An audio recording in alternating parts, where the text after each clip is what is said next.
Back at it again with some more Zenless Zone Zero. Hey, what happened to my chat?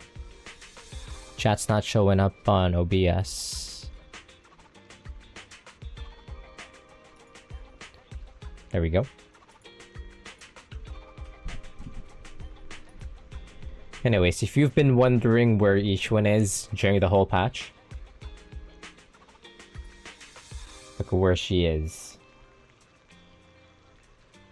This is where she is. She's been hanging out in front of random play for the past 4 patches. She showed up in 2.1. 4 patches.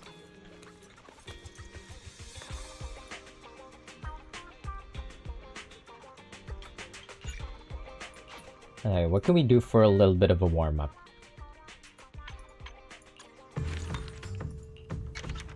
Before we actually get started here.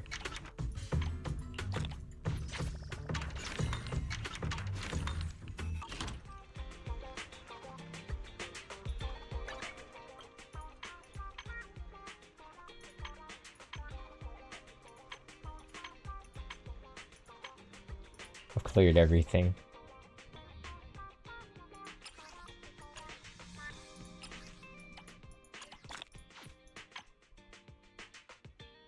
Boopon, get your boopons.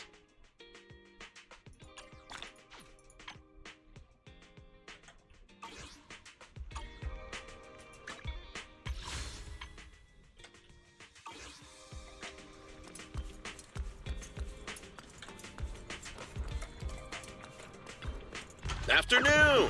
Let's get your little companion some new parts. Is that it? Let me max out Beeline.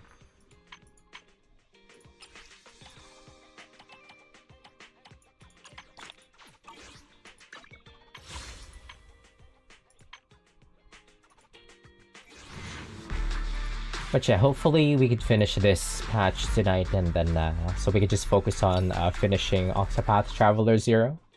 I mean, there's still a lot of legwork to cover for Octopath Traveler 0, so.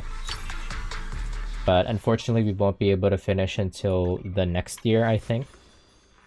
I'm expecting at least maybe like 2 more sessions, at least 2 more sessions for Octopath Traveler 0, and that's not including like all of the extra stuff that we still have to do. Like it's crazy how much there is in that game, and you could literally feel that there's no padding. I've been going for like how many hours? 86 hours into like Octopath Traveler 0, and I have felt none of the padding. It's some of the most beefiest game I've ever experienced in my life. I miss it already. It's only just been like what, 2 days since I last played it, but I miss it already. But that's okay. Because right after we're finished with this patch in Zenless Zone 0, we're gonna hop right back in.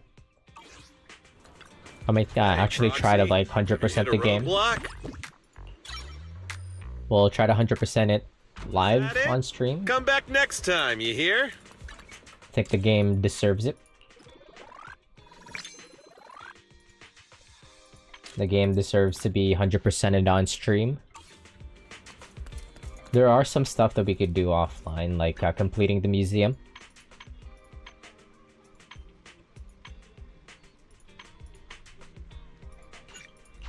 Wait, what's this? Is this an infinite tower? One sec, let me just check this. Oh no, this is not the infinite tower. This is...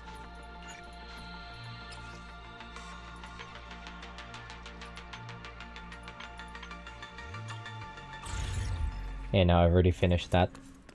Perfect, did it.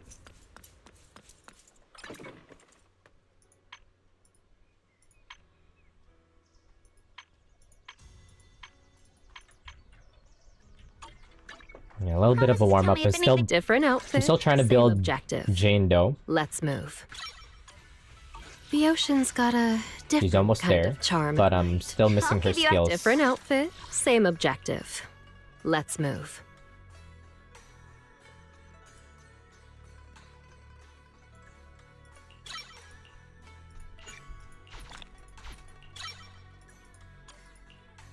Wait, right, I'm lacking physical chips because Xiao Guang was also physical. Well, this is gonna be a project for us for the rest of Season 2 until 3.0, so I can just take my time with this.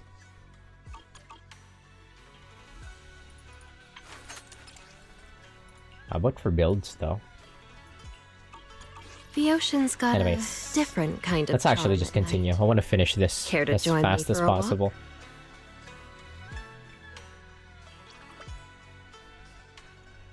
Miyabi!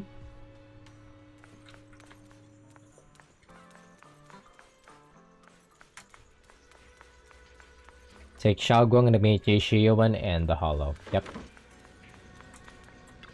Alright, let's go, friends.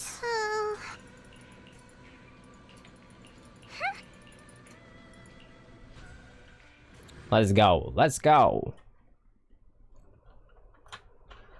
Rise League of Legends. 1 second.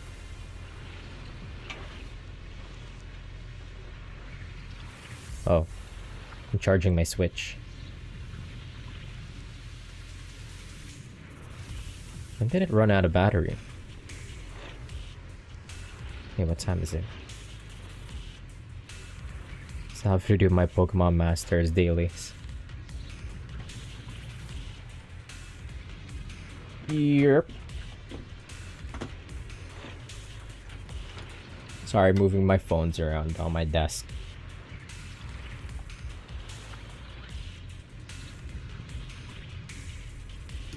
There we go. I don't know what Senior Ye has in mind, but right now, this is the only option we've got. From what I know, he's a fairly reliable person. Let's hold on to that hope for now.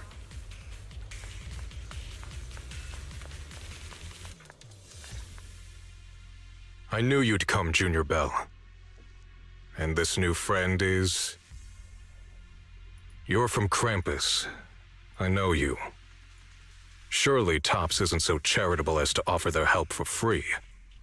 There's no need to be wary of me. I'm here this time as... a friend, accompanying Proxy and the others. Since Junior Bell trusts you too... all right. Like I said before, there's only one way to save my sister.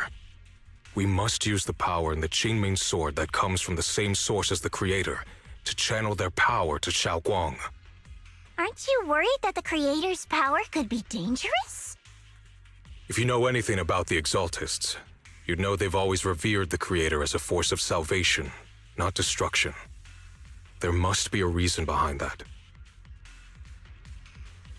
Just then a transmission suddenly comes through.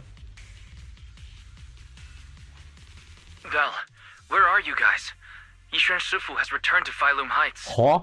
Shifu and the others are heading to Xiaoguang's room right now. What should we do? If they find out she's gone... If we take her back right now, we might still make it in time. Maybe Yishuan can turn things around. But I'm sure you know the chances are slim. Yunkai Summit has never been able to counter the QINGMING sword's negative effects. That's why there's been no progress for years. On the other hand, if we choose to trust Ye Shuyan, using the Creator's power would be nothing short of a gamble. But we're gamblers. Junior Bell, you have to trust me.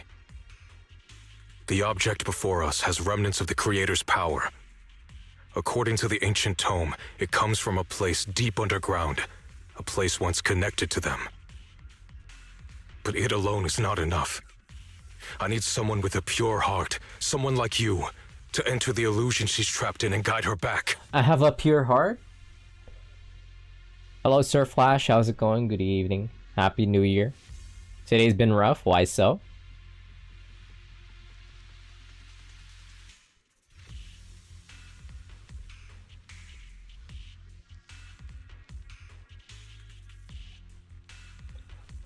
Started off the new year's rough. Helping the family bring down Christmas lights, my laptop died. Oh. Like dead or...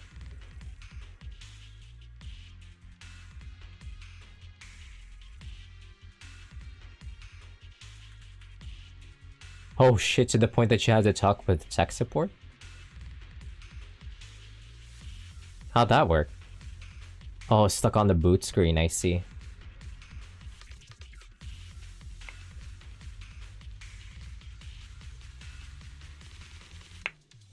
Basically the backup's gone and won't go off. I see. You have to send it to them for repair, okay. Well...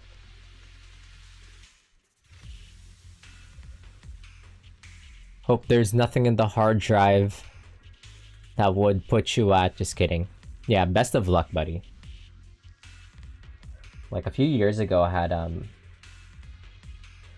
it was so hot in my room this one summer. My SSD doesn't have like a heat sink in it, so it just fucking melted. They're sending a box in the mail. I'll get it within 5 days and send it back, so it'll be a max of 2 weeks for it to be repaired. Damn, 2 weeks without a laptop though. I can't even survive like a few days without my computer. My pewter. My life.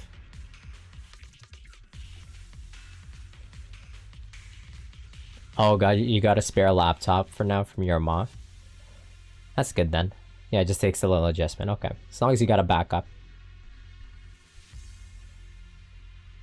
I too have like a spare laptop in case my... But...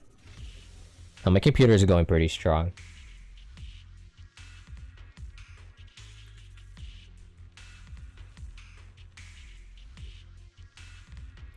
Oh, you got a warranty?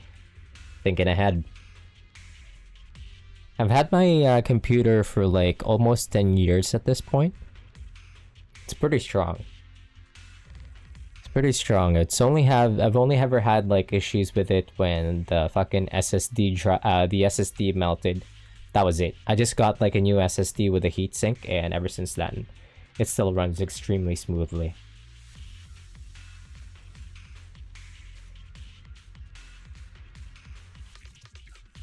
Wait, wants $85 to look at it, then tell me after I ship it how much they'll charge me after? You don't want to do real stream yet? You okay? Yeah, best of luck on your laptop though. Kind of a rough start to the New Year's, but yeah, best of luck. Best of luck, buddy.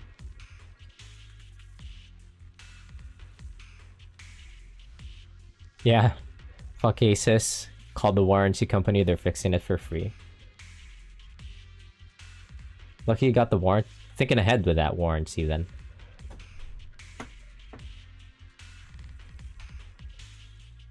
Alright, let's continue.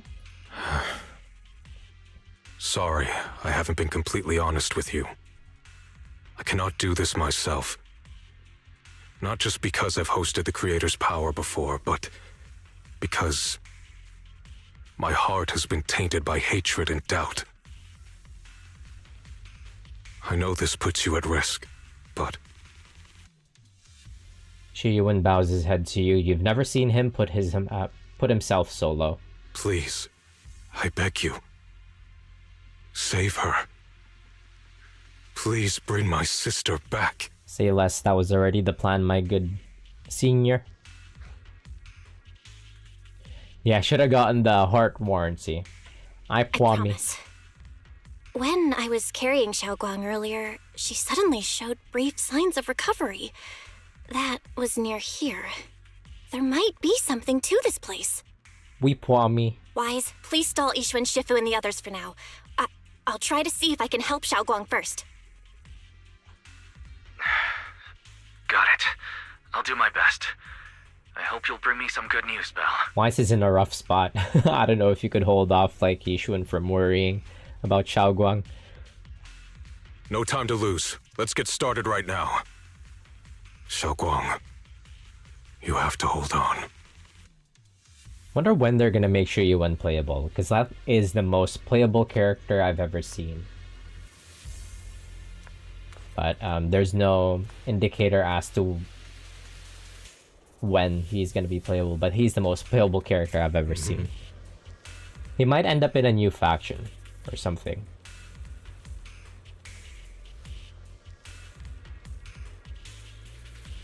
Shuyuan says, I've channeled the creator's power from within this object into Xiaoguang.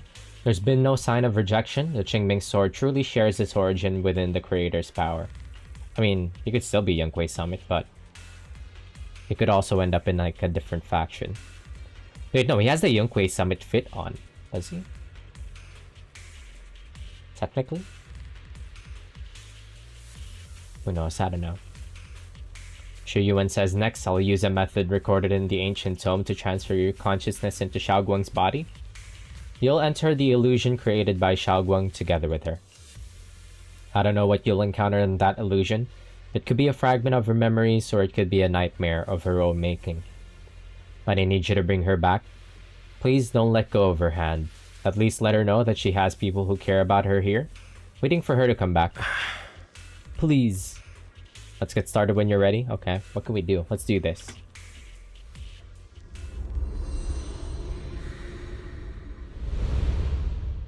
Guide her in her cognitosphere, or whatever.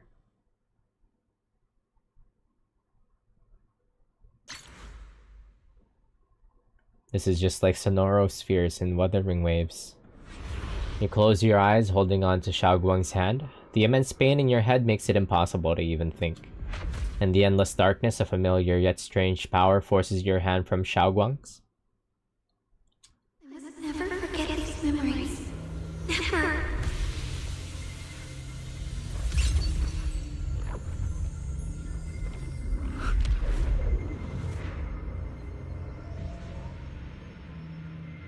Xiaoguang! She's over there! Whoa! We is in Inception.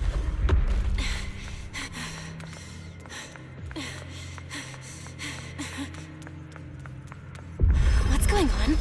I can't get close. You'll only be an obstacle that stands in her way, not her salvation. I'm not listening to you.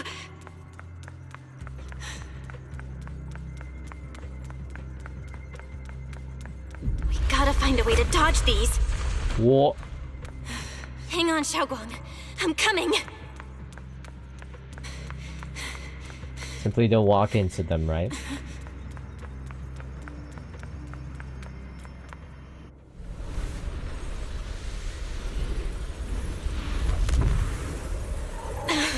Xiaoguang.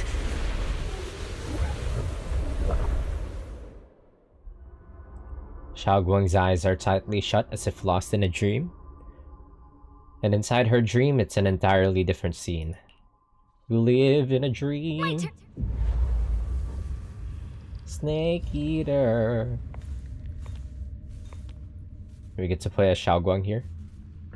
Where What? is this place? Why am I here? Junior? Everyone? Where are you?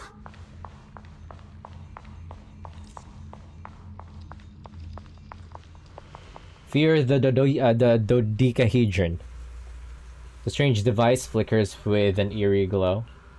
This device doesn't really look like it belongs here, Xiaoguang says. Maybe it's the reason I ended up here? If I could shut it down, I should be able to get out. Let's check out what's up ahead first. Fear the diamond. This place looks so strange, like the whole space is fake somehow. Could it be that this is all just a dream? It sounds like someone's talking over there. I'll go check it out. How have I been? Peaceful. I'm being chillin'. Pretty quiet day. The first time we met at Swabian Temple. Oh, right. We rescued that orange cat together. Everyone was so happy. Girl, that happened I like... missed those times. It feels like it's been forever. Girl, it happened like yesterday, dude. What do you mean?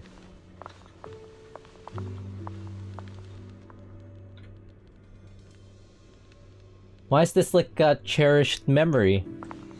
So this really is a dream. I dream of some happy things. No, I have to find a way out. Junior's out there waiting. I can't keep making everyone worry about me.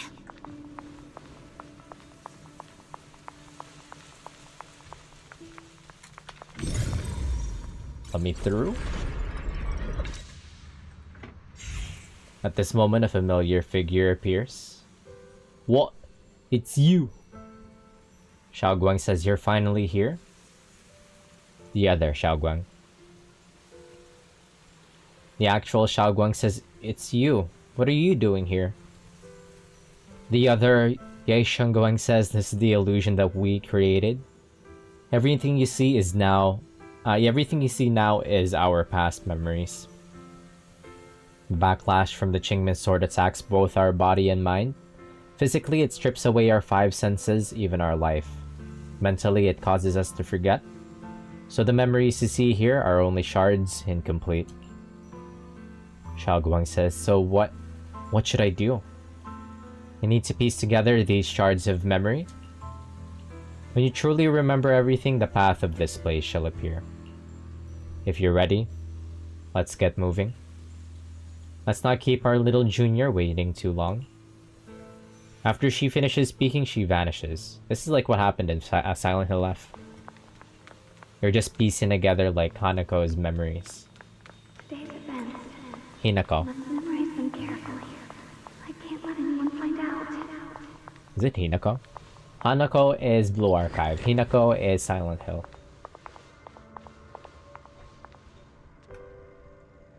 Ye Shengguang says, is this me? The memory Xiaoguang says had some snacks I made this morning and learned a new incantation. I cannot forget these memories. Why? Why can I remember? The actual Xiaoguang says, is this who I used to be? What was I doing again? I can't remember. Oh, my head hurts. Let's keep going. Don't worry, I'll catch you. That voice. Is it from back then? Yes, I believe you, Junior. You catch me every time.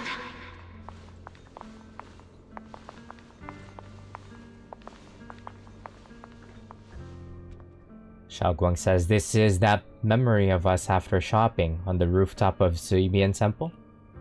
So I still remember. Junior's embrace was so warm. After that, my head hurts. What is this? I sense a dark, despairing force, just like the one in Lemnian Hollow. Oh, it's going to consume me. Junior, I'm so sorry. I might not make it to the end. I like how, like, I like how Belle's outfit, like, poofs out here.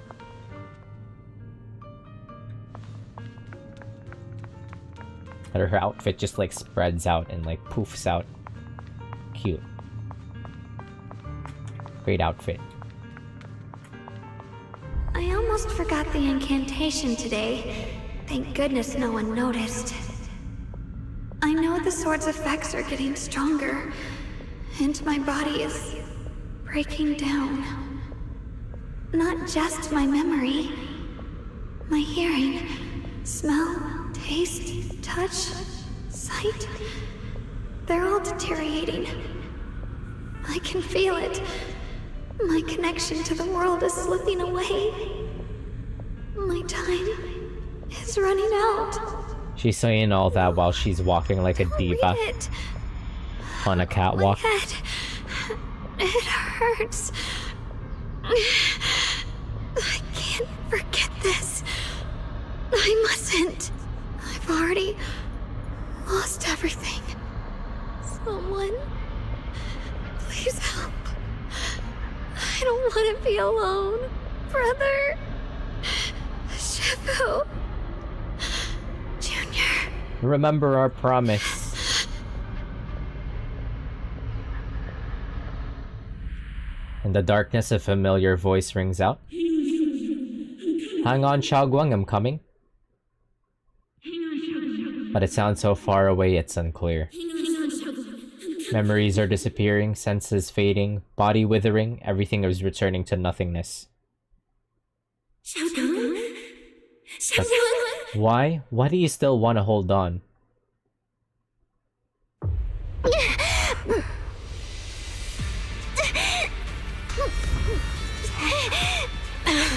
Xiaogong! Junior?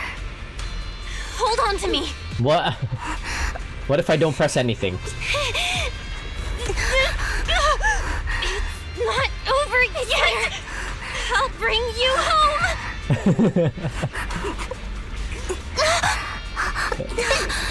It doesn't matter. Junior's hand. It's so warm. So comforting. You're trying to go for like the interactive segments like in Wuthering Waves. Or you don't have to press anything. Suddenly, I feel like if I just hold this hand, maybe I too could go anywhere. Just like you. Of course you can go anywhere. You always could.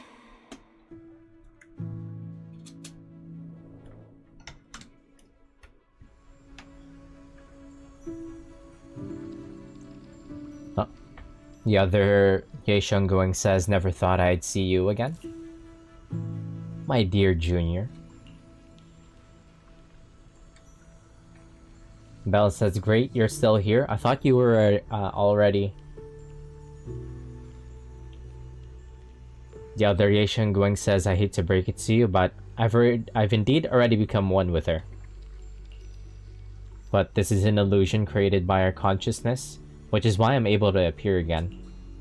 I know you came to save us, you answered my call for help. Thank you for coming here. And you, Ye Shengguang, you've held on until now? Well done. Alright, I almost forgot. You can't hear me right now? Anyway, in this illusion, we can appear together. Any hope of her regaining her senses and escaping from this illusion? It's all on you now. What should I do? Belle says. The other Ye Shengguang says, help her piece together her scattered memories. Only when she remembers everything can she regain her lost senses. Unfortunately, we're out of time.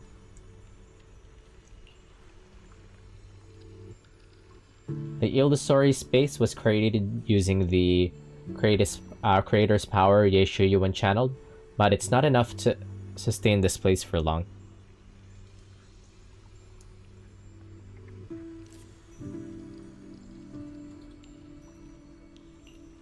If we can't recover our lost memories and regain our senses before it collapses, whether it's her, or me, or you,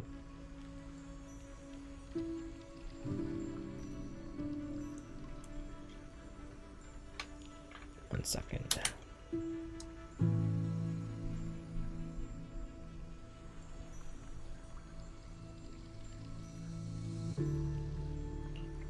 We're all going to be in trouble. Oh, well, shit. Thanks to your efforts earlier, the moment our hands touched just now, we regain our sense of touch. Let's start with hearing. Remember what I said earlier? Piece those broken memories back together.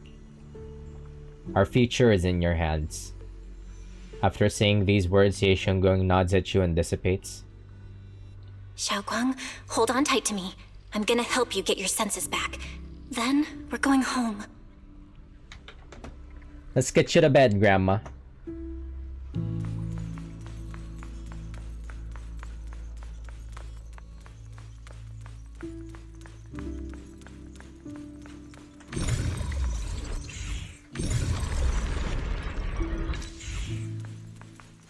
Let's get you to bed. Moment of a memory. Is that Xiaoguang as a child? This is exactly the same as what I saw in my dream. Could it be that it wasn't a dream after all? Now is not the time to think about that. Xiao Guang staring at the broken music box. She looks upset. Young Xiao Guang says, Miss, can you fix this music box for me? You just need to collect 3 music box shards over there. Well, shit, okay. Alright, I can share this power with you. When you get close to the music box shards, you feel them resonate. I'll leave it to you then. Alright, you can count on me.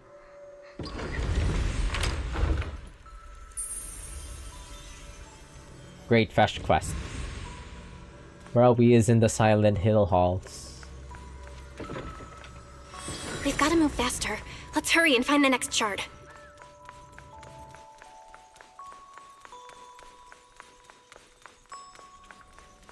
Hurry up. Oh, you what?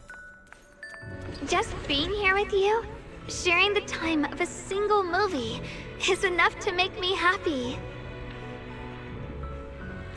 Do you have any memories of you with your fucking brother, or is it all just gonna be about the proxy? Huh? Or with anybody else besides the proxy, like with the Yunque Summit disciples, or are you just full going in on the... Phylum Heights is always so lively. Fucking A. Once you're feeling better, we're totally hanging out here again. Alright, that's all the shards. Let's head back and check.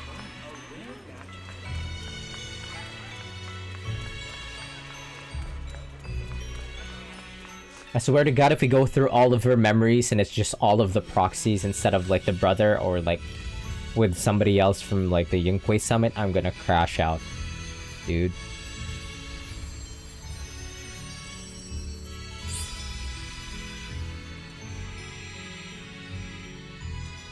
I can hear now?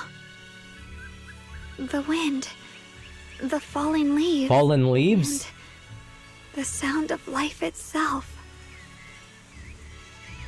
Fallen leaves, you say? Say that again?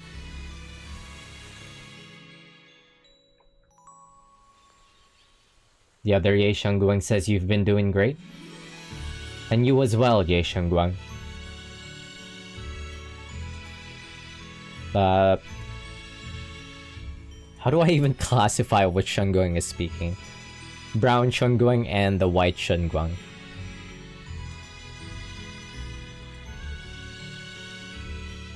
Xiaoguang says, who are? Shengguang says, I am you. Even in the real world out there, I haven't left you. I'll simply exist in a different form. Our division is only temporary. Integration alone is the final and indeed the best outcome. Xiaoguang says, I understand. Thank you for everything. In the past, you stood in front of me, taking on so much for me, protecting me. Ye Shengguang says, you mean us? Xiaoguang says, huh?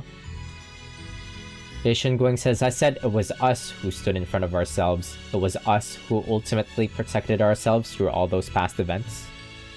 So hold your head high, you can be proud of this. We should be proud of this. Xiaoguang says, right.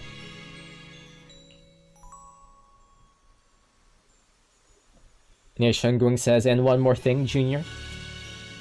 Because of you, we were able to achieve our final integration. Thank you. Belle says, but I didn't do anything. I thought I was holding you all back. Ye Shengguang says, you've done more than enough. Most importantly, your presence helped us understand what we truly want. This matters more than anything. Let's get back to the point. Like I said before, hidden within this illusion are the precious moments of memories that belong to us. Remember when we made and tasted those mantis cakes together? Belle says, you bet. What you're about to see is that memory. Try and find ingredients around here to fully restore this memory. Then use these ingredients to make the mantis cakes from the memory. This way we should be able to awaken our sense of taste and smell.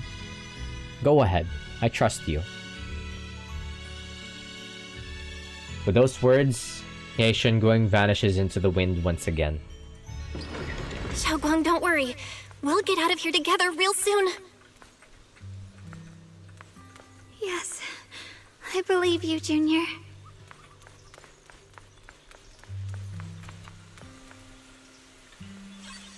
Picked up some osmanthus. Take a shot every time they mention like osmanthus cakes or osmanthus.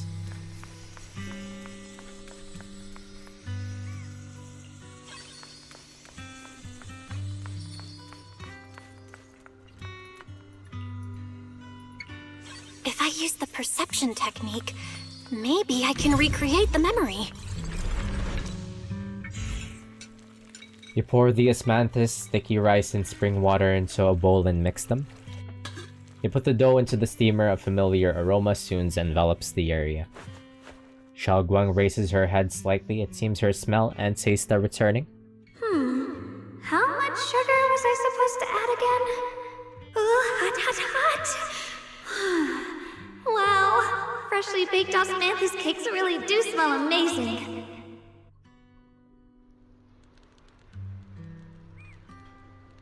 Xiaoguang says, this is when we tried the osmanthus cake together.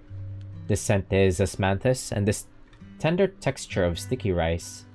I think my taste and smell are coming back. All thanks to you, Junior.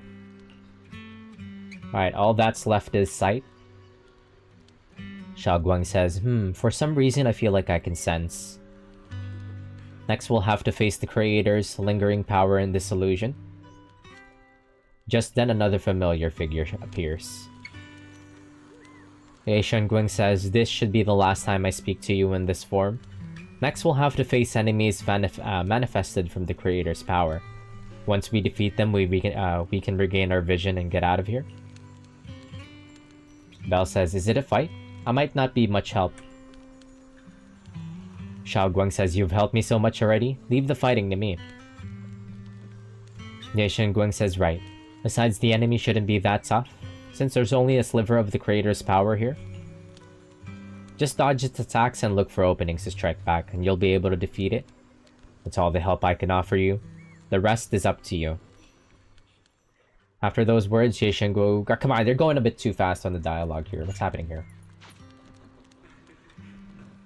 Xiaoguang says, let's keep moving forward, Junior. With you by my side, it's like I suddenly have so much more strength. I remember the incredible osmanthus cakes you made. Wouldn't mind having some now. Oh, those. I put too much sugar in them. When we get back, I'll make you better ones. Who texted me? Whoop.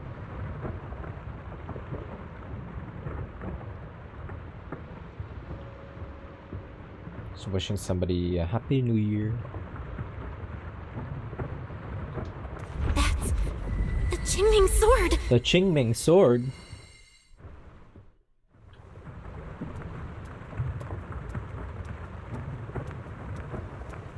Something's fishy about this bridge.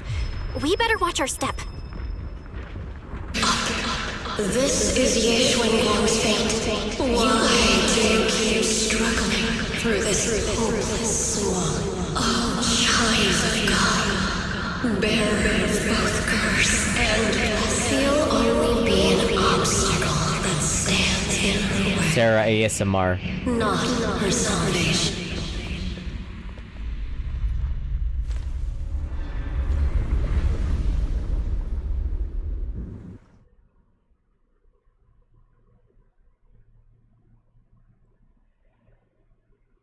Junior, where are you? Don't leave me behind. Eventually, they all leave you. That is your destiny.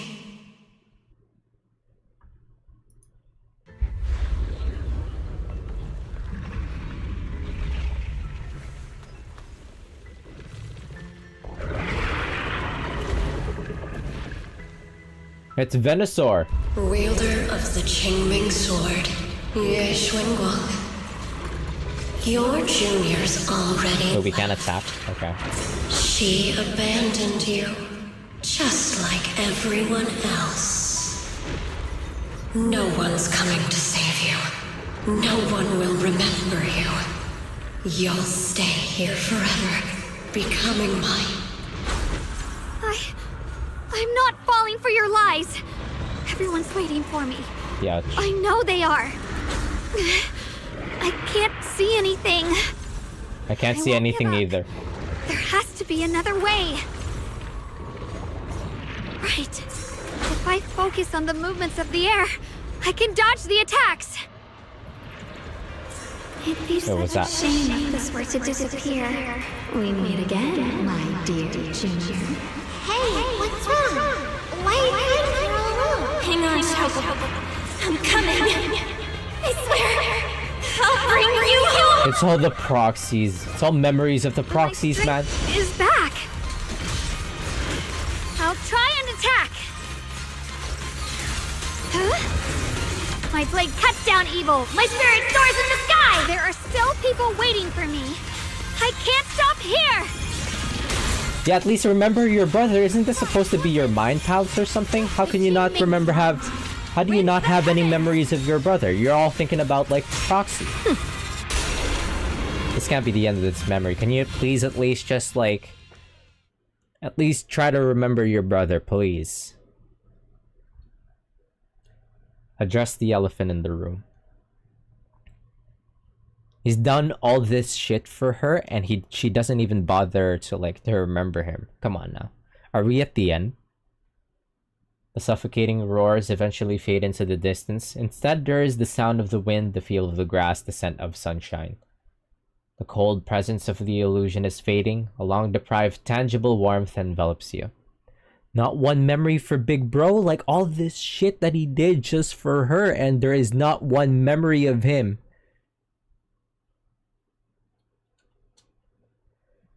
Then a familiar voice calls out your name over and over again.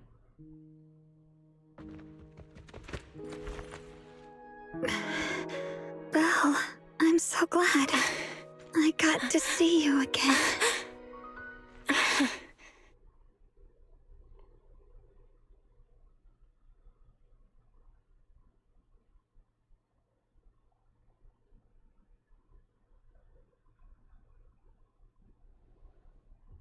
Junior, sorry. I've probably caused you trouble again. Look at her big ass smile. Restoring sight like Mr. Beast. Oh, right. How long was I out? And what about Limnian Hollow? And those black flowers in the city? Is everyone all right?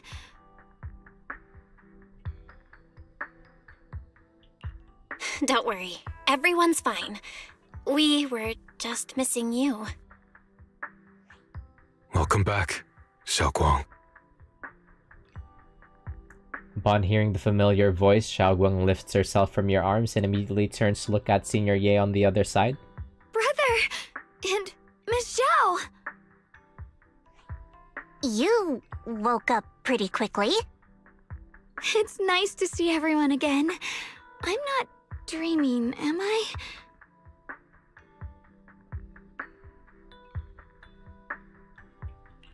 It's all thanks to your brother that we were able to save you. Can you explain to Xiaoguang what happened earlier? Brother? Isn't there something you want to tell me? I'm sorry, Xiaoguang. I didn't mean to hide the truth from you. It's just... some things were too hard for me to say. I know you still have many questions. When the time comes, I'll explain everything to you. All right, brother. I trust you. All right. Since Xiaoguang's recovered and it's getting late, we shouldn't stay here any longer. Let's head back. Everyone at Yunquei Summit is waiting for us. You guys go on ahead. I still have a few things to deal with. He's still avoiding Yunquei Summit. Oh, and once you're back, if anyone at Yunquei Summit asks about me, please don't say anything. He doesn't fuck with you. My thanks. Maybe he's still investigating something. Brother? You... I thought we fixed Xiaoguang just like that. Xiaoguang, whatever happens next, Can't be that easy. make sure you stay safe. We'll see each other again soon. I really miss everyone back home. Anyway, how have you been, Miss Zhao? Miss Zhao? Sorry, my mind was elsewhere. Free as the skies. Who are these goobers? A group of suspicious figures in black suddenly appear ahead. Target confirmed. Keeper of the Qingming sword, Ye Shun Guang. Who are you guys? What's going on? She's speaking normally. It looks like her strength is fully recovered. According to the intel, she should have already... The man in black cuts himself off mid-sentence, realizing he's just revealed something he shouldn't have. Uh-oh. It looks like these guys are after us. And they even know about Xiaoguang. What do you want? Looks like the intel was wrong, but that's fine. Doesn't affect our mission. Wait, were they gonna double tap Xiaoguang? Why? Ye Shun Guang, our goal is quite simple. That Qingming sword in your hand. Oh, okay. The Qingming sword? What do you want the sword for? It belongs to Yunquai Summit, and only its master can use it. None of that matters. All we care about is getting that sword. Our mission can't be completed without it. That's all there is to it. We've got something important to do, and we need the Qingming sword to do it. Don't get in our way, or Phylum Heights, and maybe all of Wi-Fei could be in danger. Oh, so the heroes are off to handle the crisis in Wi-Fei, huh? I see. But what's that got to do with us? Phylum Heights could get wiped out, and it wouldn't affect us one bit. Don't care. What are you talking about? There are so many innocent people living in Phylum Heights. Who cares? Even if they all die, it's none of my business. They're worthless. All I care about is my mission. What I said. So can you hand over the Qingming sword? Otherwise, our boss... I can predict the dialogue, I can predict what's gonna happen in the story.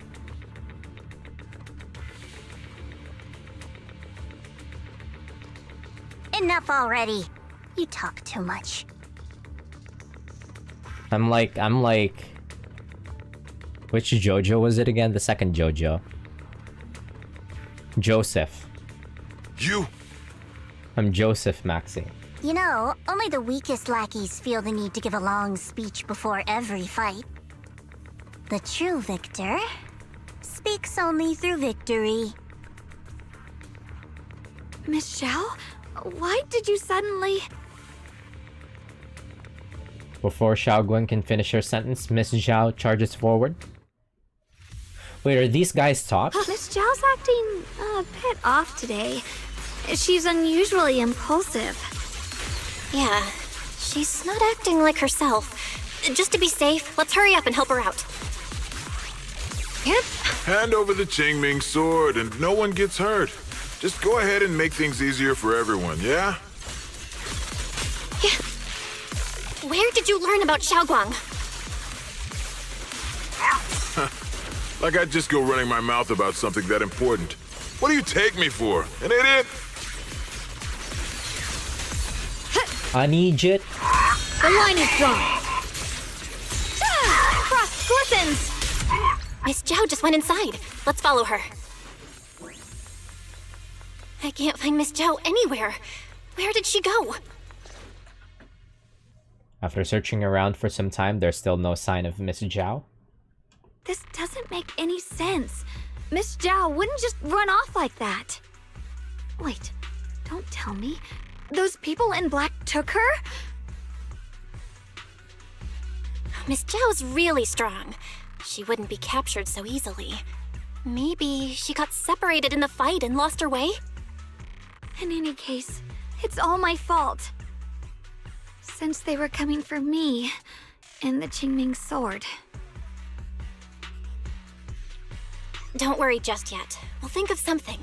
Fairy, can you pick up Miss Zhao's signal? No signal detected nearby. Possible causes. 1. Her communicator has malfunctioned. 2.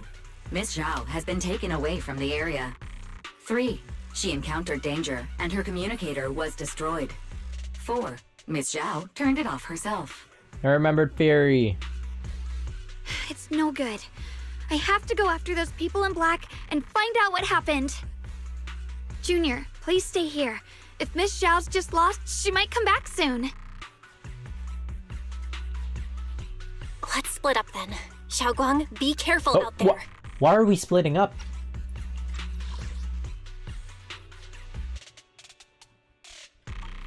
Belle can't fucking fend for herself. We absolutely have to find Miss Zhao and bring her back. She can't fend for herself. What are you doing? Meanwhile, in a secluded spot nearby.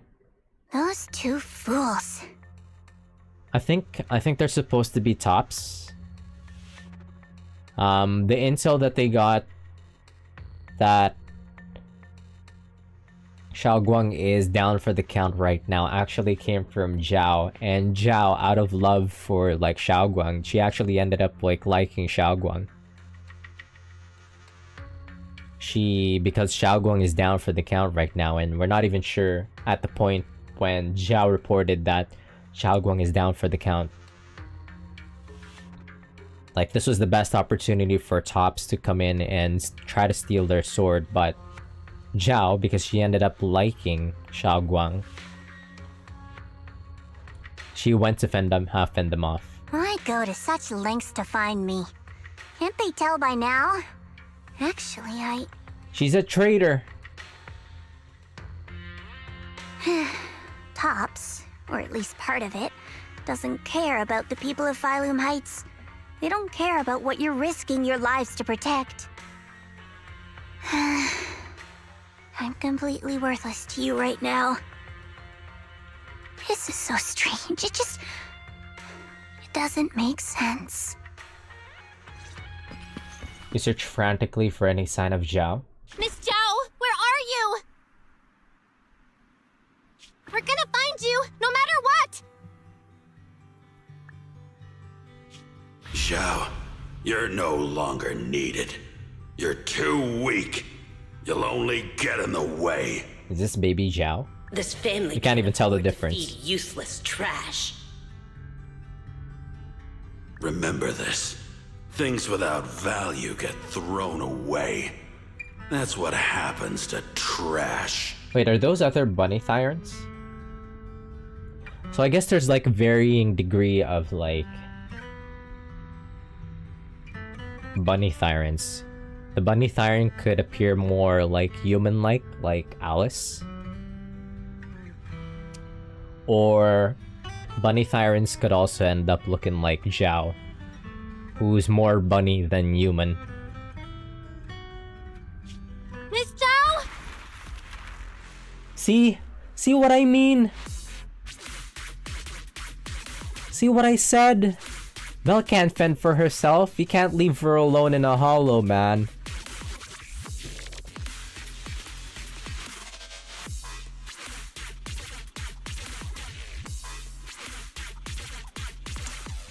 I could predict everything that's gonna happen. Miss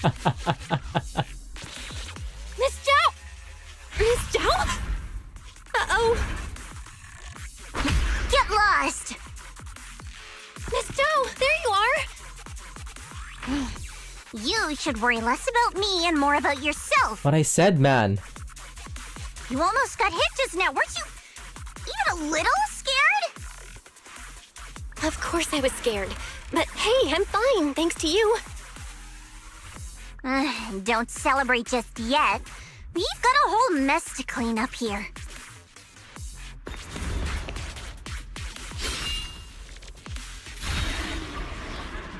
Sorry I'm late. Are you both okay? Okay, but Xiaoguang looks very hot here.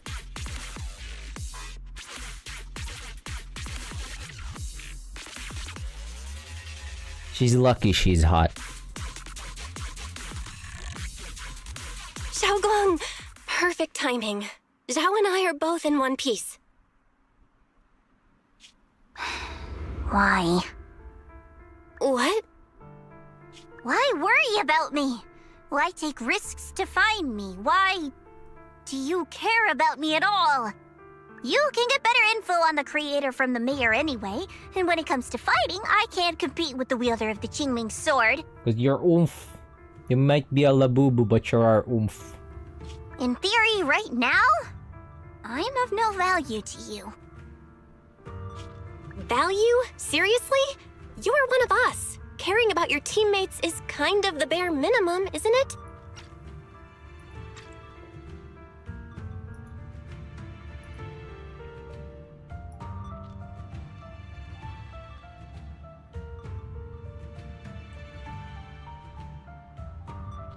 Belle's right. That's all there is to it.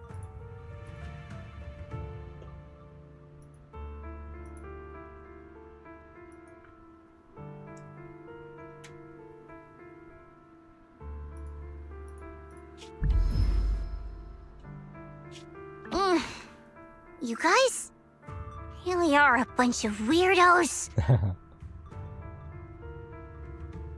The writing might not... I might not agree with the writing, but one thing that I could say here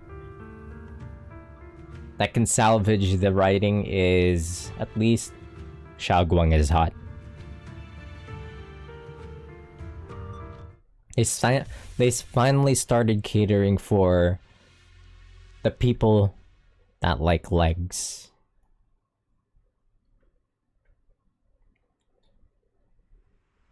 Leg man.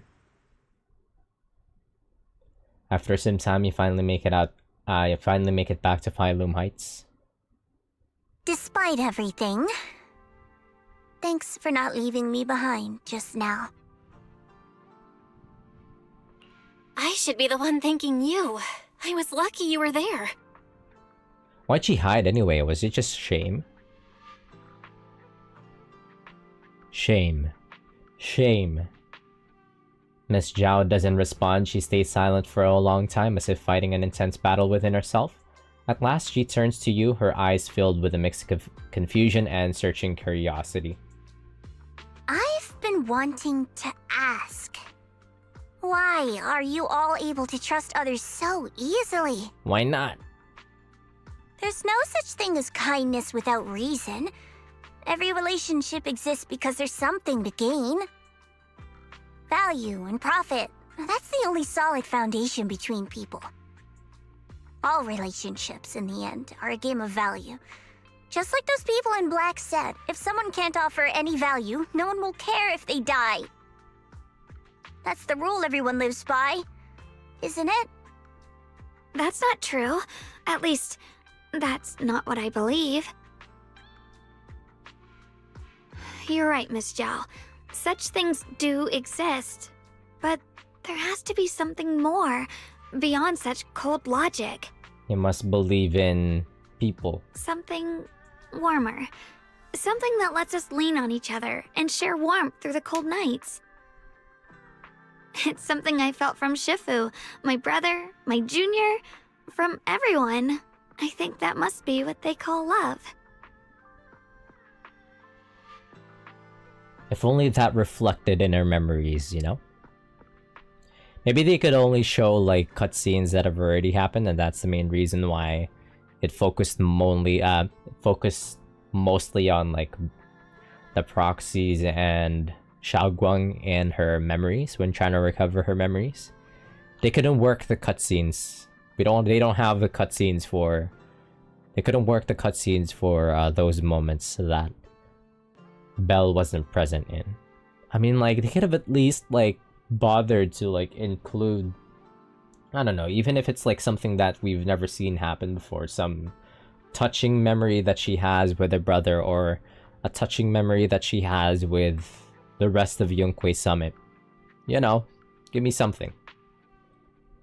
Apart from value and profit, there has to be something else that connects people. Something like love. Aida. At those words, Miss Zhao freezes. It's like someone just touched on an old wound. She instinctively wants to argue back, but ultimately falls silent.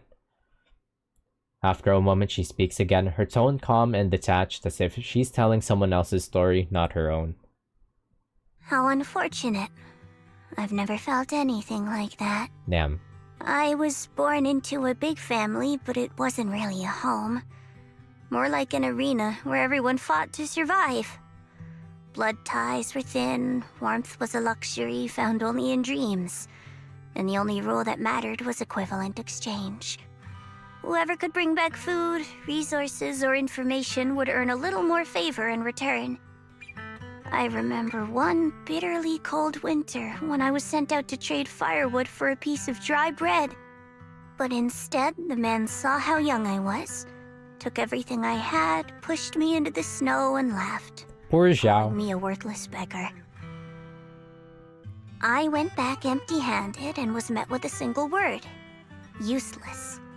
Followed by 2 full days of confinement. Can you trauma jump in the general chat? That night, my father looked at me shivering from hunger. His eyes cold and appraising, like I was just a piece of merchandise. Okay. And said to another man, "This child is useless. She no longer holds any value to us." That's fucked up, bruh. And then, I was cast out. From that day on, I understood. Without value, you'll be trampled on, abandoned, and even treated as less than human. That's rough, man. Can you trauma jump in the general chat? The only reason I've survived this long is because, while wandering, I kept learning and observing. Until I finally Can you not I was trauma useful. dump in the general chat? Anyways, I'm sorry, Zhao. Let's hear her out. I remember back when I was just a caravan hand. Trembling, I exposed the hidden trap in a deal in front of everyone. And it was the first time I was truly seen. My joke was not right. It was supposed to be like, can you not trauma dump in the general chat? Is how it went. I was doing the joke wrong. That person is my boss now. She smiled at me and said, "Hey kid, how much is that brain of yours worth?" Wait, who?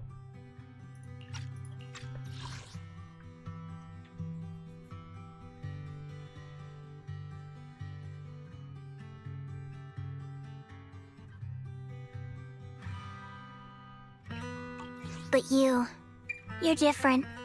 I have nothing to offer you in return, yet you're still willing to do such worthless things for me. This is the first time she's ever experienced kindness in her whole life. That's because there's already love between us. The bond of companions, quietly growing stronger. I'm sure with time you'll realize that for yourself. Just like right now, I can feel deep down you're a very gentle person. You truly are admirable.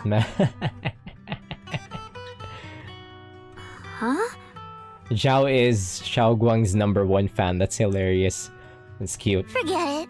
We know each other well enough. Stop calling me Miss Zhao. It sounds weird. Just call me Xiao Zhao. Okay, Xiao Zhao. Cute. Xiao Zhao and Xiaoguang. Zhao turns her head away a little awkwardly with a faint blush coloring her ears. Cute. Right. You should head back and join the others from Yunhui Summit. I won't keep you any longer. Huh? You're not coming with us? I'm not really into the whole happy reunion thing. Besides, there's still stuff at Krampus that needs my attention. So, see you next time. Xiao Zhao leaves. Cute. We actually start calling her Xiao Zhao now as well. What was Xiaoguang saying? The sunset paints Phylum Heights in a warm golden hue. Xiaoguang looks down at the streets as a soft breeze stirs her hair. The scene feels peaceful, as if everything that happened was just an uneasy dream. Sensing something, she turns and smiles at you. Oh, is this gonna be a... No, it's not a CG. What is it? Why are you staring at me so seriously all of a sudden? Is there something on my face? Going for a kiss. I don't know why, but It all feels so surreal. What if I wake up later and find out it was all just a dream? It's real. I'm right here. Oh, right! I haven't had the chance to thank you properly yet. Thank you, Junior. Wait, so what about the QINGMING sword, right? Does it still do... What do we do? What do we accomplish exactly? If it weren't for you, I'd probably still be trapped in that endless nightmare. We reverted, like, some of the QINGMING sword's effects, but... if they still keep using it, then she could trap herself again into that, like... into, that purgatory. Don't mention it. But honestly, give yourself some credit. You overcame this. When I was at my most desperate, it was your voice, Junior, that kept me going. You saved me once again. Junior? There's something I want to ask you. It's about my other self. I can't always tell what she's doing. She didn't say anything weird to you, did she? Persona! She said I should never forget her. Huh? She actually said that? I am so sorry. Just forget about it if you felt uncomfortable. But you've probably noticed she's the part of me I used to deny. She's more direct and selfish than I am, but also braver. She's able to speak her mind so openly, to say what she wants and what she doesn't. I could never do that. Maybe that's why she exists. But things are different now. From that day on, she stopped being someone I pushed away and became a true part of me. Oh yeah, then let's see it. I feel like I can finally be more honest with myself. Okay, yeah, let's see it. Let's go back to Yunquay Summit right now, prove it. I can finally say it now. I've always been afraid. Ever since the day I got the QINGMING sword, that fear's never left me. I'm scared of pain, of losing my memories, of one day just disappearing. I'm afraid of everyone's expectations, and even more afraid of failing them. I used to think how wonderful it would be if the QINGMING sword hadn't picked me. If I were just a simple, ordinary girl. I'm sorry, Junior. I might not be as good as you think I am. Why are you apologizing? I don't think that's anything to be ashamed of. It's something any normal person would feel, so stop blaming yourself for it. I forgot to have a snack before I started. I usually have like a cookie before I started. I'm craving a cookie now. Okay. Thank you. Looking at Xiaoguang makes me crave for a cookie. Alright, it's getting late. We should head back to Swabian Temple. I heard Ishu and Shifu's back? Ah, I'm probably in for a scolding this time. Yep, you're in for it. Seeing Xiaoguang fret over the impending lecture, you can't help but laugh. You laugh together and talk as you board the cable car back to Phylum Heights. The car slowly descends, this long day is finally coming to an end.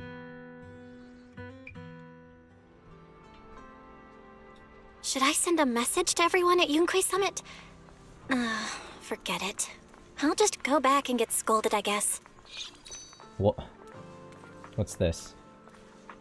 Wait, where are we getting distracted? I've only just now realized. Phylum Heights is such a bustling, colorful place.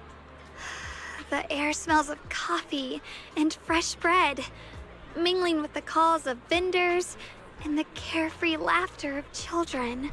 Just watching and soaking it all in is enough to make you feel genuinely happy. Xiaoguang, it's getting late. Should we head back to Swabian Temple? Sorry, I lost track of time. Let's head back. We don't want everyone to worry. Stop getting distracted. She's like, Colorful shop over there. Is that your video store? It looks really unique. like a baby bird, Xiaoguang is filled with wonder at everything around her. She stares at the video stall for ages as if even these most ordinary sights have become incredible miracles. Xiaoguang says, "Did you pick out all these videotapes one by one? That's incredible." Belle says it's not that impressive, I've got an even bigger business running on 6th Street. Xiaoguang says, "So are there way more videotapes at that video store on 6th Street?" Belle says, "That's right, a whole mountain of them." Xiaoguang says, "Wow. Wow." Xiaoguang says, "I wonder, what kind of stories are hidden inside them? Happy ones? Sad ones? I want to see it. Maybe with you? Netflix and chill?" We're getting Netflix and chill. Belle says, "Let's check it out together when we have time and catch up on all the stories you've missed." Xiaoguang says, "That's a promise." Huh? Xiaoguang suddenly leans in close. You instinctively close your eyes. Something incredibly gentle seems to brush against your eyelashes. What? Xiaoguang says, "Sorry, I shouldn't have. I just noticed a tiny speck of dust on your eyelashes. I couldn't help but brush it away."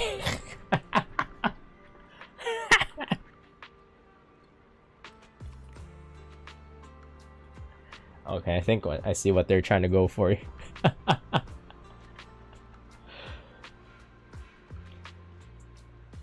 This is another dating. The shungandering. Your vision's improved. Xiaoguang says, "I think this is the first time I've seen this world so clearly. Thanks to you." Wait, what does this mean for the QINGMING sword, though? Like, wow, what a wonderful smell. So this is what incense smells like. she's like a golden retriever that you took out for a walk, and she gets like distracted by everything. She's sniffing everything.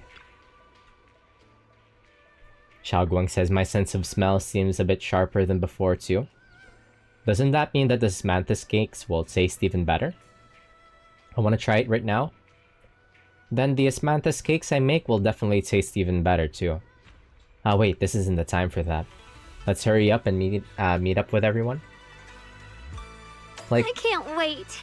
We'll be seeing everyone soon. Though, maybe there'll be some scolding too. love how fluffy her tail is. Look at that size of that tail.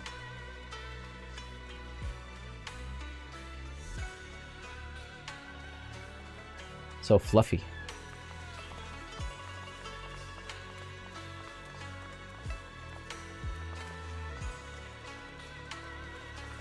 Anyways, how's it going, Alice?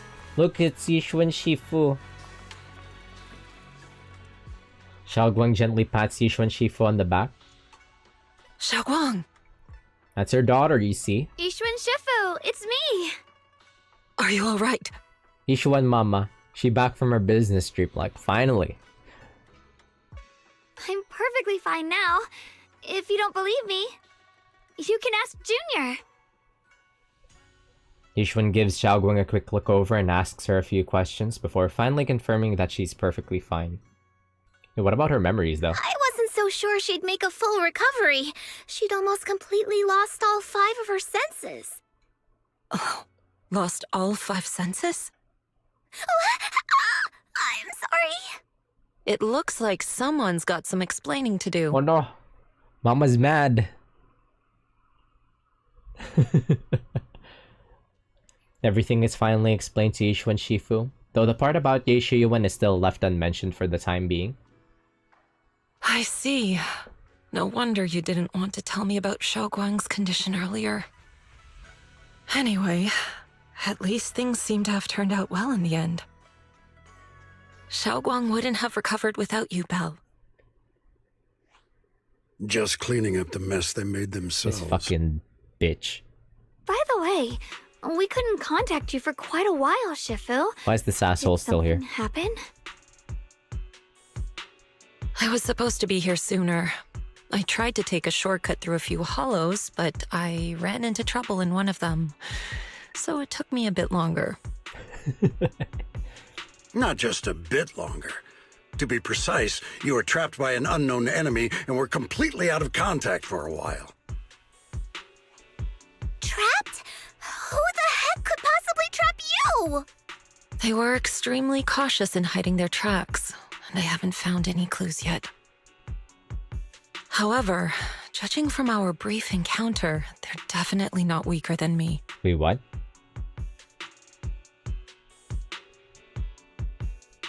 What the hell does that mean for everyone else?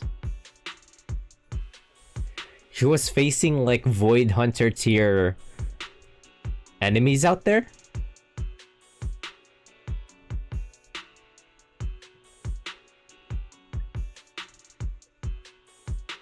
Meanwhile, we're dealing with like common mob like ethereal level threats.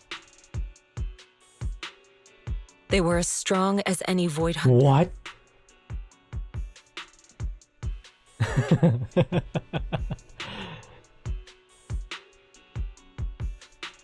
A Void Hunter? How could you possibly just run into an enemy that strong out in the road?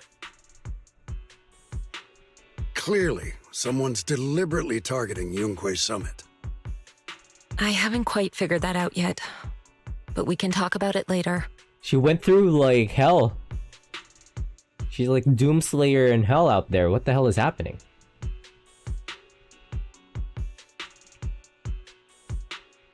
Ishuin was boxing with like Mahoraga for like 3 patches straight or something. Speaking of Void Hunters, you mentioned earlier there's information about Sunbringer inside the Hollow. She went on a whole side quest where she had to deal with Sukuna and Mahoraga at the same time. But she survived, unlike a certain someone. I'll need to discuss this with the mayor. By the way, have you heard anything regarding Ye Shuyen's whereabouts lately? My brother... he...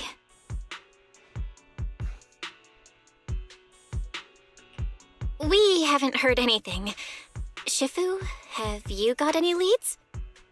Do we need to watch a Jujutsu Kaisen? Wait for...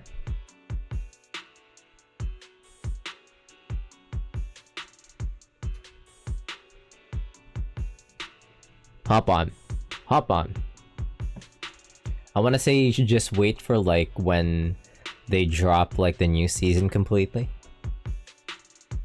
It's aura and hype moments, the anime. It's a fun anime. It's a fun series. Just go into it without any expectations. Just like One Piece. A shorter One Piece. It's not much of a lead, just a rumor that he was seen in Lemnian Hollow. But it's okay. I'll keep looking into it. Anyways, good evening. Happy New Year. Almost. Anyway, you've both worked hard. Take some time to get some rest. And Xiaoguang, we're lucky you recovered this time. You mustn't be so reckless in the future. Understood. Yes, Mom. After chatting for a bit, everyone goes their separate ways. Just as you're about to head back to your room to get some rest, a message suddenly comes through. Ring, ring, ring! Oh, it's Xu Yuan. I need to talk to you and Xiaoguang. Let's meet at this spot. Just you two, don't tell anyone else. Xiaoguang says it's a message from my brother. I got it too. We say, Belle says, Senior Ye finally stopped writing letters. Xiaoguang says, my brother can be a bit old-fashioned sometimes. But why did he specifically emphasize, don't tell anyone else? Feels like we're trying to avoid someone. Whatever, I don't really get what he's trying to say. But let's follow what the message says and meet up with him. Wait, what if he's actually I wouldn't think... Is he avoiding, like, Elder Lu? There's something suspicious with Elder Lu. I don't like him. Like the second he showed up, he just started spreading like bad vibes like immediately. You sneak to the meeting point with Xiaoguang.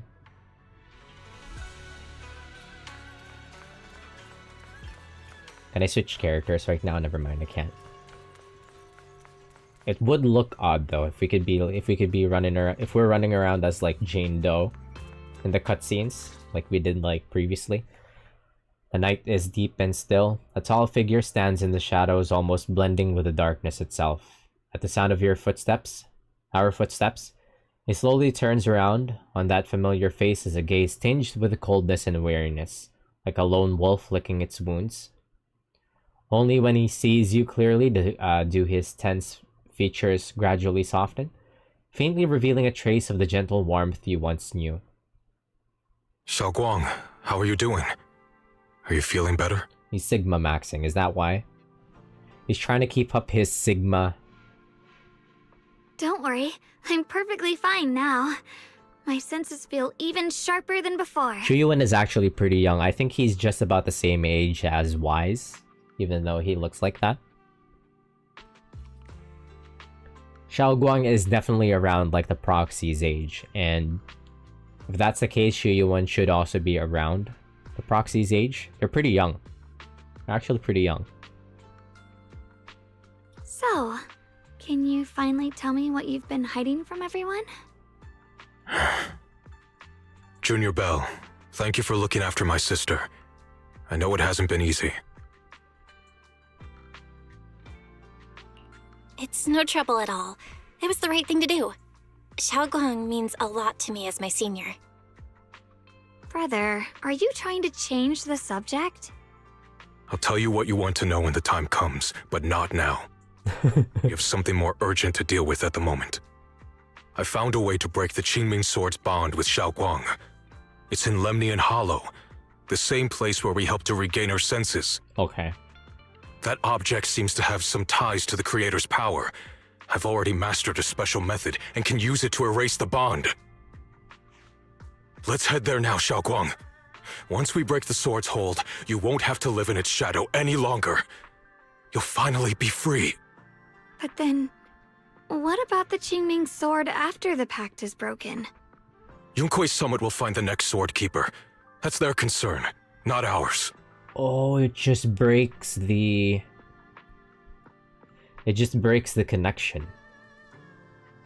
Which would mean that, like, the QINGMING sword could just go ahead and curse somebody else after. I don't think Xiaoguang would be down for that. Yeah, no. I'm sorry. I can't do that. Yep. Why? You know full well as long as that sword exists, you'll never have peace. At any moment, you could... The QINGMING sword needs a sword keeper to keep the two forces inside it under control. Otherwise, it could cause a massive catastrophe. You know that already. If such a disaster were to occur, countless innocent people could lose their lives. Back from McCall, is it about your laptop? So what? Is my sister's life worth less than the lives of strangers? Oh, trolley problem. I know you're only doing this for my sake, but this is my choice. You don't get to choose! What? He mad as fuck. I would pull the lever without hesitation.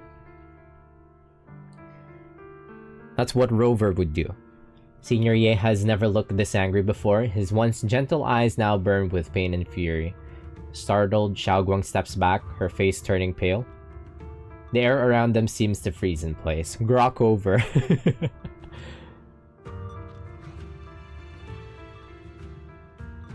Please don't get angry. Senior Ye, please don't be angry with Xiaoguang. She's only just recovered. She can't handle the stress. I got carried away. I'm sorry. Forget it. I didn't want you to get involved in all this mess.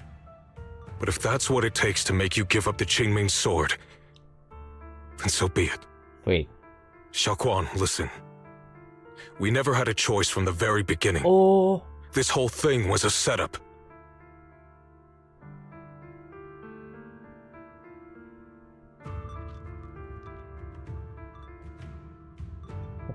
Something with Elder Lu, right? What do you mean? Whether it's Yixuan, Lu Hongzhou, or all of Yunkui's summit, they're all hiding a terrible secret. If you want to know the truth, come with me. I'll tear off their sanctimonious masks with my own hands, right in front of you. That's what I thought. He doesn't fuck with the Yunque Summit. Are we the baddies? Yoshiyuan turns without saying another word and heads straight towards Suibian Temple. His figure looks resolute yet lonely against the night. After exchanging a glance with Xiaoguang, you follow after him.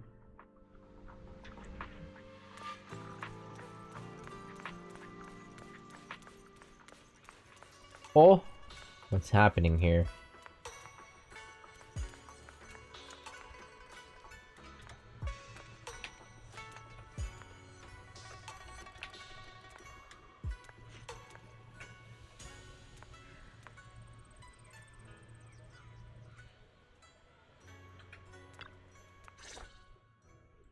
Back at Suibian Temple, under Senior Ye's command, you gather everyone at Suibian Temple.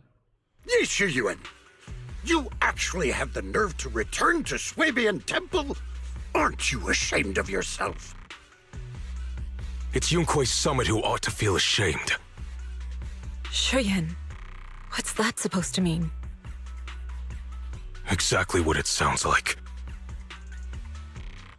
You searched all over New Eridu for innocent children and brought them to Yunkui's summit as disciples. But they were really just sacrifices for the Qingming sword. Shouldn't Yunkui's summit be ashamed of itself? What are you talking about? Oh, that's fucked up, right?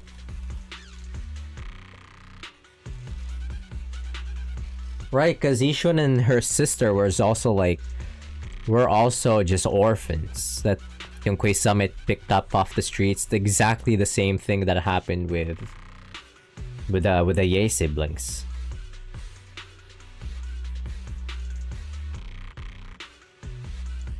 Sacrificing them kids. You can drop the act, Yixuan Shifu. I don't think Yixuan knows about this, otherwise she wouldn't be down for it. Xiaoguang and I were orphans with no parents. We were only lucky enough to be taken in by Yunkui's summit because of our physiques. Because we're of the rare ilk capable of bearing the Qingming sword's power. Isn't that right?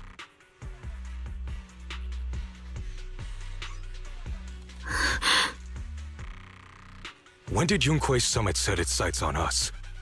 After our parents' accident? Or even earlier? I wouldn't be surprised if you had something to do with our parents' death as well. What the fuck? 2 children without parents or a home. Who could be easier to control than that? Such kindness. A lifetime wouldn't be enough to repay it, don't you think, Lu Hongzhou? Okay, we did hate Lu Hongzhou like the second we saw him, okay? Hold your tongue. You do have that like cultish behavior when it comes to the Qingming sword. Mr. Lu, what is this about?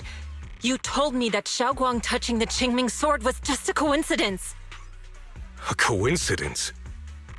What a convenient excuse. Yeah, Yixuan wouldn't be down for this after everything that happened with her and her sister. The truth is, Mr. Lu created countless opportunities, making each of us chosen children accidentally touch the Qingming sword. And Xiaoguang, she was simply the most unfortunate one.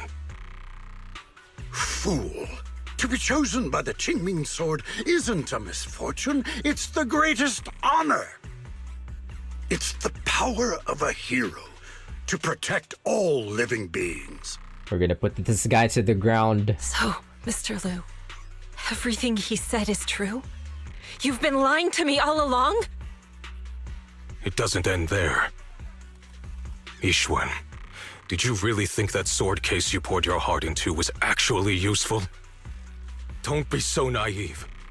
The Creator has awakened, and because of that, no power can suppress the Qingming sword's effects. Your sword case can't protect Xiaoguang at all! Okay, so let's not tear into Yishuan. She did nothing wrong here. From the very moment she touched the Qingming sword, you all had already decided her fate for her. Okay, calm down. Let's not drag Yishuan into, the Yunquei Summit Elders' weirdness. Shuyun, how do you know all this? When I was under the Creator's control, I briefly connected with their mind. That's when I learned the truth about the Qingming sword. So I did some digging into the disciples of Yunquei Summit who took us in back then. Banyue Shifu was innocent. He truly believed that letting Yunquei Summit take us in was best for us. But some of the disciples in charge of selecting orphans weren't so honorable. I mean, Lu Hongzhou couldn't have done this all alone, right? And those disciples who secretly acted on your orders, they don't feel any guilt either, do they? Because they know it's the right thing to do. Right.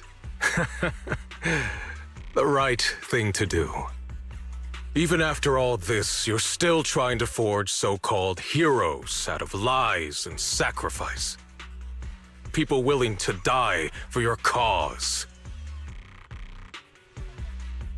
Oh, is this supposed to parallel what they're doing with the Void Hunters?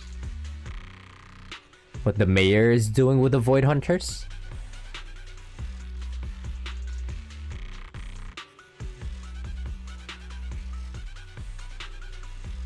What Zhao said before.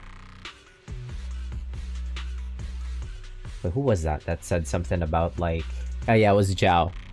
It was Zhao who said something like society needs heroes or something. Somebody who could shoulder the burdens of society.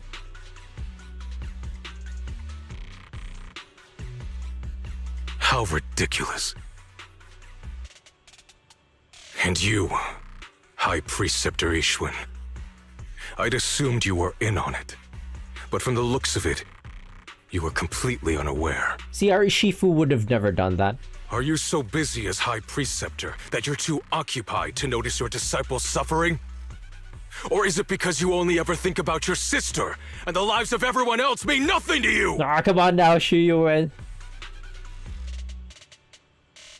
He's tearing into Yishuan so hard, I kind of feel bad for her. Shuyun.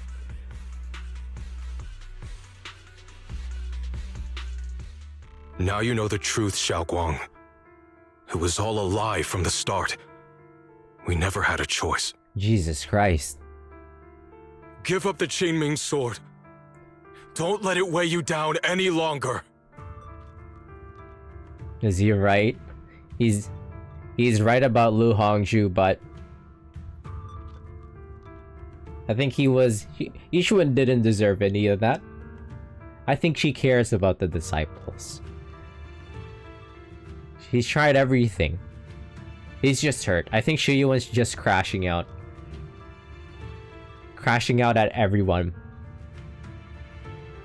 I think Yishuan actually cared. She wouldn't have put in all that effort, like, with a sword case and...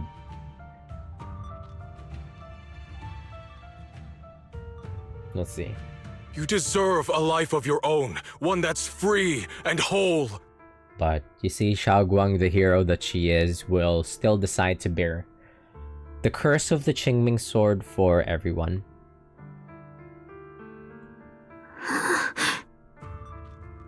Despite everything. The Qingming sword was never a burden. It's the very thing that gives your life purpose. Could we put this guy down? Without the Qingming sword, how could Ye Guang have gained such immense power at such a young age? Shoot him. Shoot him. You should see it as an honor, not a burden. Somebody shoot him. Whose honor? Yunquei Summit's or yours? Beat him with hammers. It's easy for you to preach, because you're not the one who has to pay the price. Do you think I wouldn't if I could? If I had the choice, I would have made the pact with the Qingming sword myself long ago. rather than standing by helplessly, like when the old capital fell, watching my mentors and fellow disciples die, one after another, unable to do a thing. Your jealousy toward the Sword Keeper is your own obsession. Not everyone craves power the way you do. Some people don't want to be heroes. They just want a quiet, ordinary life. You and Yunquei Summit took that choice from us. This isn't my obsession. It's for all of New Eridu. The QINGMING sword needs a sword keeper. Yunquei Summit needs one, and so does this city. It's for everyone's sake. One life in exchange for thousands. There's no greater justification than that. For everyone's sake. What makes their lives more valuable than Xiaoguang's? Just because she was born different? Just because the QINGMING sword chose her, she deserves this? My sister shouldn't have to live in constant pain for the sake of everyone else! God damn. At least my choice can save lives. And you, what have you done? You thought you could defeat the Creator on your own, but in the end, you failed and became a puppet. Oh my goodness, I'm seated for this drama. I love drama.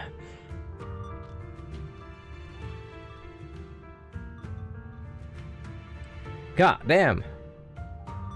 If you really thought you were right, you wouldn't have needed lies and deception in the first place, would you? Oh my goodness. You could have gone about it honestly. Sought out someone who'd willingly lay down their life like Yunquei Summit always has. You could have found a willing sacrifice to achieve your grand cause. Yeah, but they snuck around and was just like... You know the harm the QINGMING sword could bring if left without a master, yet you won't risk your life to stop it.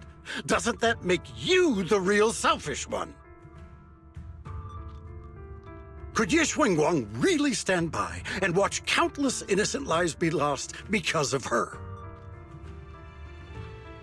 Huh?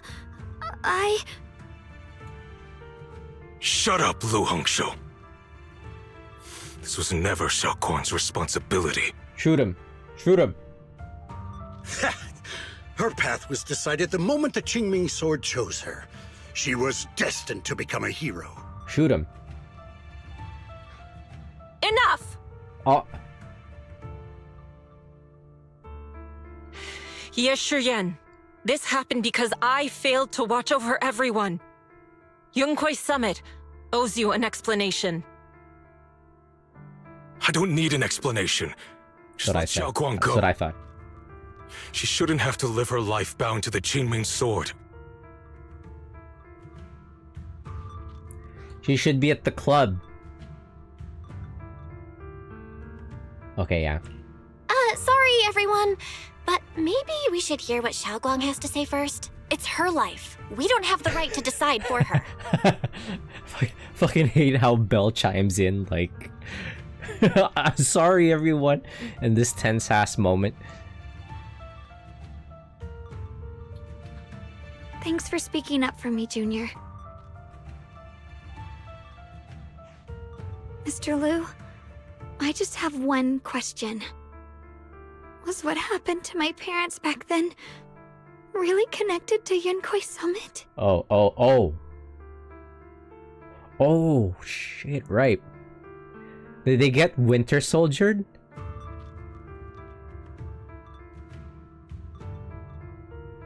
Alright, we kind of glossed over that. Like, Shiyuan mentioned that earlier, but... With how fast things were escalating, I kind of just, like, forgot about it immediately. Did they get winter soldiered? No.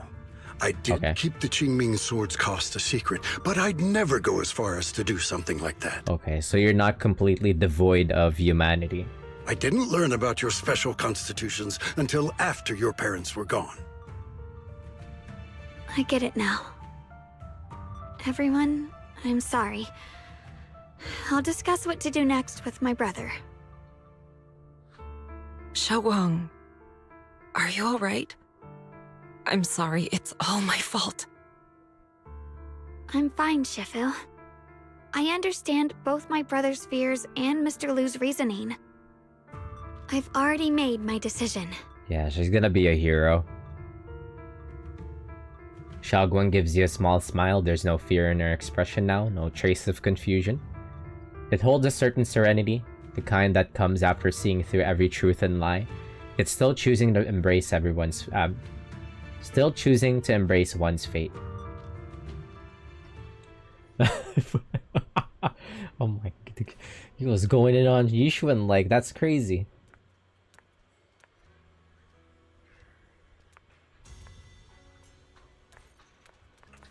It's okay, Yishuan, I still love you.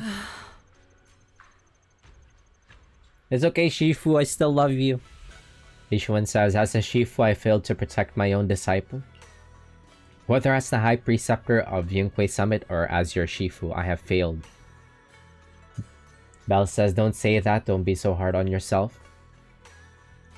Yishuan says, even now I still dream of that battle from years ago. Dream of my sister. Mr. Lu Hongzhou was supposed to come with us. But he wasn't strong enough back then, so his sister forced him to handle logistics, protecting the families of all disciples involved in the battle. But I know that survival for him is a punishment worse than death. Okay, yeah. Okay, yeah, fine. Survivor's guilt is why Lu Hongzhou is crashing out as well. Okay, maybe don't shoot him.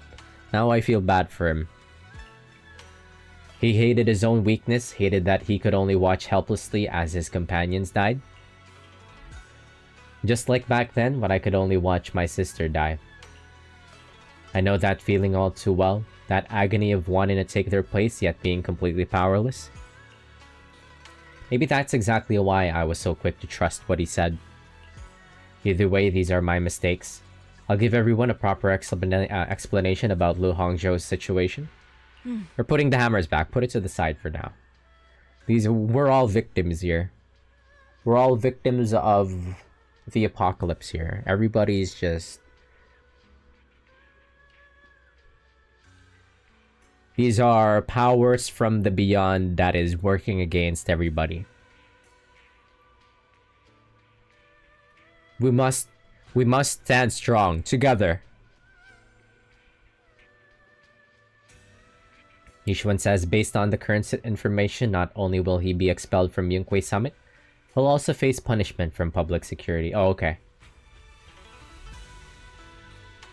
Oh, okay. Though none of this can make up for the pain Xiaoguang has endured. After a long silence, Yishuan Shifu speaks again. It's getting late. Xiaoguang and the others are probably still waiting for you. I'll take care of the rest. Okay, maybe all of the waifu pandering that we've had to suffer through. The shameless waifu marketing pandering that they've been doing was worth it just for that one moment where Shuyuan was crashing out at everybody. That's salvage dispatch for me. That was great. I love drama.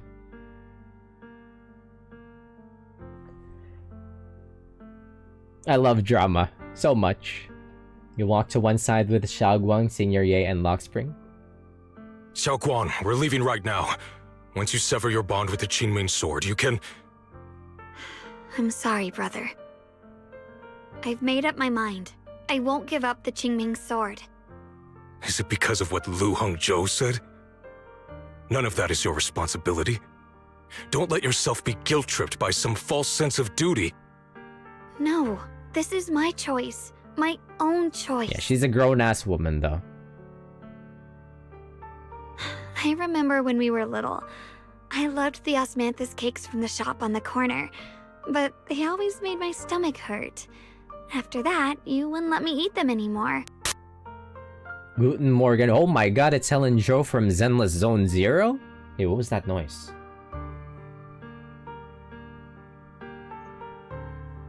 But being the kid I was back then, I couldn't resist. I bought them secretly, and after eating them, my stomach hurt so Did you hear bad that? I almost ended up in the hospital. What the hell was that? Was that in the line? I remember when we were... Wait, that's a long ass line. I'm not gonna try it. There's some weird... Xiaoguang. But I never regretted eating those cakes. Do you know what Guten Morgen means? I forget. What does it actually means? Isn't it like good night? Guten Morgen. Good morning, never mind. Close. Because it is good night for me. Ellen Jo is German? I know you mean well, but you can't protect me forever. I've grown up, and I have to make my own choices. I like how Flash is like Ellen Jo. Hey, Ellen Jo. Like Ellen Jo from... The character Ellen Jo from Zenless Zone Zero is actually here. Oh, right. Ellen Jo is German. She is? I can choose to eat the things I love and bear the stomach ache that comes with them. It's all part of living. I need to experience it all. To make mistakes, to stumble, to cry, to laugh, and not be locked away in a perfect little glass house until I fade away. This is completely different. You can have all the cakes you want, but I can't stand here and watch you march straight to your own death. Whether it leads to life or death, no one knows until they've seen it through. Isn't that right? I get this argument from my lactose homies when I tell them not to eat dairy. Right.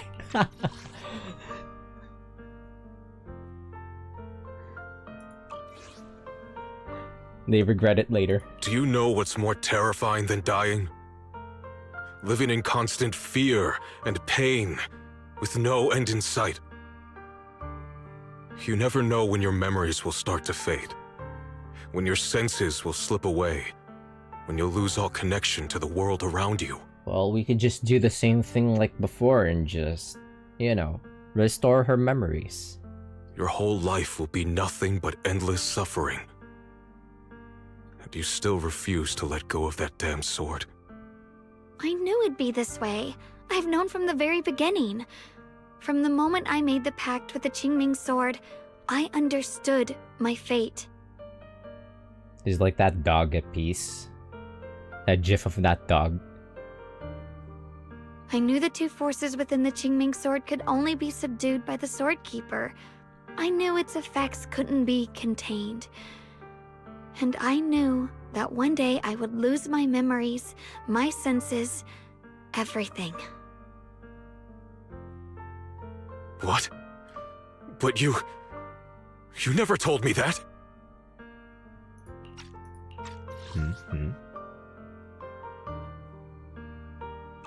Because I didn't want you to keep worrying about me, like you are now. She didn't want to say, brother, regardless of what you do, I'm gonna be cooked.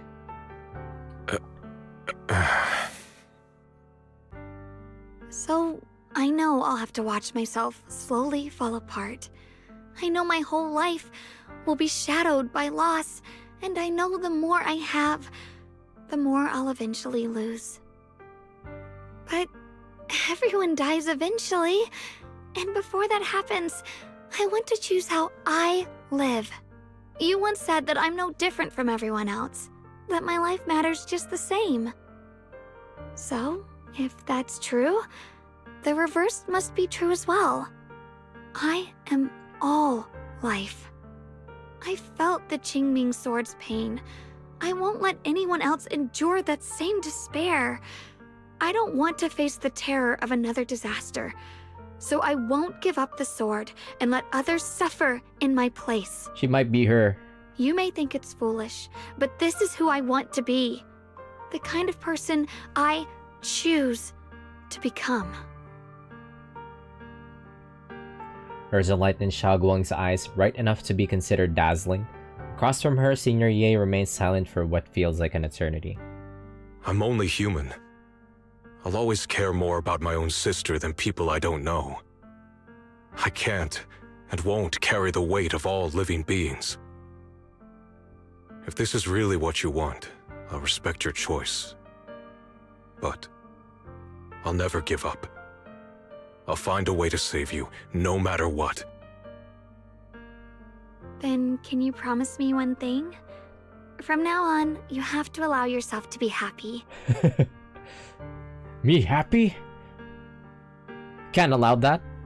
My choices, my fate, none of that is your fault, nor your burden.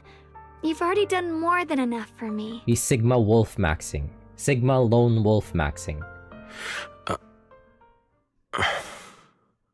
It would ruin his image.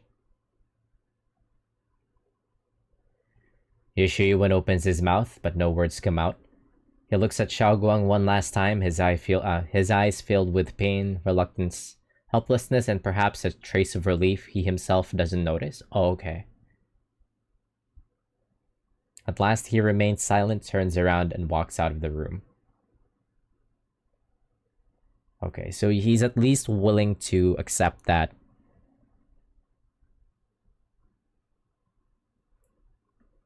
her sister for what she is. A hero. Sorry you had to listen to us argue for so long, Junior. Oh, we love drama. Don't worry about us.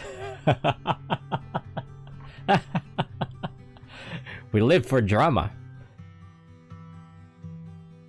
If I could be a fly on the wall.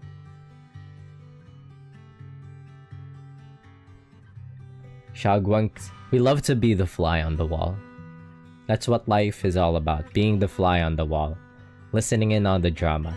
Xiaoguang subconsciously twists the hem of her clothes in her fingers, her head lowered, her breathing careful and uncertain. After a moment, as if gathering the greatest resolve of her life, she slowly lifts her head and meets your gaze. Wait, no! There's something I have to tell you. The truth is, this isn't the first time we've met. Alright, that's enough. That's enough. Now they're going back to the shameless waifu pandering. Now that it's just the proxy and her that's in the room. They're gonna go and approach the childhood friend angle again. I used to think I'd keep this secret forever, but lately, I've realized that if I don't tell you, I'll regret it for the rest of my life. You know how it is with childhood friends and romance animes. When I was a child, right after I gained the QINGMING sword's power and learned what my fate would be, I was alone in Phylum Heights that night, holding the music box my mother had given me. When I was little, my family would hum along to its tune together. But for some reason, that day, the music box suddenly broke.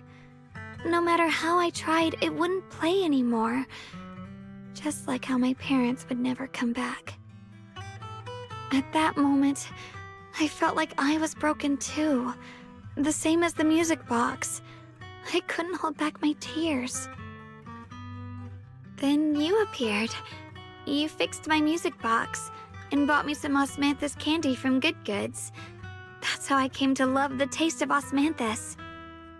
I asked you at that moment, if you knew that the road ahead led straight into an abyss, would you still take that step forward?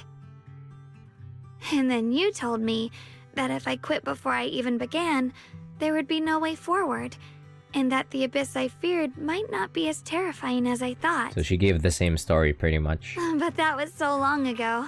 I'm sure you've forgotten by now. I think I remember.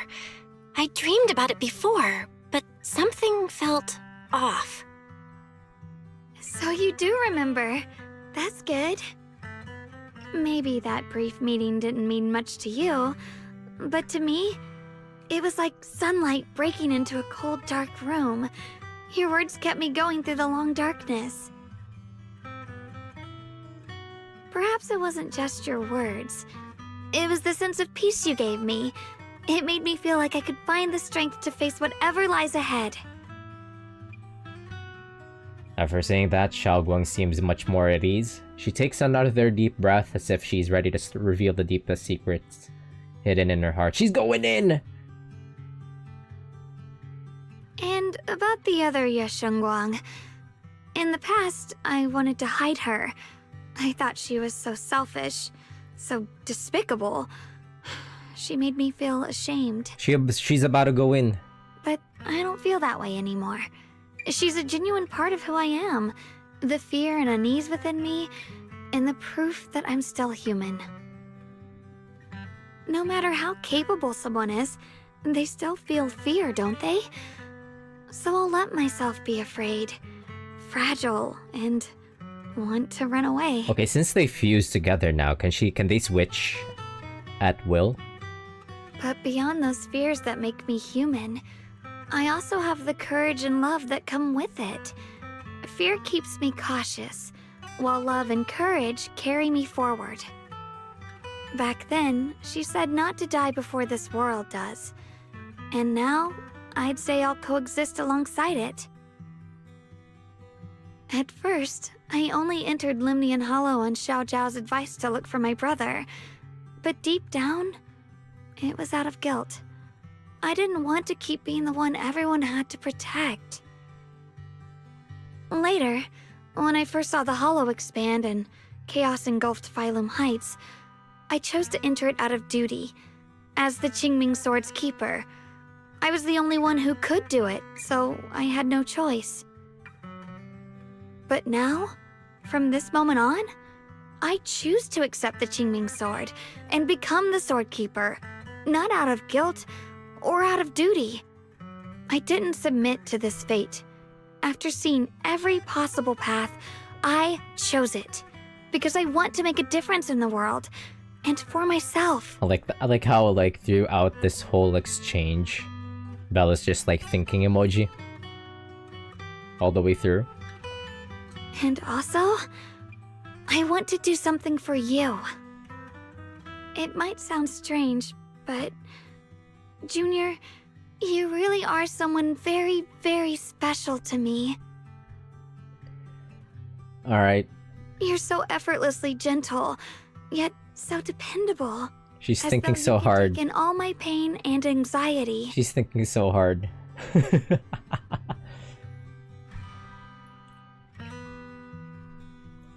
Pain and anxiety? Pulse and anxiety?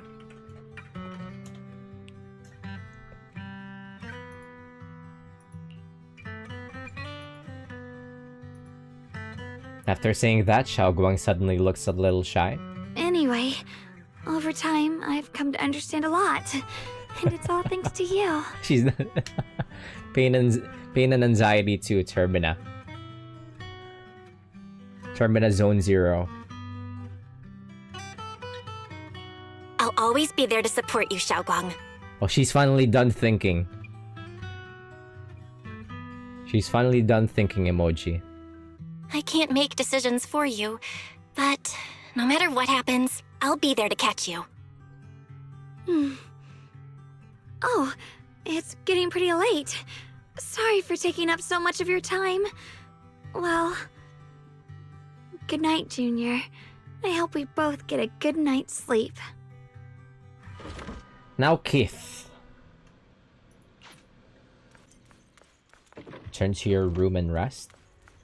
But wait, this is not our room. This is Xiaoguang's room. This is our room. What was that?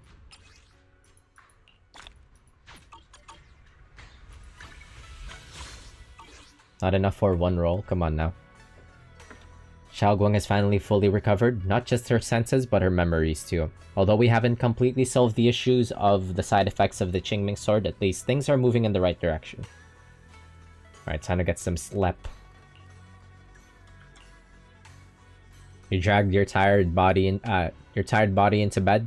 The moment you close your eyes, your consciousness drifts into a long-awaited sweet dream. You feel like you're back at the perfect spot to watch the sunset in Phylum Heights. In the sky, the orange sunset blazes with brilliance, warm but not blinding. You hear the wind whisper and the distant bustle of the city's streets, while catching that familiar sweet osmanthus fragrance lingering in the air. You see Xiaoguang standing right beside you. She has a gentle smile on her face, turning slightly towards you as she speaks. You can't make out the words, but her voice is as soft as feathers. You feel an unprecedented sense of peace and relaxation, as if all the chaos in the world has drifted far away from you in this moment. Just as you are surrounded by happiness and tranquility, an electronic sound that doesn't belong to this beautiful world suddenly rings out. She was... Belle was having like, you know, those kind of dreams where you're married and happy or some shit, and you wake up and it's not real.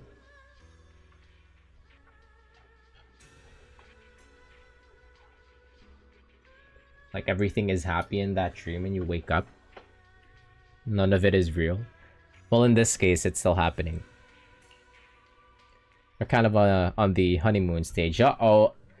Massive energy anomaly detected in Lemnian Hollow. Okay, shit's about to go down. It appears to be undergoing a second rapid expansion. Additionally, its current expansion rate has far exceeded the previous recorded peak value. Crisis level has been elevated to maximum. Ruh-roh! No, this can't be. Ruh-roh, we Endwalker! Looks like the Hollow's about to swallow Phylum Heights whole. Well, whatever will we do about this? It's gotten even bigger than before. This is bad. We need to regroup with everyone now. We Endwalker now. Those terrifying black miasma flowers have spread all over the city. My oof. Hollow is like a raging tsunami, threatening to engulf everything. We're just standing about. Huh? Minato says, Belle, how are you all doing? Everything alright? Belle says, I'm alright. Aren't you guys gonna evacuate? Minato says, of course we aren't. We may be Alice says, we may be civilians, but Waifei Peninsula is our home too. We won't surrender this place to the Hollow or the Ethereals. Yuzuha says, nice. Alice dropped a pretty cool line there. Anyway, that's how it is. We've got to protect Phylum Heights. Minato says, you must be familiar with our combat power at this point, right? Everything else aside, we can hold our own when it comes to a fight. Yuzuha says, exactly. If you need any help, just come find us. After chatting for a bit longer, Minato, Alice, and Yuzuha go to calm down the panicked citizens nearby. Where's Lucia and Yidhari? Oh, there they are. Wait, what's happening to Yidhari? What's happening to Hari? He's gonna morb.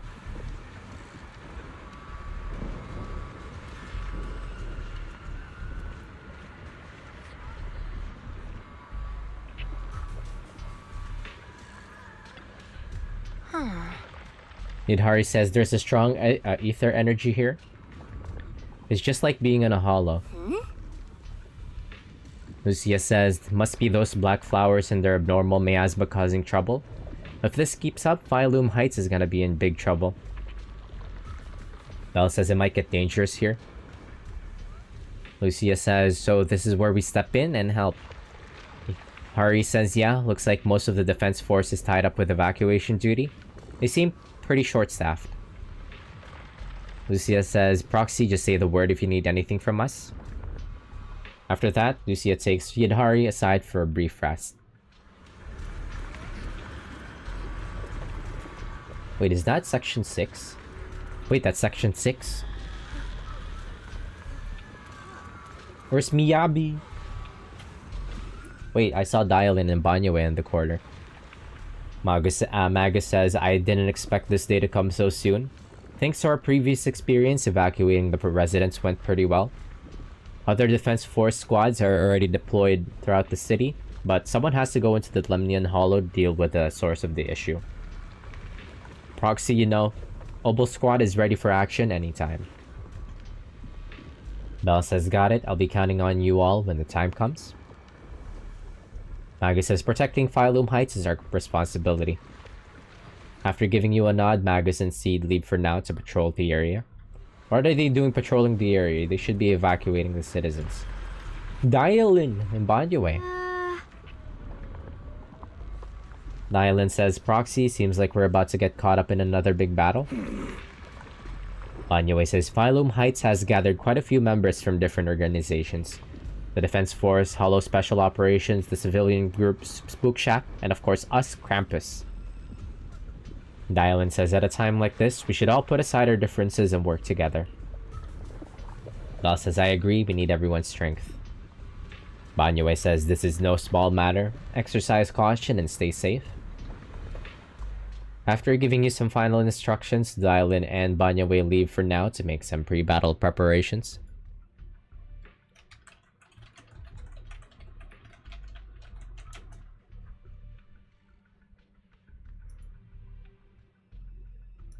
One second.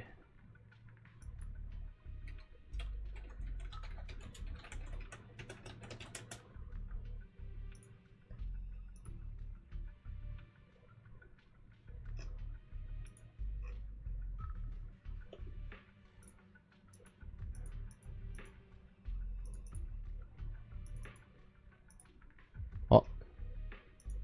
Wait, what? Okay, just claimed my 50 astrites from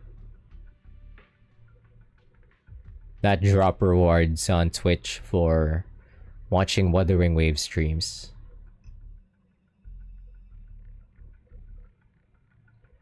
Just claimed my 50 astrites. It will go towards our Amy funds. 50 whole astrites.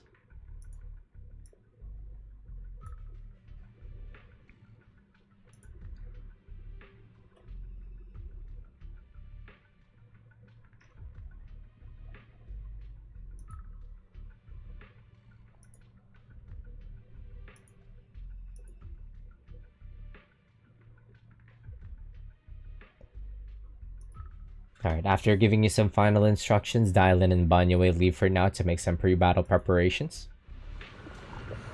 Alright, see you all in there. We're gonna have the Avengers moment now, aren't we?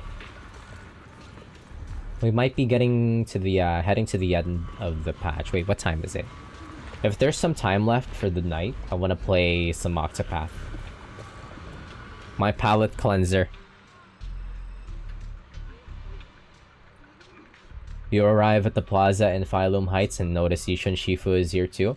She gazes at Xiaoguang and Senior Ye, her usually calm eyes filled with a conflict of emotions. You're here. Fuck. Shit, this is awkward. After everything that happened last night. Shifu. Shiyuan. Xiaoguang. There's something I want to say to you.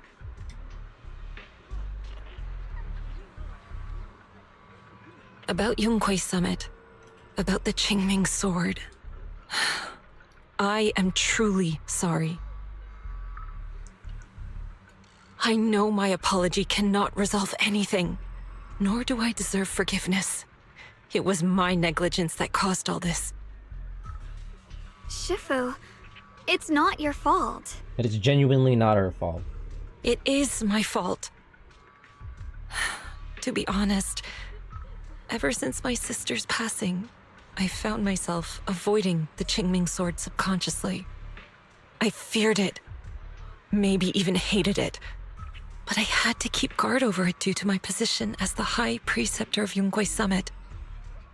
After making the case, my fear of the QINGMING sword led me to instinctively distance myself from it, and that's why I so easily fell for Lu Hangzhou's lies. Looking back now, the sword case I poured everything into didn't amount to much in the end.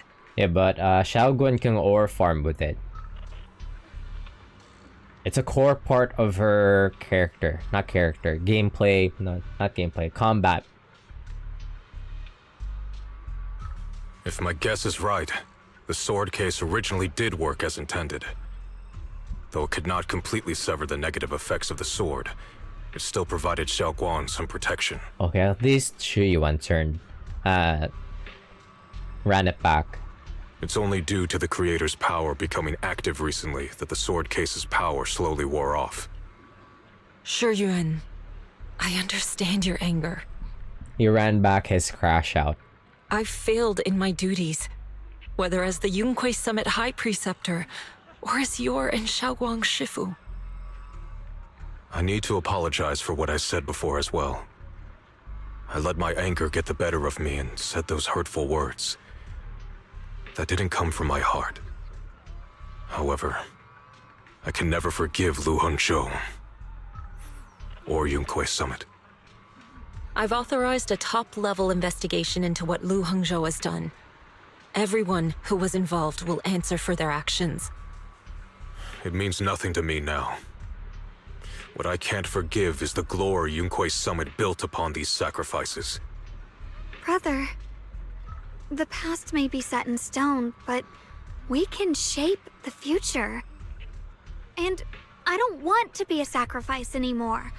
I want to become someone who stands in front of the people I love. A hero who protects them.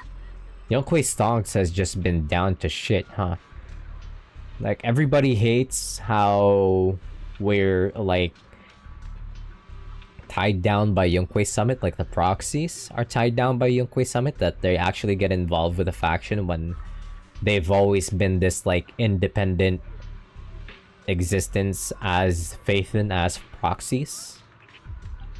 Like, proxies has always been supposed to be like independent workers or something. Independent in that they should never have been involved with any factions. And the first faction that you do get involved with is involved with some dark shit. Which is unfortunate. So this is just like fuel for the fire with how everybody hates Yunque Summit right now. Kind of feels bad because I like the characters in Yunque Summit.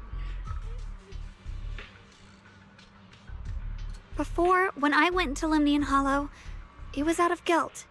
Or perhaps a sense of obligation. But from now on, I will only fight for my own will. Because it's what I choose to do.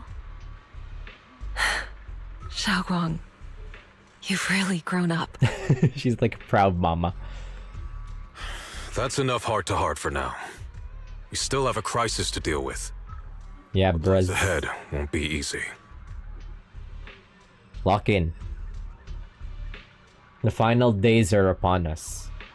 After a while, the others from Yunque Summit as well as Wise also arrive.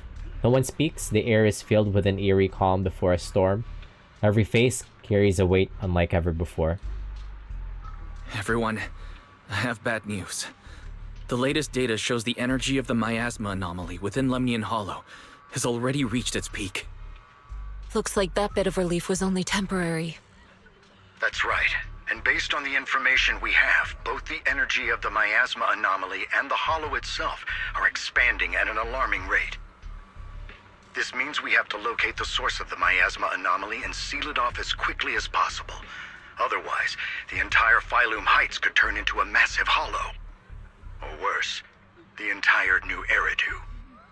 And as for this so-called source, according to my current findings, we can now be almost certain it's the power of the Creator, hidden deep within Lemnian Hollow. Sealing the source is our top priority. Meanwhile, we need to evacuate everyone in Wi-Fi and do everything we can to slow the Hollow's expansion. I've already deployed additional personnel to assist. Miyabi! But the reinforcements will take some time to arrive, and I'm afraid the Hollow's expansion won't wait. If it comes to it, we'll have to rely on everyone here. Wait, wasn't Miyabi already in town? Especially our friends from Yunque Summit. I understand this sort of miasma anomaly can only be properly purified with your techniques. My blade, Miyabi! tailless, seems to have some effect on it as well. Miyabi! Audience clap.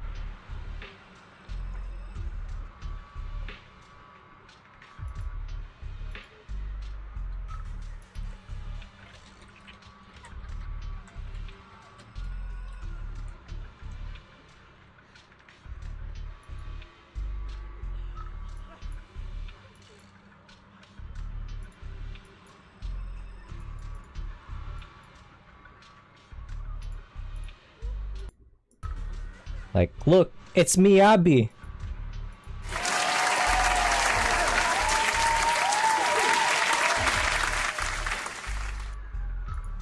Like in a comedy, you know?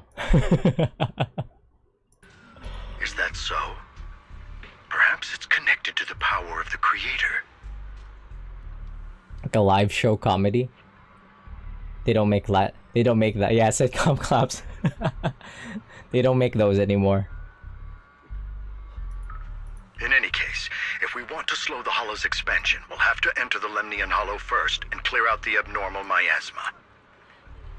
That said, we'll need to send someone to locate the specific coordinates of where the abnormal miasma gathers. About that. Fair... We've already calculated the locations in Lemnian Hollow where the miasma is most active. Judging from Xiaoguang's previous trip into the Hollow to cleanse the Black Flowers, removing the abnormal miasma in those areas should help slow the Hollow's expansion. Then, with the manpower we have, we'll need to split into teams and head into different areas to clear out those Black Flowers. Everything else is relatively manageable.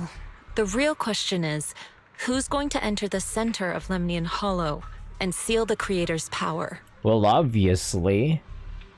The QINGMING sword has a far more intimate connection with Lemnian Hollow and even the Creator than we ever would have thought.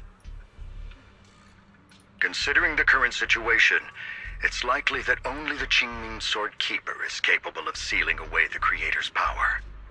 Our analysis came to the same conclusion. The huge energy fluctuations in Lemnian Hollow bear a connection to the energy the QINGMING sword gives off. I hate to admit it, but it's possible only the QINGMING sword has the power to put a stop to this. I'll go. The QINGMING sword's power has a mysterious connection to the Creator, and it's linked to that section of Lemnian Hollow. As the sword keeper, I have to go. Xiaoguang. This is the most reasonable choice for now. But using the QINGMING sword comes with a heavy price. Monsieur Xingguang, are you sure you can accept it? Yes. Please don't worry, Mayor. This is my choice. No matter what happens next, I'll accept it willingly. Mr. Mayor, Xiaoguang has only just recovered. As her Shifu, I can't stand by and watch her put herself in danger again. So please, permit me to go in her place. I may not be able to use the power of the QINGMING sword, but you know my strength. I will definitely... I understand your concern, Jishin. However, this is the only way. This is the way. But... Given the circumstances, I care more about the decision Miss Ye Xingguang has made herself. The matter is settled. As for you, Yishun, there's still plenty in Phylum Heights that requires your attention. Don't waste your time here any longer. It's so funny how they keep sidelining Yishun, huh? They have done her so dirty. I'm going with Xiaoguang. I'm her proxy. No matter what happens, I'll bring her home safe and sound. I'm coming with you too. We've been through this together before, and by now we work perfectly as a team. Zhao. I love Zhao. Besides, I'm one of the best in Krampus, and I know what I'm capable of. I can help too. I'm pretty familiar with the inside of the Lemnian Hollow. I actually don't trust Lockspring yet. Also, I have some good news. We've upgraded our equipment so everyone can stay in touch while inside Lemnian Hollow. As you all know, Belle can reach me through the HDD system while she's inside the Hollow. If we route the signal through her, everyone can stay connected to the outside.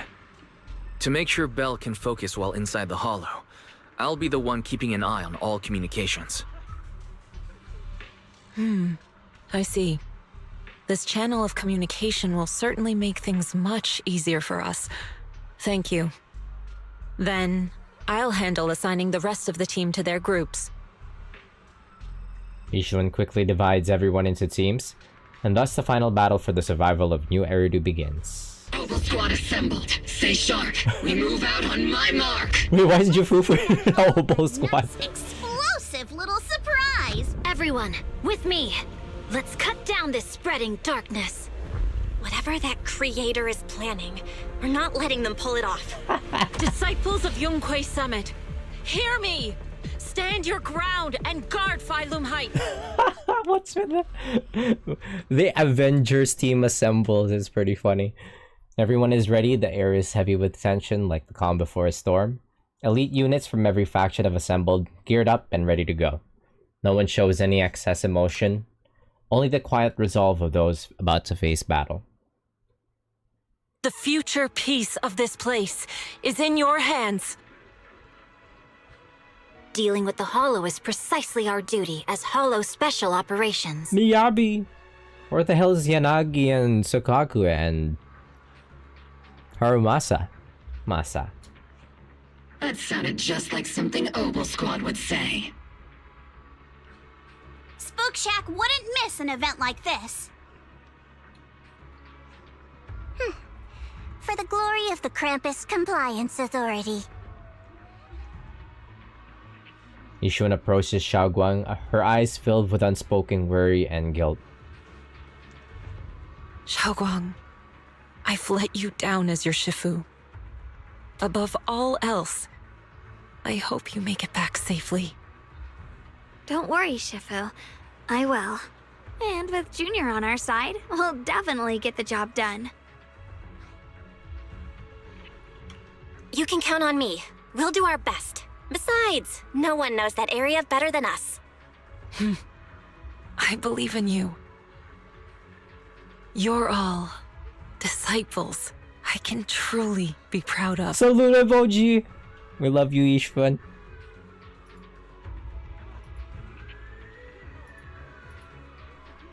Look at that. $1 billion Yishuan smile.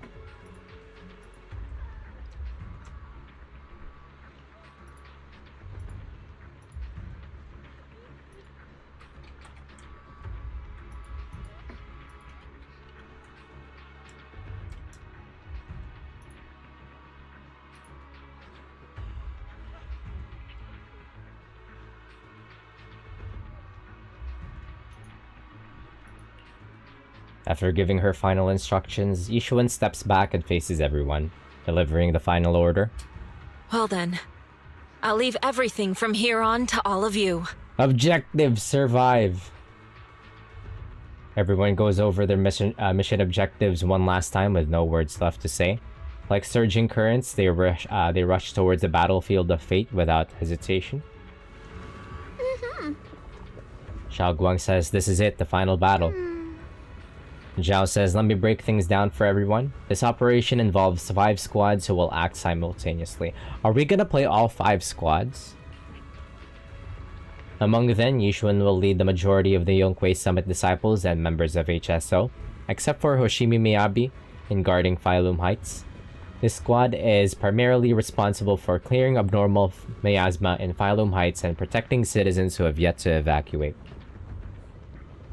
The remaining 4 squads must enter Lemnian Hollow. Aside from our squad, the goal of the other 3 squads is to eliminate abnormal miasma within the Hollow. Due to the unique traits of the abnormal miasmic black flowers, except for Hoshimi Miyabi, only techniques known by Yonkwei Summit's disciples can clear the miasma. So everyone else will be mainly responsible for providing covering fire. Oh, I see. That's why they had the Yonkwei Summit disciples like spread out in the other teams, like Jufufu with the Obo squad, Panda with Spook Shack. Zhao says, based on current intel, there are 4 main areas where the abnormal miasma is concentrated in the Hollow. Area 1 near the miasma flare tower with Jufufu leading Obo squad. Area 2 near the test site ruins with Panda leading the members of Spook Shack. Though Spook Shack is comprised of civilians, their members' exceptional combat abilities make them more than capable of completing this mission.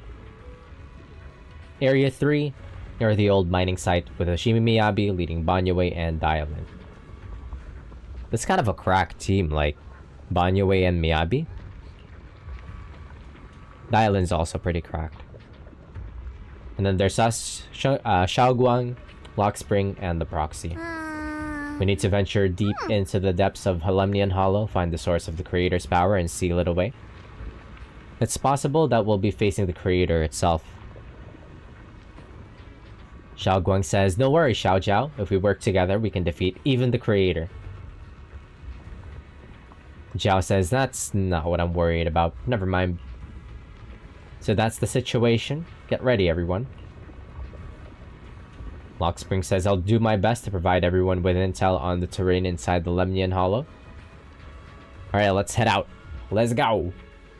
Let's go. Let's go. Are they gonna make me play like as the other teams, or are we just gonna be stuck with Xiaoguang? Everyone, this battle concerns not only the fate of Wei-Fei, but the survival of all New Eridu. It's unlike any we've faced before. Okay. I ask that you all work together with Yunquei Summit and me to clear the miasma and halt Lemnian Hollow's expansion. This is like a Battlefield intro. Battlefield match intro. Like in 2042. As you walk, Zhao's gaze freezes for a moment.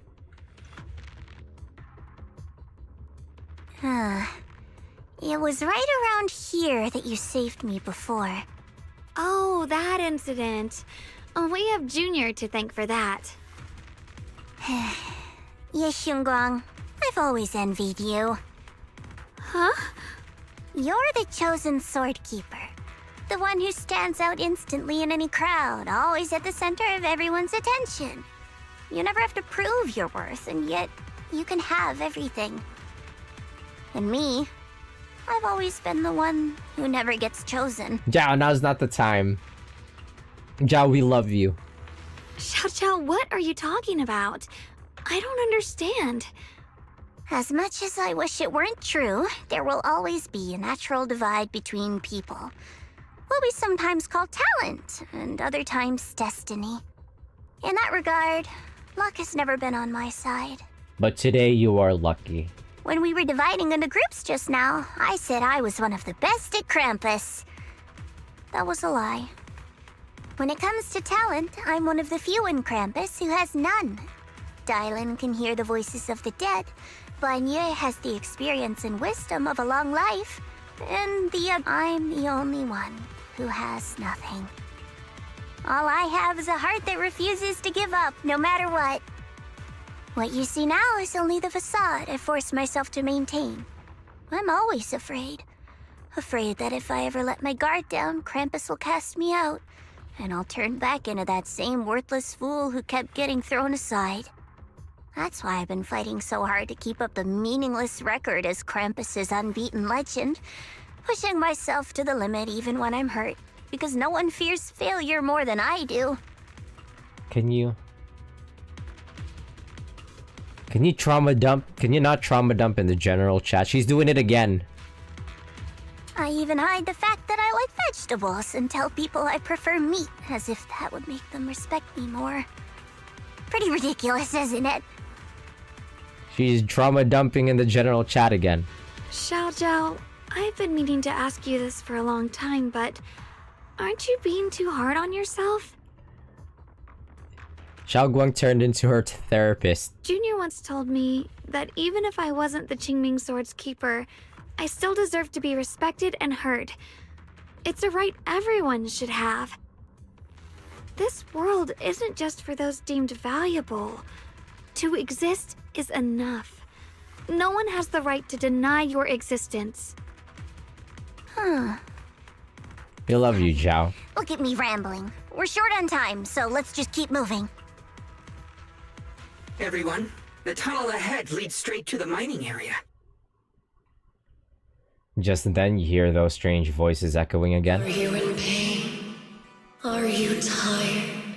My dear child, you were never meant to suffer like this. Sarah is starting to sound like those lawyer commercials.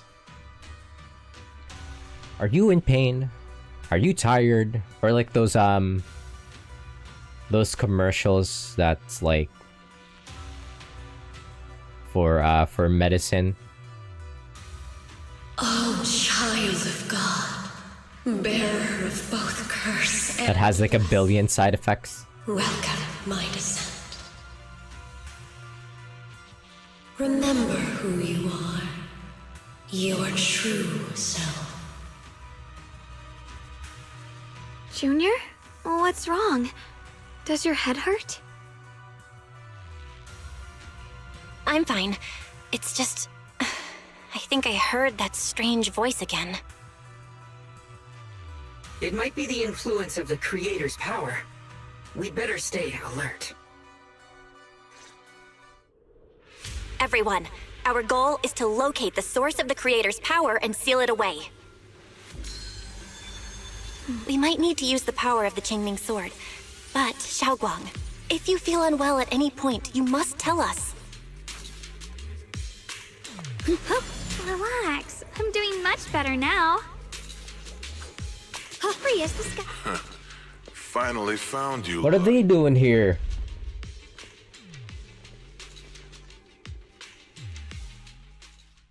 Wait, what? Last time we let our guard down, but this time you're not getting away so easily. You're the ones who attacked us before. That's right. Let's not make this complicated, little lady. All we want is the QINGMING sword you're carrying. Hand it over and nobody gets hurt. Why now? We're in the middle of fighting back against the Hollow. Why now? Otherwise, we'll have no choice but to take it by force. You want the QINGMING sword? It only responds to its sword keeper. It's nothing but a useless hunk of metal in anyone else's hands. That's not our concern. We're just following orders. Following orders? I knew you looked familiar. Don't tell me you're with Tops. That's right. Xiao, wait! Doesn't Krampus have authority? If these people are from Tops, then can't you just make them... What do you think this is? Some sort of dream lady? Krampus still operates under Tops.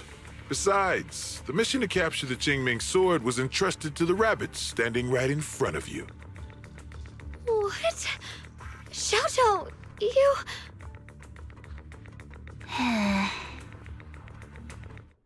She wouldn't. She wouldn't. Mission to capture the QINGMING sword? Xiao Zhao? Is what he said true? Looks like Miss Zhao isn't exactly on our side. No way! Xiao Zhao's helped us so many times. There has to be some misunderstanding. Yeah?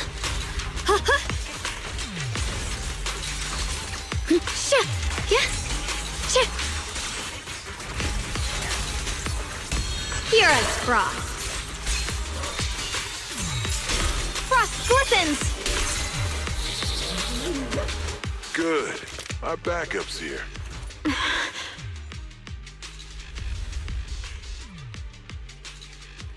Zhao, no, you couldn't do this to us. You can't do this to us. Zhao lowers her head, her expression hidden from view. At the same time, more Tops forces begin rushing in. She wouldn't. What a troublesome bunch. But don't worry, we've got plenty of manpower and time to wear you down. If you know what's good for you, you'll hand over the QINGMING sword now! She'll turn over. Last minute. I don't want to hurt anyone. And the QINGMING sword shouldn't be used in a place like this. But if you insist on standing in our way, then we won't hold back. Xiaoguang's right. We're not handing over the QINGMING sword. Lemnian Hollow is spreading fast. If we don't seal the Creator, all of Wi-Fi will be lost. Wi-Fi will be swallowed by a hollow? That's terrible. But what's that got to do with us? It's not like we live in this dump anyway. We're just following orders. Plus, the higher-ups promised we'll earn first-class merit and a big performance bonus if we bring back the QINGMING sword. This guy's just like comically evil. Even a Krampus judge would be tempted by that, don't you think? Shut it. Come to think of it, Miss Zhao, you must have been ordered to seize the QINGMING sword too, right? Why are you just standing there? Aren't you going to help us take these guys down? Don't tell me. You're waiting for us to exhaust ourselves so you can take all the credit yourself. How cunning. No wonder they call you the unbeaten legend of Krampus. I have no such intention. Now listen carefully. I, Zhao, Krampus Judge, hereby order you to abandon the plot to acquire the QINGMING sword and withdraw. Xiao Zhao, but you... Yes, Xingguang, I know you can handle this without my help. But your power shouldn't be wasted on something like this. Are you trying to disobey your top's orders? So what if I am? Chao, the interest maker, judge of Krampus. I've heard about you. You used to be a wanderer. No one knows how you managed it, but the current leader of Krampus recommended you to Tops.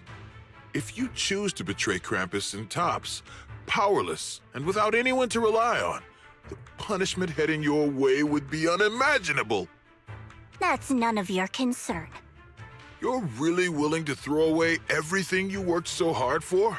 All for those two who have nothing to do with you? That's my decision to make. How foolish. It seems the so-called interest maker doesn't understand the meaning of interest at all. In that case, let's drop the pretense. There's no way we're following your orders. We're not giving up such a perfect chance to earn merit. If your mind's made up, then we'll have to take you down as well. Not only that, I'll report everything to the higher. Can this guy shut up so we can beat him up already? You're an enemy of High Ambitions Corp. No, an enemy of all of Tops. Huh. We'll see about that. I'll give you one last chance. Are you sure you want to betray Tops? Throw everything away and go back to being that worthless nobody? All the wealth, the honor, the protection. I don't want any of it. Right now, all I want is for my friends to live, to hold on until the very end. Go on ahead. Finish your mission. Zhao, no. Don't worry. I'll catch up soon. Now, let's end this quickly! We love Zhao.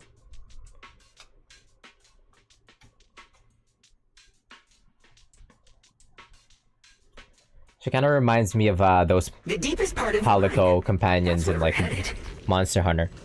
He even has a little greatsword. Under the overwhelming surge of abnormal miasma, an illusion that feels both strange and familiar takes shape once more. This is... that strange thing from before? Huh. I can't see anything ahead.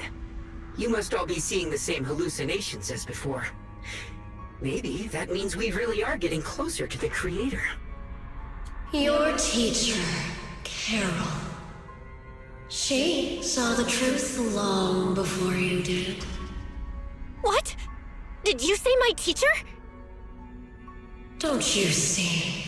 It was Carol who brought all of this upon you. What you call the fall of the old capital. You should do the same as she did. And let go of the burden that was never yours to bear. Return to that primal state of purity, chaos, and quiet emptiness. Just what the hell are you? What the are you? Junior, what's wrong? Are you feeling sick? Must be affected by the illusion. There's no more bloodshed. No more disappointment. No endless road to absolution. There is only eternal, ultimate, and absolute freedom. Come, child. Become one with me. Just like your teacher, Carol. No! My teacher would never join you! After a burst of searing pain, your vision finally returns, and the light comes back into focus. Junior, don't scare me like that. It's okay. I'm fine now. But I just remembered something. That spherical cocoon-like thing, it looked just like the one embedded in those floating boulders we found.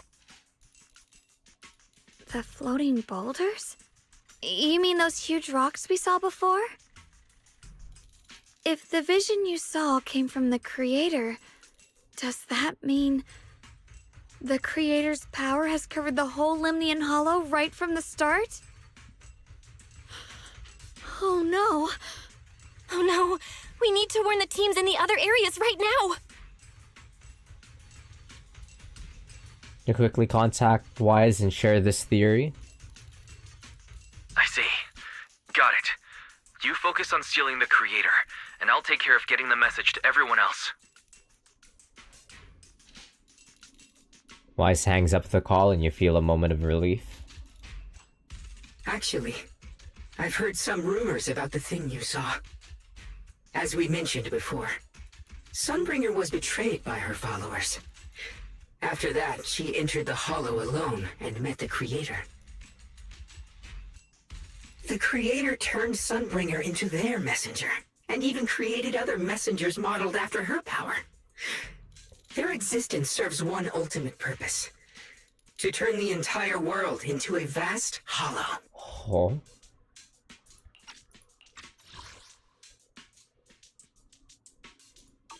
Wait, you mean Sunbringer submitted to the Creator? OG Void Hunter lore. Because the Creator promised a world free of division and inequality. A place where people could finally let go of their hatred for one another. In such a world, everyone is equal. There's no fighting, no conflict, no division. Uh-oh. Only eternal peace and tranquility. Uh-oh. Lock spring. This so-called new world sounds pretty suspicious to me. And if there's no difference between anyone, doesn't that mean there's no individuality either? Would a world where everyone's the same really have any meaning? I feel the same way. Of course, it's just something I heard. Maybe it's just a story someone made up. Let's just keep moving. I don't know. This way. The bottom of the mine is just ahead. There's the skies. Ride the wind. Huh. Weird. This place looks like they just stopped mining in the middle of the job. Yeah. Yeah. Something Such a happened great all of a world. sudden. Just ignore it then. Just a story. Lady Sunbringer was betrayed. A tide of miasma burst from below the ground and swallowed everything whole. As if taking revenge against humanity. Though, it's just a story. Don't take it too seriously. Nah. Yeah. Floating boulder should be nearby. He said it again. Just to be safe, let's get a bit closer and take a careful look at its condition. Ride the wind. I can't help but wonder what kind of story this strange stone is leading us to. Where?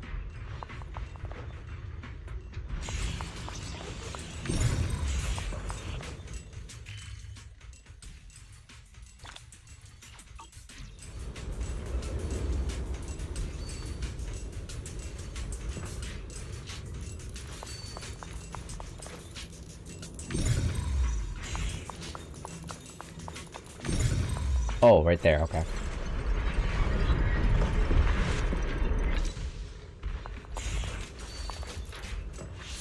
It's all thanks to Miss Ye Guang. Without your help, we wouldn't have gotten closer. Yeah, shut up, So Lockspring. that's the floating boulder? Looks kind of strange. On closer inspection, the floating boulders, it seems to be seeping miasma. It looks a little unstable. If I'm not mistaken, this boulder's strange condition might be linked to the Creator's seal. I agree. I can feel something ominous every time we get close to this boulder. And it's even stronger now than before. Don't tell me. The Creator's about to awaken? I'm afraid so. Just then, a transmission from Wise comes through. Bell, I've just confirmed it.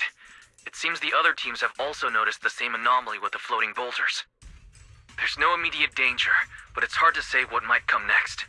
Everyone needs to stay alert. If that's the case, we're running out of time. Based on my previous experience, the creator's location should be right beneath us. We need to get to the bottom of the mining area fast. We need to get to the bottom of this. Free as the skies. Is all this stuff around us Lumite ore? Yes. These must be the raw materials of Porcelain. The reason this whole mine existed.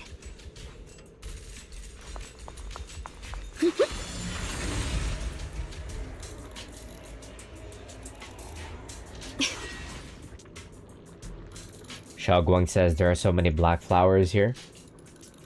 We should definitely purify them first.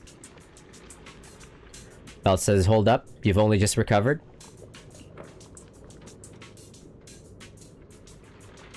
Xiaoguang says, but... Bell says, besides, her companions are still working hard. We should also get our own part done. Xiaoguang says, nothing. You're right, Junior. The power of the QINGMING sword should definitely be saved for the most crucial moment. Once we find the source of the creator's power, we can put an end to everything once and for all. Please. Hard to believe such a massive mining site existed before the Hollow swallowed it up. Wait. Wait. Yeah. I'd love to see how lively it must have been back then. That's exactly why we have to protect Wi-Fi Peninsula now. We can't let the Hollow spread any further. Not to our home.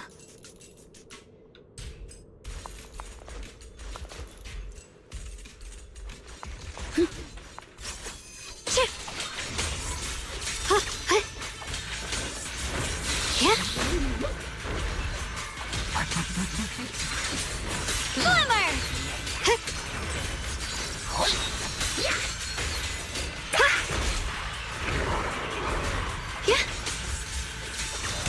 You're a frost. Radiant clouds. There are significantly more black flowers here. Look, there's a huge platform up ahead. Let's check it out. Wait, it looks like I can add others into this team. No, I can't? No, I can't. Okay.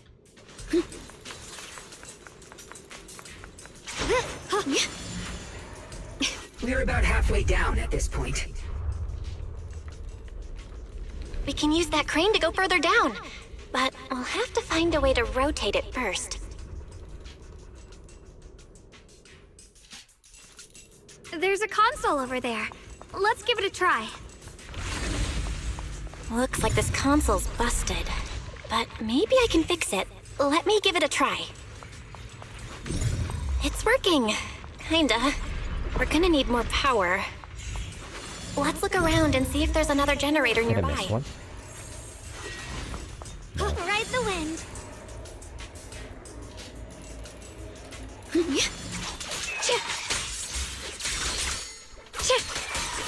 With the light.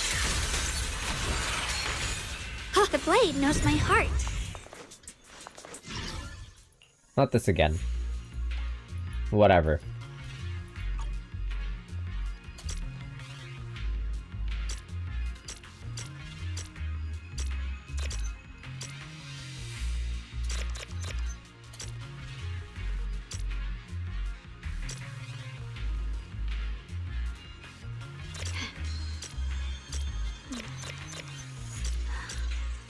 The sword? What do you do there?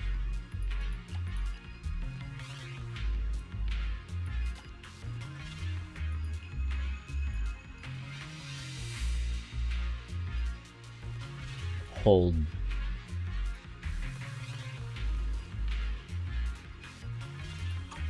Here's my heart.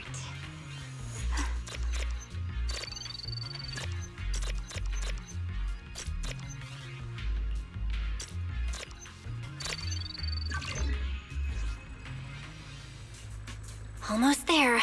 Just one more generator and we'll be good to go.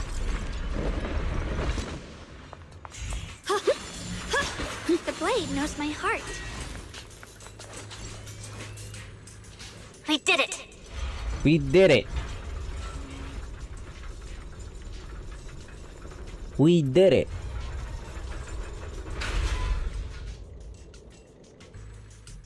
Just then a transmission from Wise comes through. Bell, just updating you on the situation. All squads have reached their target areas and discovered a large number of black flowers and ethereals that are affected by the miasma. They're dealing with them right now. My blade is indeed quite effective against this abnormal miasma. This Miyabi sure is impressive. Opal Squad is in place and will provide firepower support to cover the purification teams. Oh, these black flowers. They're so pretty. But they're even better when they wither. Wait, Seed, you can't eat them. There's a lot of ethereals here, too. Don't get scared now, Alice. I'll do my best. Everyone, the abnormal Alice, my miasma in pookie. Phylum Heights is within controllable levels. We've sent people to evacuate the residents. But some people, they aren't willing to leave just yet. Because they don't want to leave their homes? Everyone knows if Lemnian Hollow reaches that point of no return, evacuating won't help. They've placed all their remaining hope in us. Brother, we'll do everything we can to protect Phylum Heights. How are things on your end? We found tons of black flowers here, too. Way more than on the outskirts. But we've decided to leave them for now and look for the source of the Creator's power. You've made the right choice. Our mission is to clear out the abnormal miasma in Phylum Heights and the edges of the Hollow. Meanwhile, you need to destroy the source. Xiaowang, there are still risks to using the QINGMING sword's power. Don't use it unless absolutely necessary. Remember, your goal is to seal the Creator's power. Nothing else matters. Well then, good luck, everyone. Alright. Objective survive. Alright, be right back real quick.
Alright, back. Yishu and my beloved.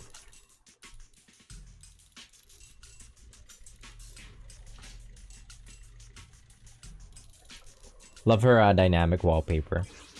My favorite.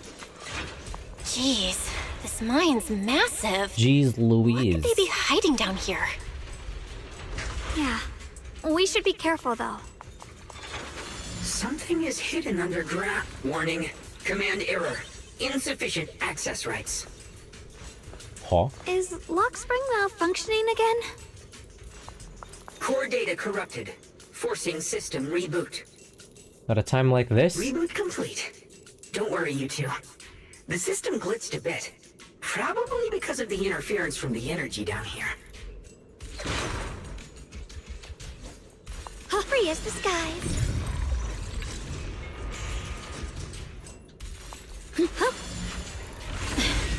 Free as the skies see it. There's a ton of abnormal miasma right at the entrance of the opposite side. The QINGMING sword's reacting. The entrance to the mine ahead must be connected to the source of the abnormal miasma.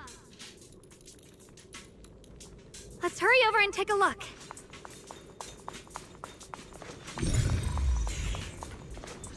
This looks like a boss field. Staring at the source of the abnormal miasma before you, everyone falls silent for a moment. Xiaoguang grips the QINGMING sword tightly, her expression is tense. I can feel it right beneath us. A terrifying power surging upward. If we let this power go unchecked, it won't just be Wi-Fi Peninsula. The whole of New Eridu might be destroyed. We have to find a way to stop this. The QINGMING sword. If it's the QINGMING sword, then... Xiaoguang raises the QINGMING sword, trying to purify the energy underground the same way she cleansed the abnormal miasma before. The blade vibrates faintly, but nothing happens. It's no use. This power is far beyond anything we faced before. It feels like it's coming from something ancient, something primal. I'm afraid even the full power of the QINGMING sword won't make a difference. It's all right, Xiaoguang. Don't push yourself. If this power really is that strong, we'll come up with another plan. Like, maybe we could try finding a way to seal off the underground entrance. You're right. If we can't actually stop the power underground, we can at least find a way to seal the mine forever. That'll keep it from spilling out. It's going to be difficult, but if I use this giant black flower, I should be able to pull it off. I knew you wouldn't let us down, Junior. You can seal the underground entrance using that giant black flower. Exactly. I can use the QINGMING sword to channel the flower's energy, similar to how we purified the miasma anomaly. As long as this terrible power stays sealed here, Wi-Fi shouldn't be in immediate danger for the time being. Xiaoguang steps forward, raising her hand slowly. Between her fingers glows a mysterious charm. As she moves, the QINGMING sword hums with a deep, resonant thrum. Blood as the bond, soul as the vow. Carrying the fate of all endless eras, bound by the wishes of all living beings. QINGMING as the lock, the sword as the tomb. Seal! We did it? Uh-oh. What's Lockspring doing? The seal should hold for now. The rest, we'll discuss with the others once we're back. Shattered chains. Chaotic souls. Hear the faint, pitiful cries of this world. Lockspring, what the hell are you doing? Creator, I beseech you. Awaken from your eternal slumber and descend upon this tainted world. I'm sorry, everyone. You cannot stop their descent. What do you mean by that? It's exactly as I said. Only their awakening can serve as the ultimate answer to everything. We shouldn't have brought Lockspring, I told ya. The time has come. I will not allow you to interfere with the plan. What plan are you talking about? There's only one plan. From the very beginning, everything I've done was for one purpose. To awaken them! But if the Creator awakens, all of Waifei Peninsula, all of New Eridu will be swallowed by a hollow. It would bring about a catastrophe beyond imagination! Humans are truly adorable. You make the same mistakes again and again, and still, I forgive you.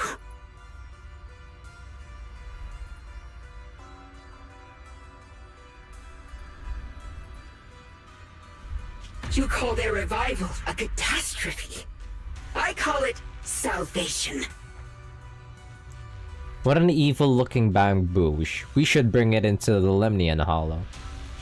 Humanity has knelt before the storms and worshipped strength. Now, it simply seeks a more perfect God. And they'll bless you with the greatest gift of all. Bliss without the burden of thought. If you ask me, wouldn't it be better to just kill these people?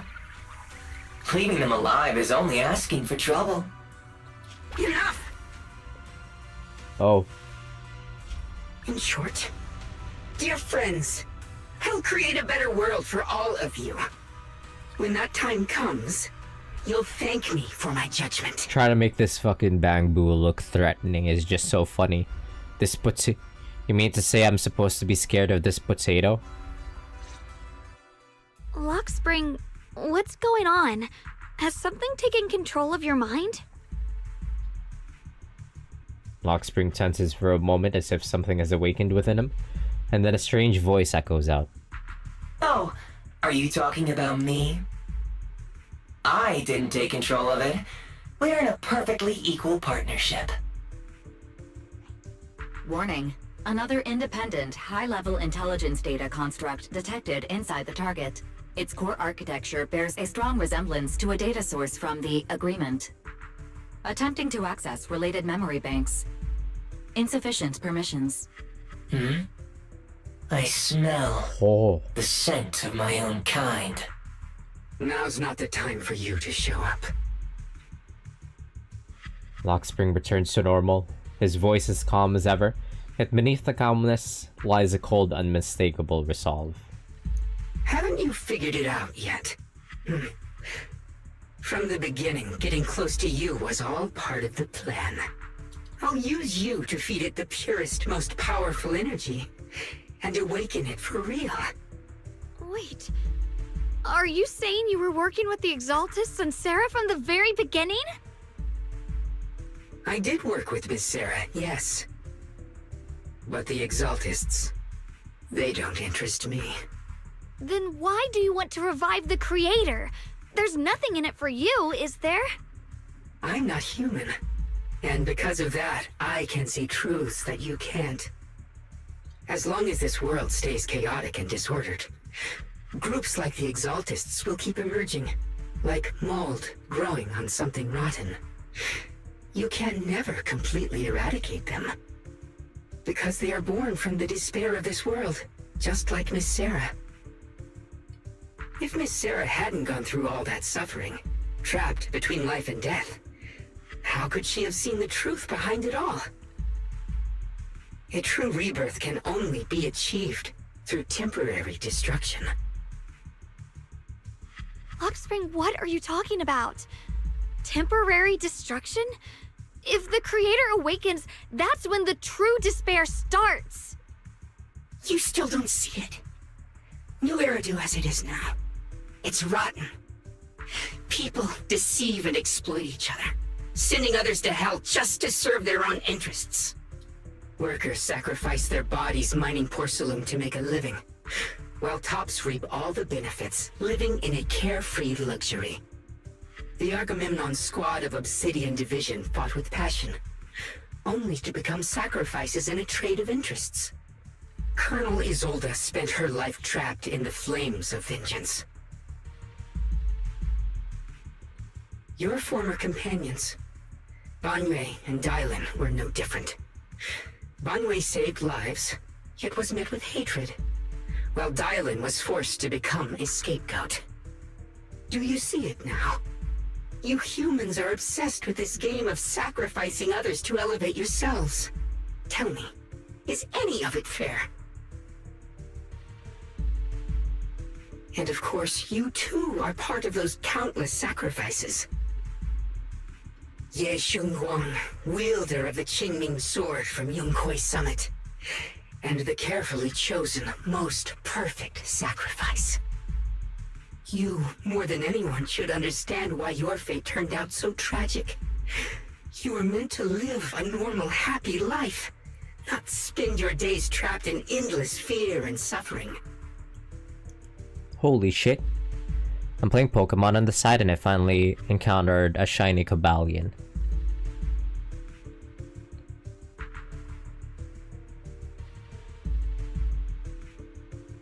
Woohoo! I've been trying for weeks.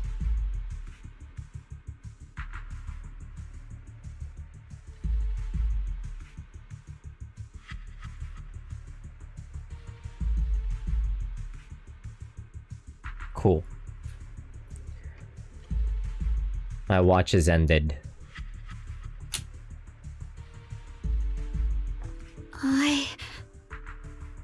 And you, Phaethon, along with your teacher, Carol Arna.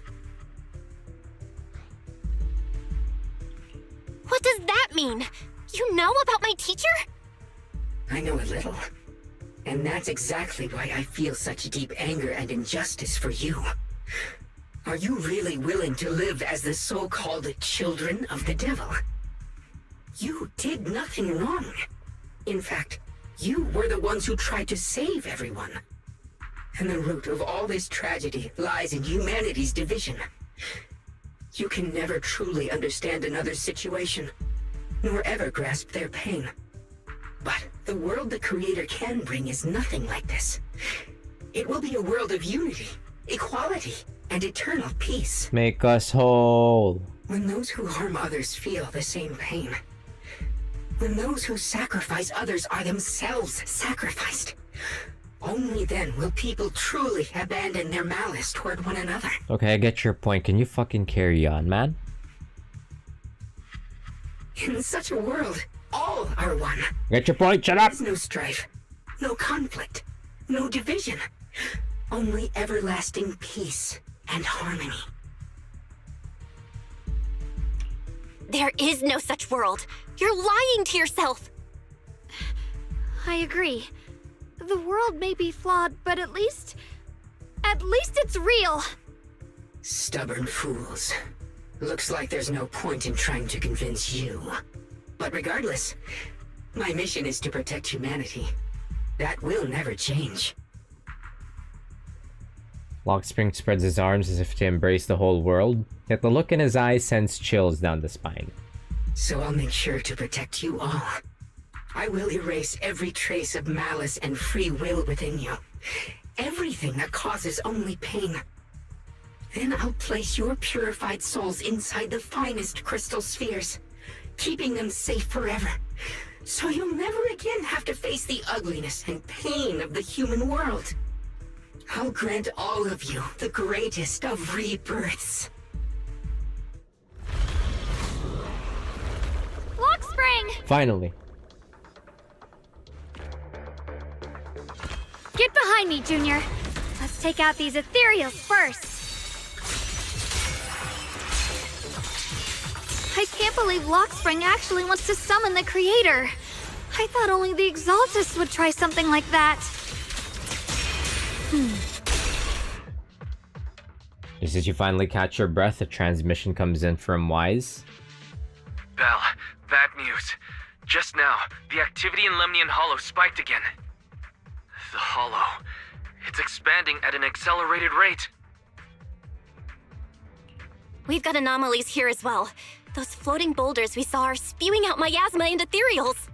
It sounds like Lemnian Hollow's instability is linked to the same power behind those giant boulders. Yishuan Shifu and the others back in Wi-Fi are still managing for the time being. Belle, please be careful.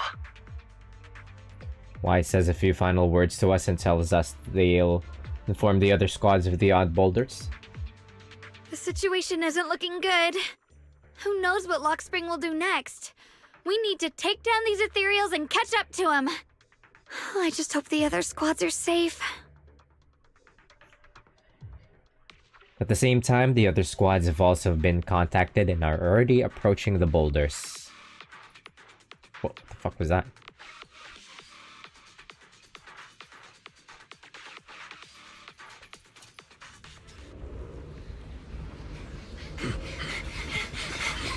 Cutscenes. Be careful, everyone.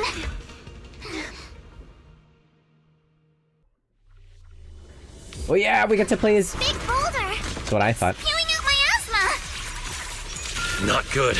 The miasma will draw in nearby ethereals. If the miasma gets any thicker, the Hollow's expansion could accelerate. Fast. Let's take out the ethereals first. Not even close. Need my help, Yuzuha? I'll slumber in the mist. Careful, don't get scared. You'll regret choosing me as your opponent. That's a solid hit. Score one for me. Guys, can you hear me?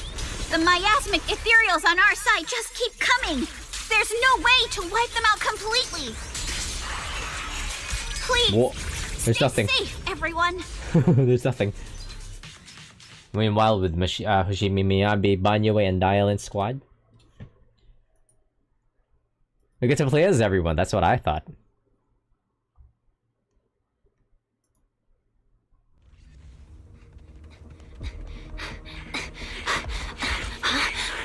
Miyabi. That's...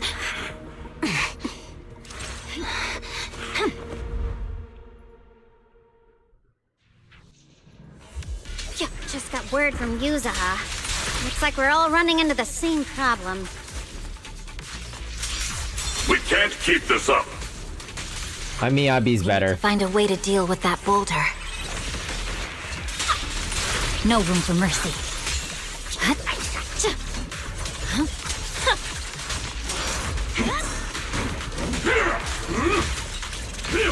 Down one for complaints. Victory. The only option!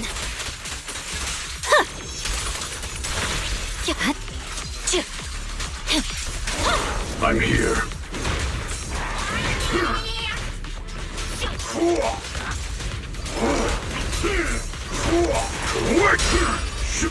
Continue! Intercept! Seal! Free! Overconfident. Back off!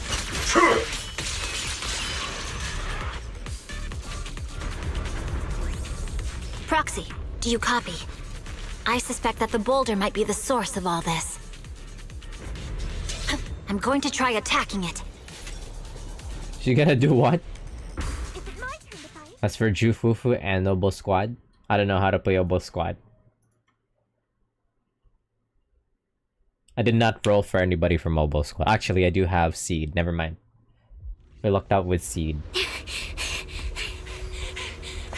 And we know how to play Fufu. Orphe, now's not the time to get sentimental.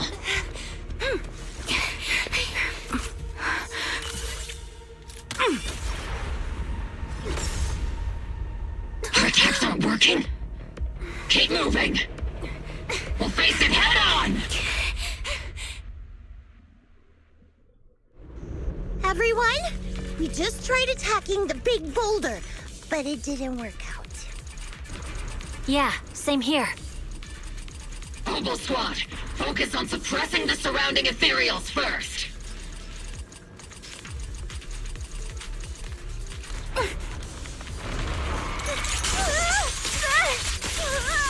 I can't really control my strength.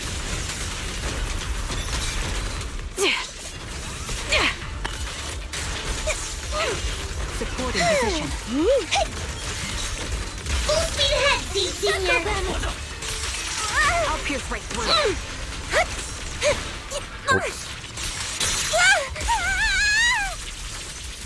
Keep your balance. I've been on fire.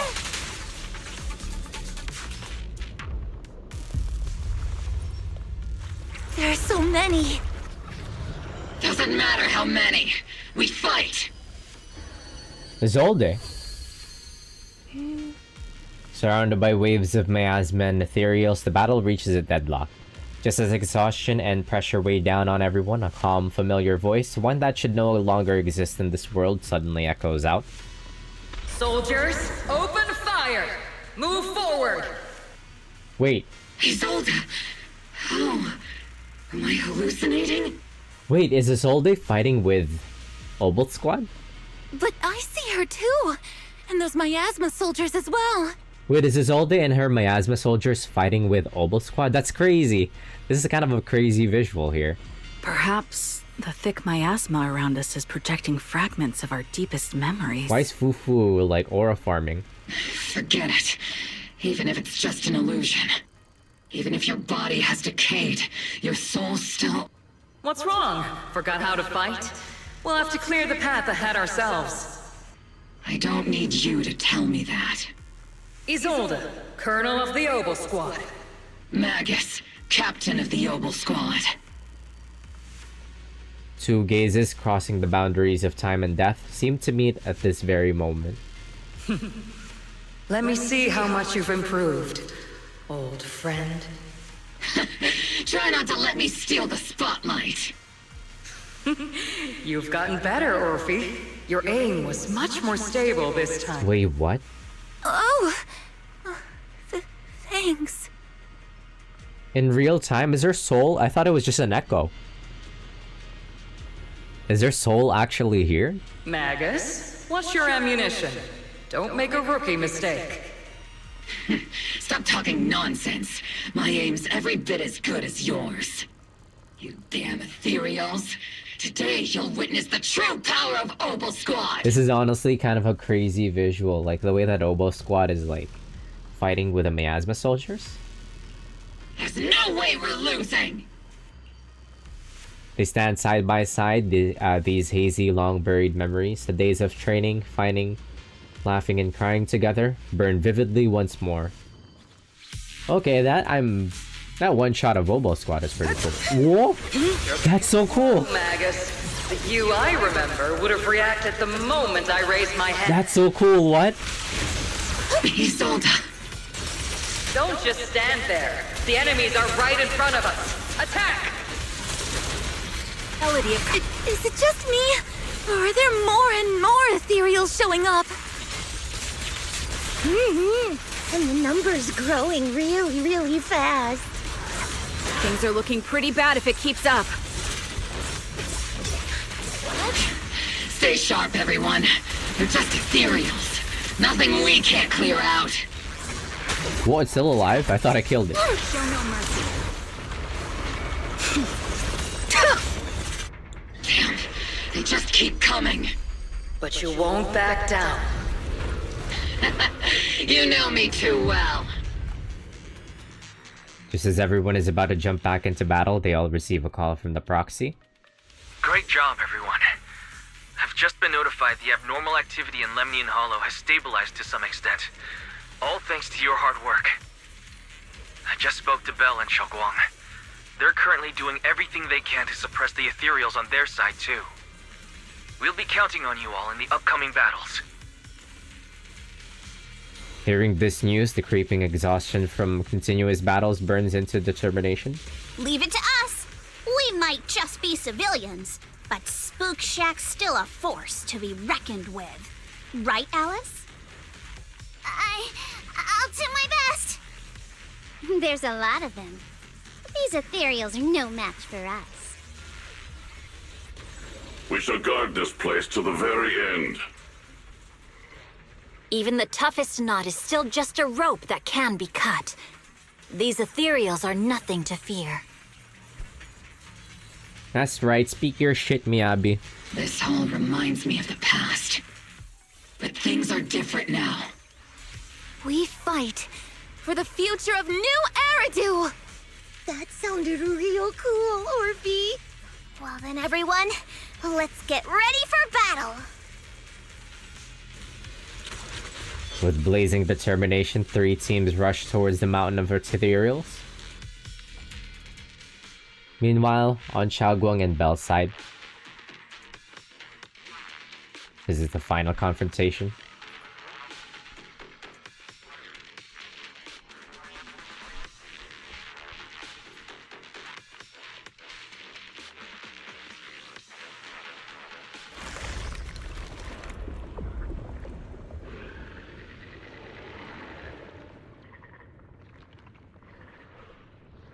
The air is thick with a nauseating stench, and the sound of grinding bones and guttural growls echoes from all directions. Ethereals surge forth like a tide, pouring endlessly from the miasma seeping out of the giant boulder. There's no end to these miasma-spawned ethereals, and there's no way to deal with them all. Xiaoguang, can you still hold on? I'm okay. But if this keeps up, we might lose track of Lock Spring. We're running out of time. It looks like I'll have to use the power of the QINGMING sword. But the QINGMING sword will take its toll on you, and you've only just recovered. You can't be reckless. There must be another option. Maybe we can find a way around.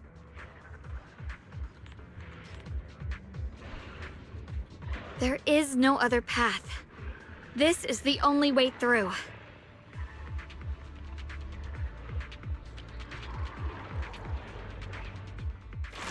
Xiaoguang keeps fighting off the ethereals, though her movements are clearly growing sluggish. Just as she reaches for the QINGMING sword and you start to panic, a cold familiar voice rings out. These mere ethereals dare to stand in my way. Disciples of Yunque Summit, here to assist. Brother, what are you doing here? I may still hold resentment toward Yunque Summit, but with Weifei in danger, I can't just stand by. Besides, I can't just watch you suffer. Xiaoguang, Junior Belle, you've both fought hard. Those Yunque Summit disciples in the background that are kind of just like floating looks pretty funny. We'll take care of these vermin blocking our path. Xiao Zhao, Lion, Astral, everyone's here. I told you I'd catch up with you. Now, it's time to cause some trouble. With Senior Ye, Xiao Zhao, and the others helping, you quickly take care of the miasmic ethereals. Thanks to everyone's help, we can finally catch our breath for a moment.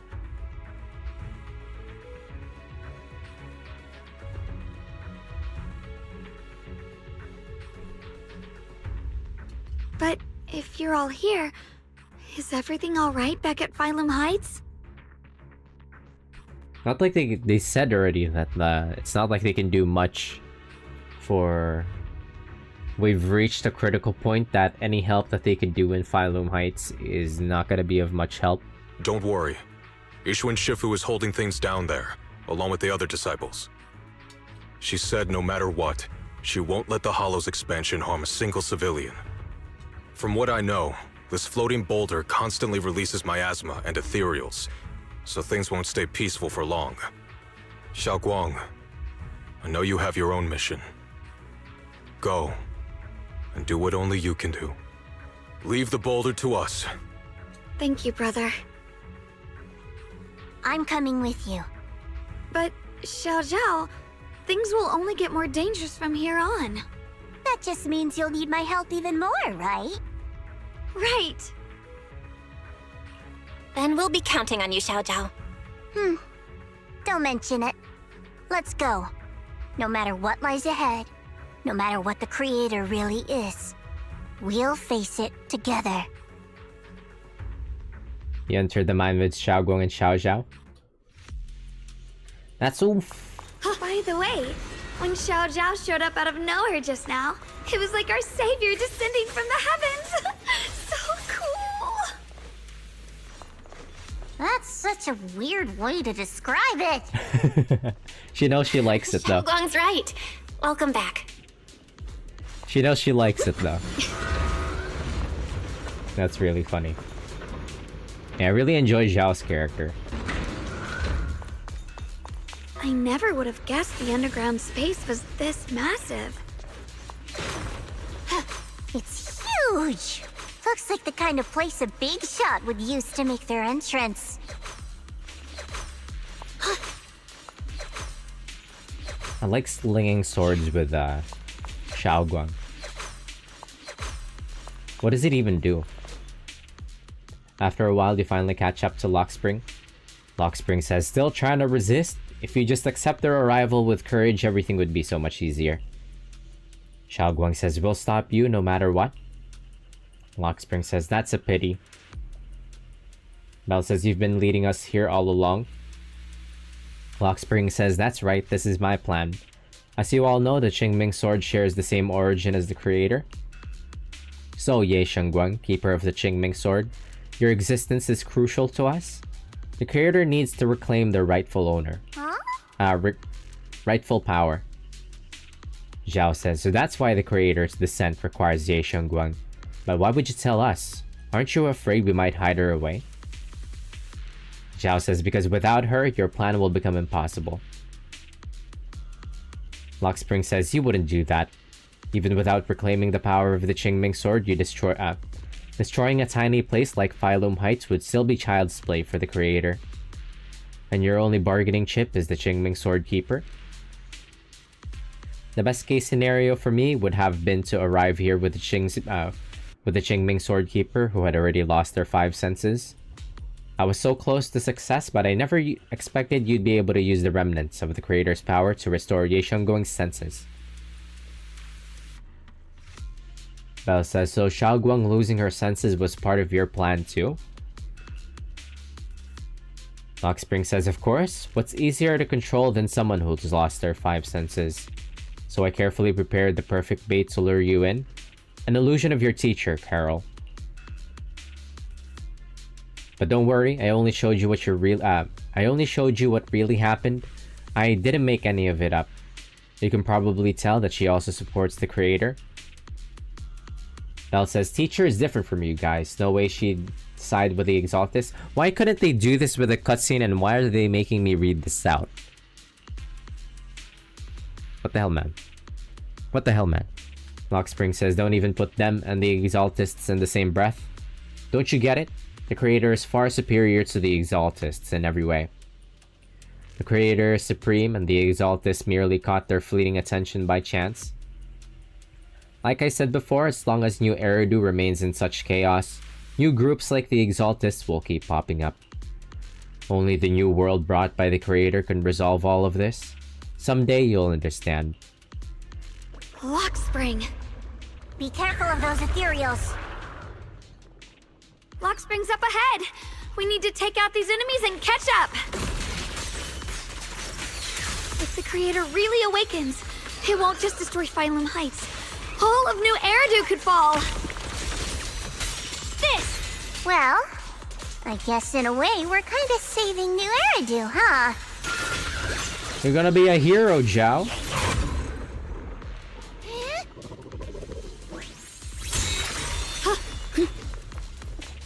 These tunnels are so twisty. We need a plan to figure out which way's correct. I can feel it. The QINGMING sword is resonating with something here. The denser the miasma, the closer we are to the right place.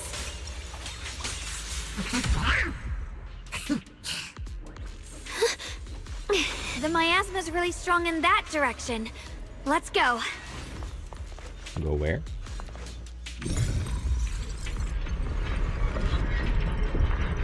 The ether frequency settled now. Let's keep going. The air's so thick with the miasma here. And the QINGMING sword's reacting again. We must be close to the core of this whole area.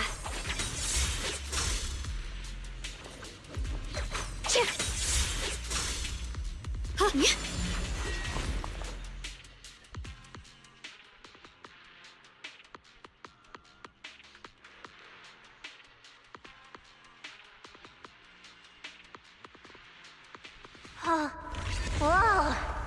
It's huge. It looks like it's absorbing the miasma's energy? The way that she got cut off, like, immediately. Sounded pretty awkward. This thing. It's exactly like what I saw in the illusion before. Oh, yo, this is like the ending of, like... Whatever's inside must be that so-called creator. Let's get closer. We can't let whatever's inside get out. It's like the ending of Pokemon Scarlet and Violet.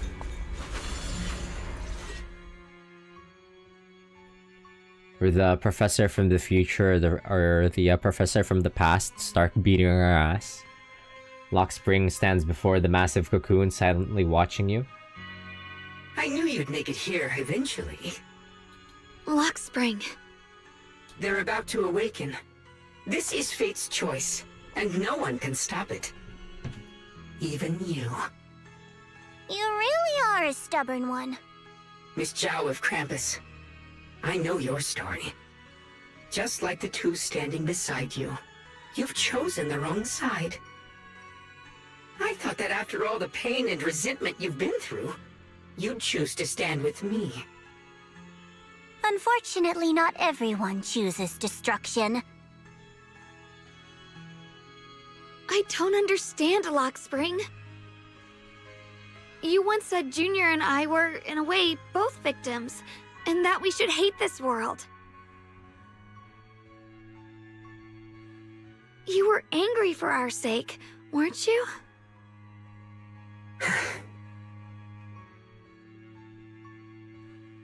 That's the Lock Spring I know. Gentle and kind. But why? Why do you want to awaken the Creator in the first place? Haven't you realized yet? Every struggle, every battle you fight is just the same tragic chaos repeating itself.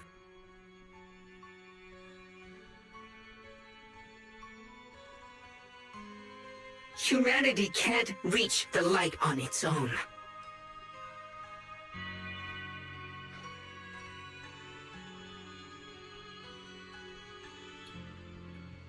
What are you talking about? Humanity's future should be decided by humanity itself. I used to believe that. As you're all aware, I was created to protect humanity. Lock Spring's posture remains composed, yet in his eyes there's a flicker of something complex. Almost a trace of pitying compassion. When Lady Sunbringer created me, she embedded an absolute unbreakable command deep within my core registry. A high firepower combat bang-boom must never point its gun at unarmed humans. Unarmed humans? I once saw it as an honor and lived by it as my guiding principle. What if they're armed? Until that day. You can start shooting them once they're armed? Lock Spring's gaze grows distant and it feels as though his words pull everyone back to the moment when the catastrophe began. The city burns beneath a leaden sky, surrounded by ruins and cries of despair. Lock Spring follows his master, a man whose face is twisted by hunger and fear. Fear and hunger?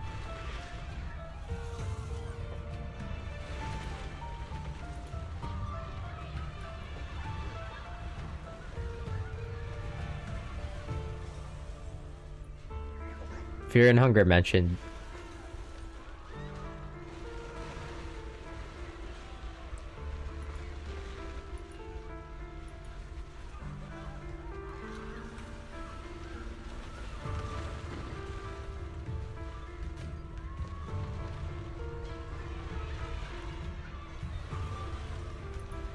Quick, Lockspring!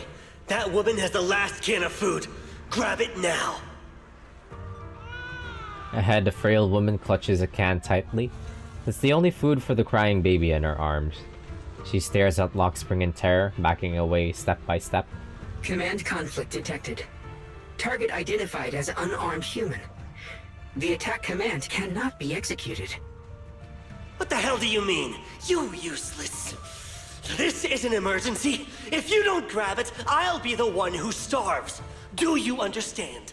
I order you to attack her! Core directive. cannot comply. Just then, an old woman with a cane stumbles through the ruins, offering the only piece of bread she has to the woman holding the baby. Please, let the little one eat first. The man's eyes redden at the sight. He abandons the woman, shoves the old lady aside, and snatches the bread from her hands. She falls to the ground with a cry of pain. Mad with desperation, he stuffs the bread into his mouth, then points at the fallen elder and gives an even crueler order. Lockspring, I'm ordering you one last time. Kill her! Remove this liability! No, please. I'm begging you.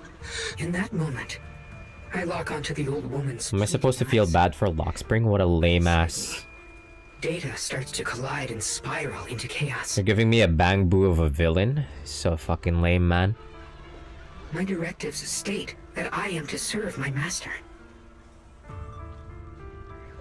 But my core directive tells me I must never point my weapon at an unarmed human. I was created to protect humanity, yet my master is ordering me to harm another human. So to protect one human, must I hurt another? Seeing me still motionless, my master cursed furiously, kicked me hard, then stepped forward to finish the old woman himself. I could hear my body crying out in anguish, but there was no pain. Slowly, I turned my head toward my master. So this is humanity. This is what I was meant to protect. Then I finally break my core directive and execute the attack command. But not against the old woman. He killed his own master.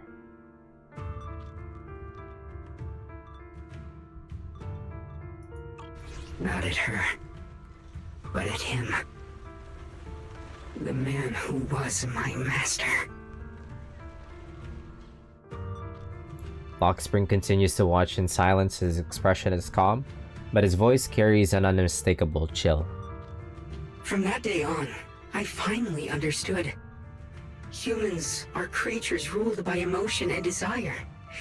Chaotic and short-sighted. Your kindness is fragile and easily shattered. Your morals are worthless when weighed against self-interest. Handing the future over to you would only invite endless conflict. So lame, man. Why did they make the villain a damn bang boo, man? Why can't they make it somebody who's a serial or a farmer like Sazantos? This is like the whole thing Sazantos goes through in like Octopath Traveler 0, but while he was going through that, condemning humanity for their greed, he was ore farming. At least he had the sauce. In Zenless Zone 0, they just give you the whole humanity will never be able to go against their own natural instinct of being selfish. You're getting this whole thing from this. You're getting this whole tirade from this stupid looking potato. You are incapable of governing yourselves. Fucking lame, man. That's why you need a higher being. One that is all-knowing, all-powerful, and guided... Shut up, just show me the... Govern your desires, and bring an end to all your suffering. Show me the creator, ma'am. I'm skipping this dialogue. Lockspring smiles softly. How does a bang boo smile? His eyes filled with pity and gentleness. In the new world governed by them, we won't need to sacrifice some to save others, or offer anyone up to protect someone else. There will be no QINGMING Swordkeeper. No deceit to force someone to bear blame or consequence.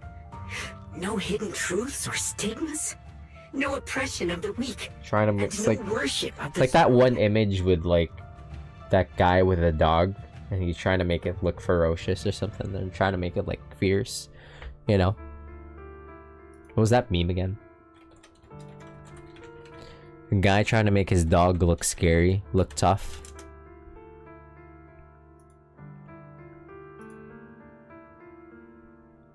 Bro trying his best to make him look vicious. It's so lame, man. It's so lame.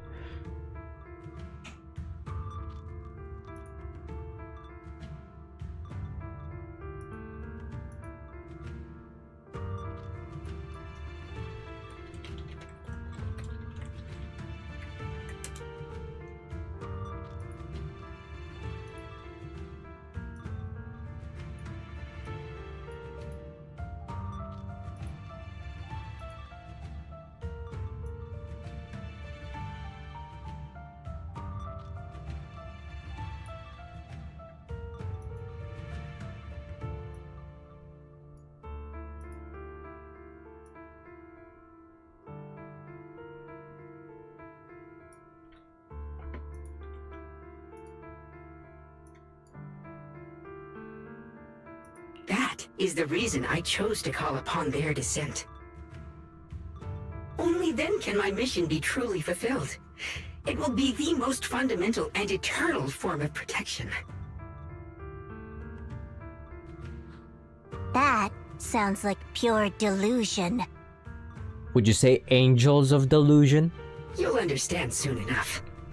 This is no fantasy. It is a perfect reality. Luxspring, I understand your disappointment in humanity, but you can't focus on only the darkness within people. This message would have been like delivered so much better if it was like delivered by someone who isn't a goddamn bang boo. I once felt the same as you, hating and fearing the ugliness within my own heart. I thought it was selfish and vile.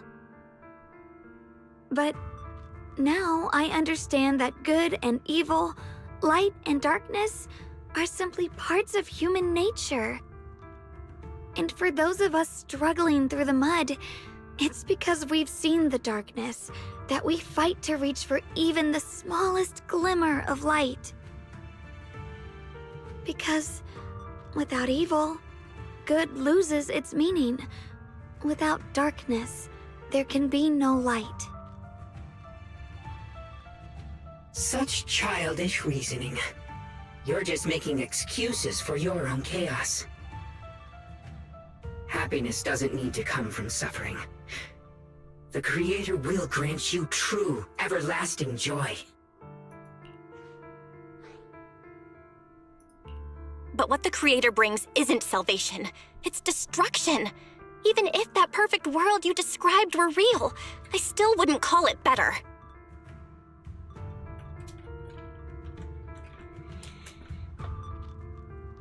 When the world is nothing but absolute, preordained silence, the only thing left is nothingness itself. That's because you still don't know what good truly is. You're just afraid of the unknown. I'm not sure what could be called better, or what salvation truly means. But I know this, Luxspring. You have no right to take away our freedom to choose. Even if your choices only bring you pain. Even if everything we do is a mistake, we still have the right to make those mistakes, don't we? If you take that away, you're also taking away our chance to grow and become better. Lady Sunbringer created you so that you could protect humanity. Is this really what she wanted to see?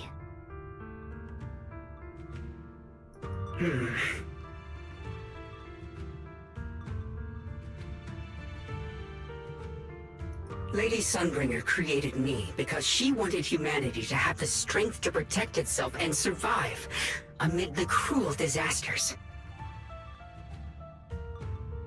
But humanity turned that power upon itself for its own gain. It's unforgivable. Absolutely unforgivable. No one ever asked for your forgiveness. You're the one who's been trapped in the past, unable to move on. What?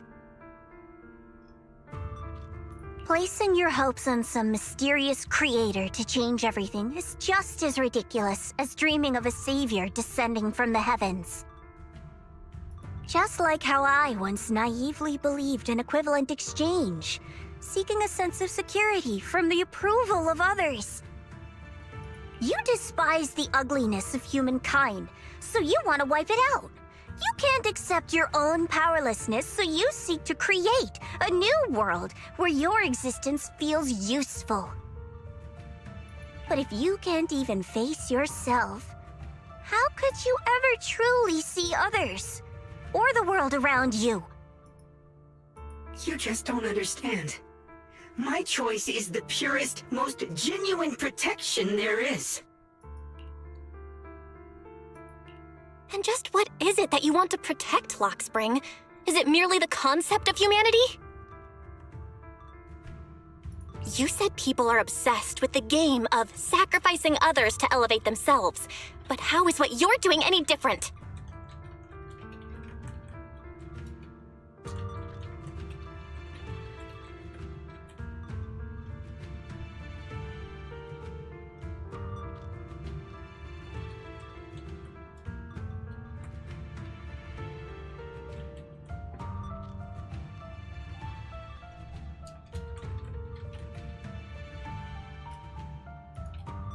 You've chosen to sacrifice everyone's lives and free will in exchange for the protection and peace you think the Creator offers. No, I'm not like them. I'm not doing this for myself. I'm doing it for you. For us, right? Lockspring, I believe that one day, humanity will, by its own strength, reach the beautiful world you've been hoping for. Perhaps before that day arrives, we'll have to go through countless painful struggles and endure a long darkness, but that day will surely come. For the sake of that inevitable tomorrow, we must accept the existence of evil and use our own strength to create good, again and again. We must come together, not destroy one another. We must create, not erase. But in the future promised by the Creator, there is nothing at all.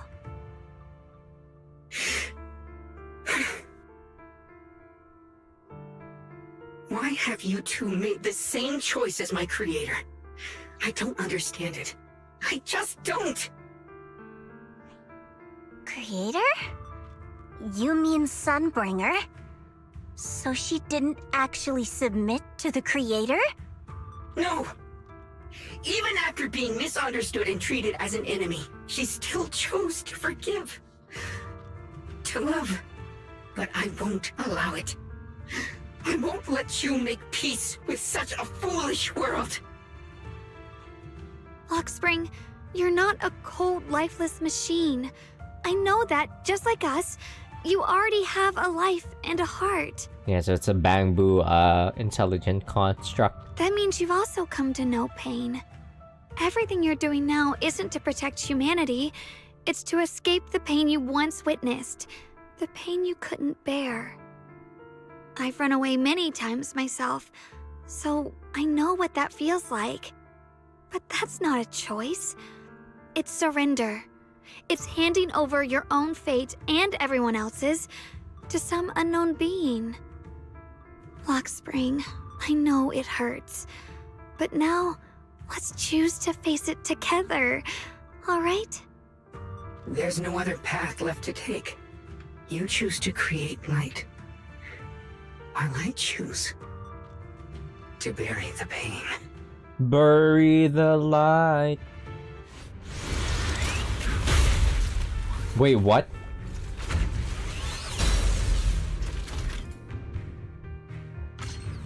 Destruction is the price of eternal. Lockspring, there has to be another way.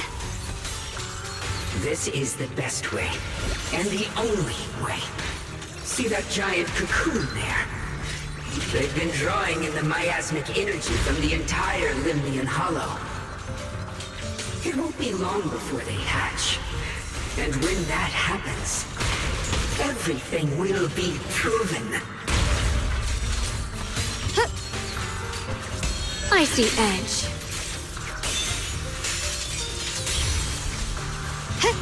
Oops, I switched too early.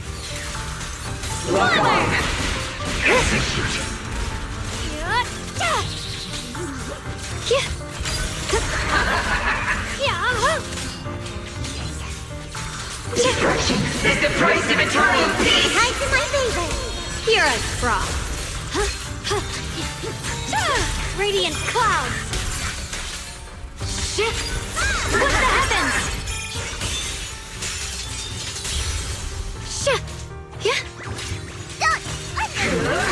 The sword follows my will and wins howl in the heavens! You're still resisting. Frost glistens!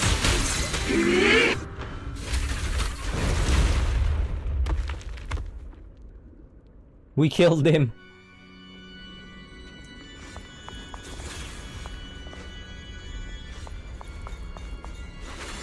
Spring. We killed him. Don't feel sorry for it. It was just stalling for time. We've got more important things to do. But it's still moving. I know.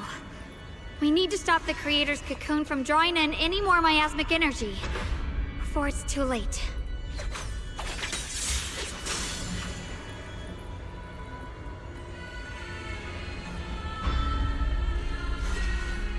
Oh no! It's too late! Careful!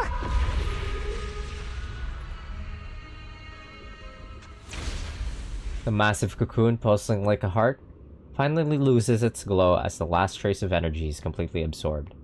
Countless cracks spread across its surface, and thick, inky black mist pours out, carrying a soul-chilling whisper as it rapidly billows in all directions. What's wrong? Are you feeling unwell again? I'm fine. It's just... the QINGMING sword seems to be reacting to this thing. Could this thing have intensified the effects of the QINGMING sword? We need to find a way to stop it. We can't let it spread any further. Stop pushing yourself. Look at you. You can barely stand. How are you supposed to stop anything like that? She's right, Xiaoguang. You should rest for now. Xiaoguang gently pushes away Zhao's supporting hand and looks at you. A strangely calm smile appears on her face. There isn't time. Look, it doesn't have a physical form. Dylan also said before that our attacks are completely useless against this black mist. And it's searching for something. Searching? For what? Xiaoguang doesn't answer. She simply raises her hand and gently runs her finger over the QINGMING sword. Junior, Xiao Zhao, thank you for coming this far with me. She's about to do it. What do you mean by that? Xiaoguang turns around and looks over deeply, a faint smile resting on her lips. In her clear eyes, there is no fear or confusion, only an indescribable gentleness and a quiet sense of peace. Oh shit, she's about to hit.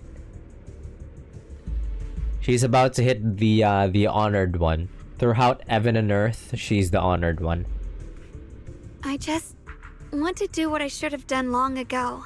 That moment of serenity before she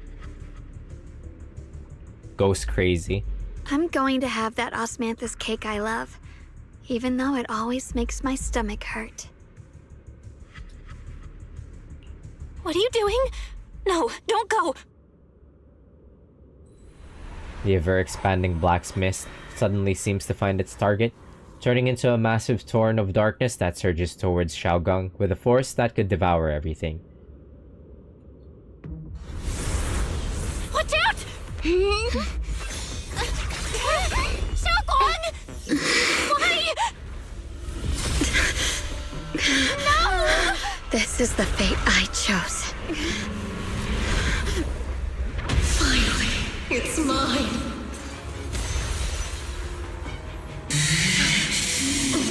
I'm the perfect vessel for your descent! Then let let this body be your prison!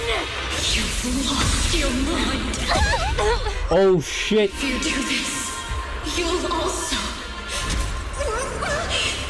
Come with me. To oblivion! Holy shit! You chose to sacrifice herself? Xiaoguang! Wait, what? Do this, you'll go down with them! I'm sorry, Junior. I'll have to break our promise. But this is the only way. The Creator's power comes from the same source as this sword. That's why I know better than anyone how strong and untouchable they truly are. I'm trying to turn this into an interactive segment as well. What if I don't press anything? This invisible force head on. I have to become their vessel first, and then destroy myself to stop them. That's the only way we might have a chance to win. The cost is your life. What kind of a win is that? Xiao Xiao, Junior, go. I don't want to see anyone else get hurt because of me anymore.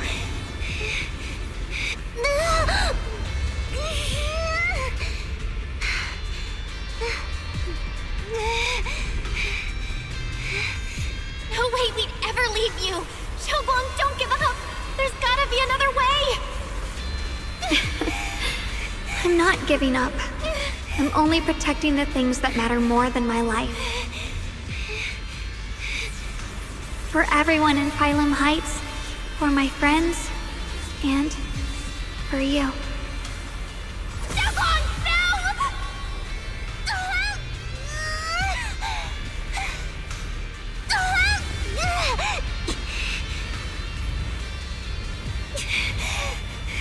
Junior, please, be happy for me. I've never felt more alive than I do right now. Meeting you has changed my life for the better.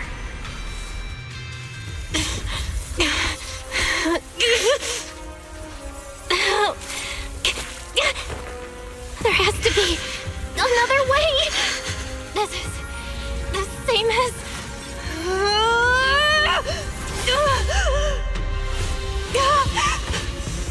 There's still time!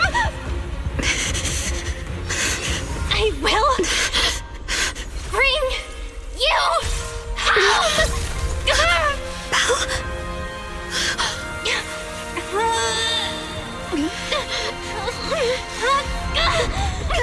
See? I caught you, Senior.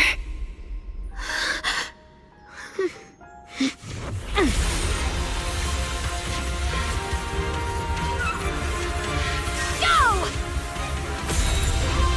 Evil Shall be cleansed. gone!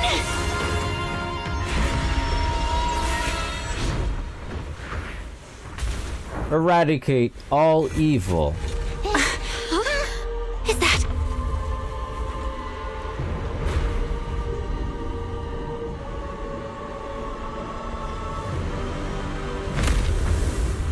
blasphemer. Divine punishment is here.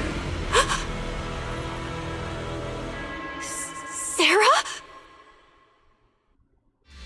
That thing... it has Sarah's face! Looks like her wish to merge with the I like how Creator really futuristic did she come looks. true. She looks like she looks straight out of like Xenoblade or something. Reckless.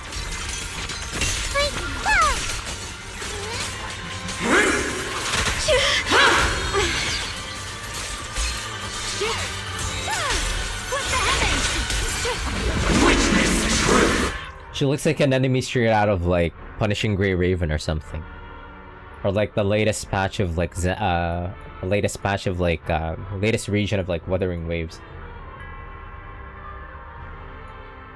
Can ignore invulnerable effects.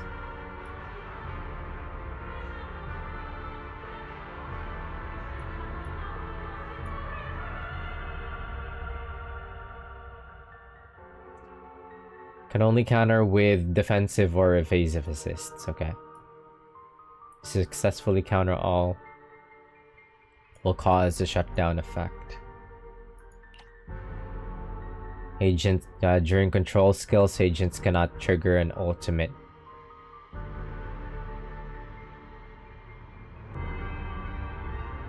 Wait, what? You could only switch agents once, and each agent can only dodge once. What?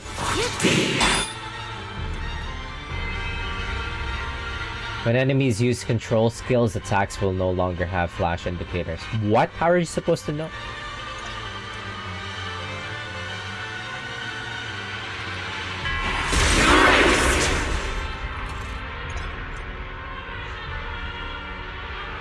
So you're supposed to cycle between like dodging and defensive assists.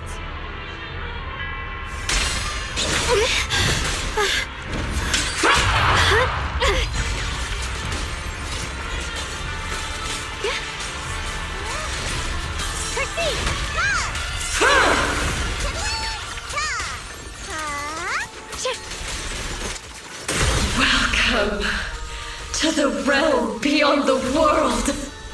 Stop your futile resistance. Endless strife and pain were never meant to be your fate. I will grant you true happiness. The right to decide what happiness means will always be ours alone!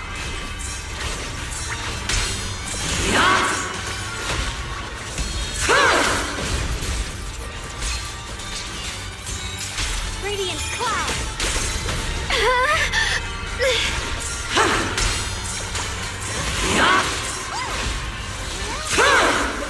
We did it? Humans. Phase 2. Foolish creatures. The miasma. It's being absorbed.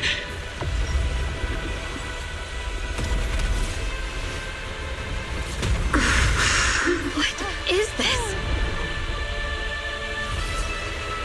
Could this be? I will show you what real despair feels like. How did she get so much stronger all of a sudden?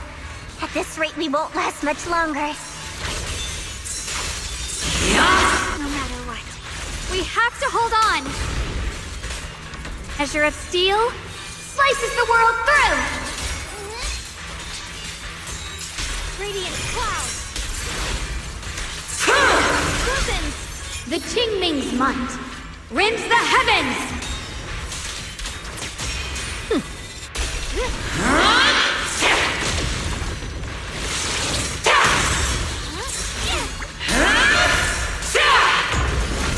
My turn now? I'm gonna do my best. It looks like they're about to. Everyone, be careful! What is that?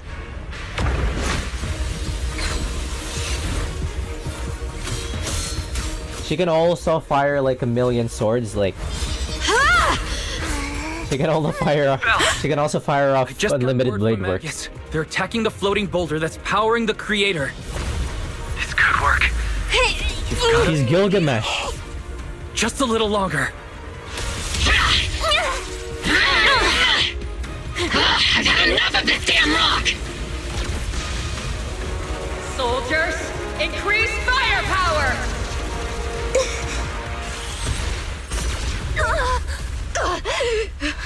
Perfect! Attacking the boulder worked!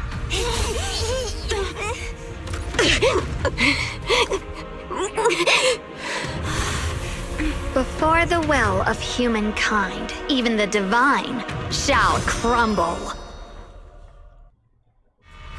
Bell, all squads are doing their best to destroy the boulder. You guys, you have to hold on.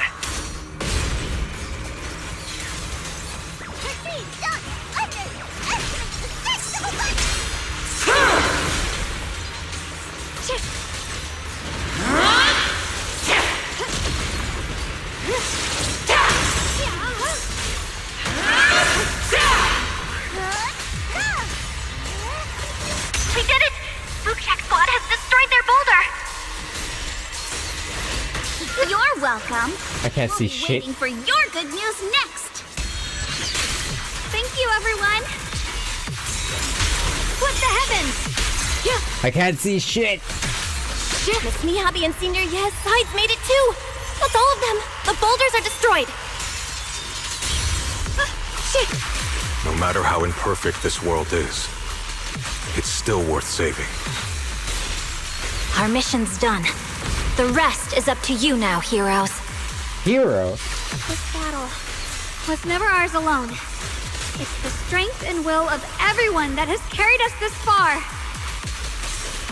Everyone, just a bit more. We're so close! Nah, you're not during the ult. Are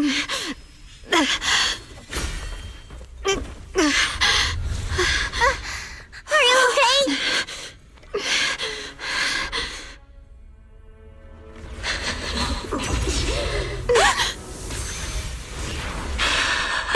They're absorbing the QINGMING sword's power! Only by truly mastering the power of this sword can I execute them. Don't tell me you're planning on using it again! Thank you, Belle. But I won't hesitate anymore. Even if I'm destined to forget, I'll keep trying to remember again and again.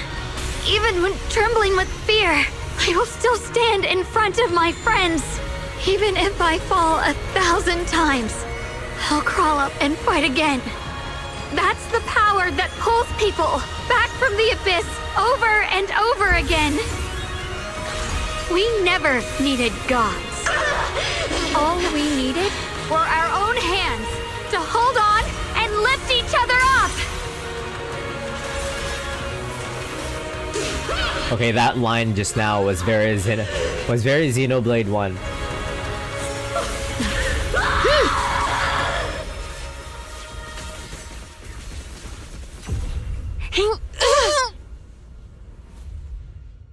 Fools.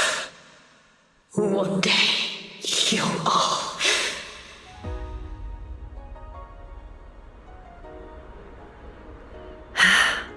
It's finally done.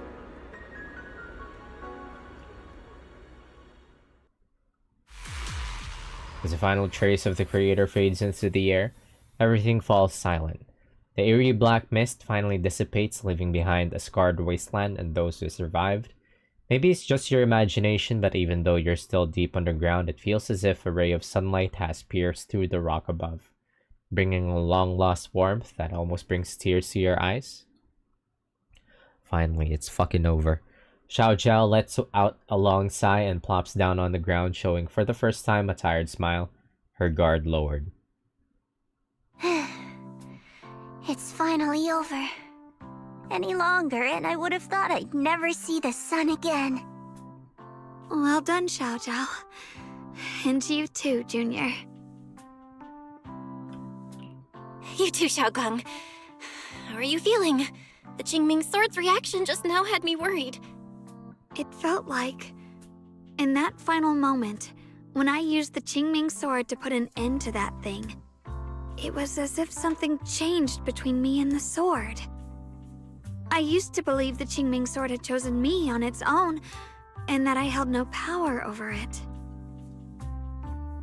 Xiaoguang lifts her head, her eyes shining with a brightness and confidence she'd never seen before. But just now, I realized I chose it, just as it chose me. I can feel the QINGMING sword's power moving through me. It's not as aggressive as it felt before. Now it feels gentle, peaceful. Oh shit, she did actually hit the Gojo. Throughout heaven and earth, she's the honored one. Perhaps you're more in tune with the QINGMING sword now. If that's true, then its effects... I know. They're likely still there, and could appear again at any moment. But it feels like only now have I truly mastered this sword, along with the will and strength of countless sword keepers across the ages. I'm not fighting alone. From within this sword, many others are fighting beside me. Wait, so the sword is like some kind of like avatar now? But you were going to sacrifice yourself to end it all. Xiaoguang, that was way too reckless. You don't know how much Looking into Xiao Guang's clear eyes filled with quiet apology, your words of reproach ultimately remain unspoken. I'm sorry. I made you worry again. You know, when I sealed the Creator just now, it felt as though I had fallen into an endless dream. In the dream, I was surrounded by boundless darkness. No matter how far I ran, I couldn't escape or see an end to it. At that moment, I thought, maybe I'll never find my way home again. I knew it was my decision, and that for everyone's sake, it had to be done, but I was still terrified, shaking uncontrollably.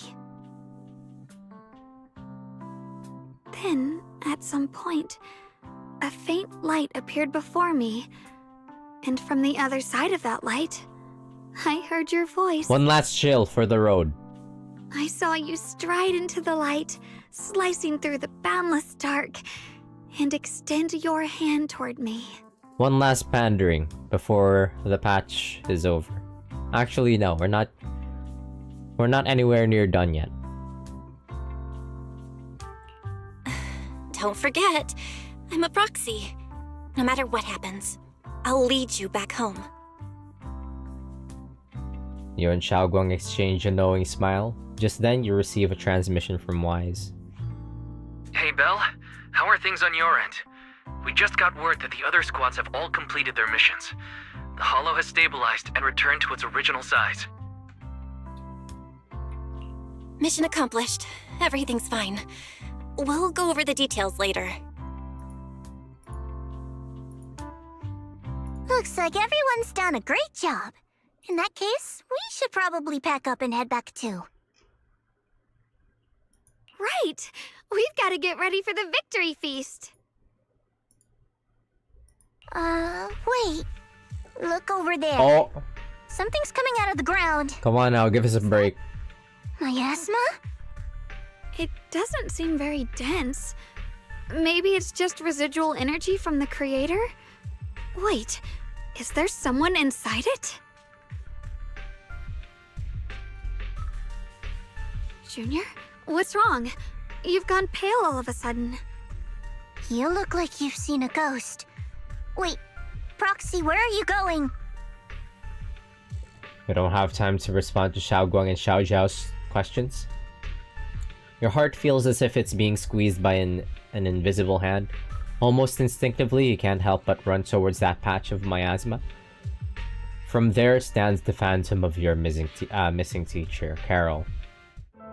Carol. Teacher? Teacher? Huh?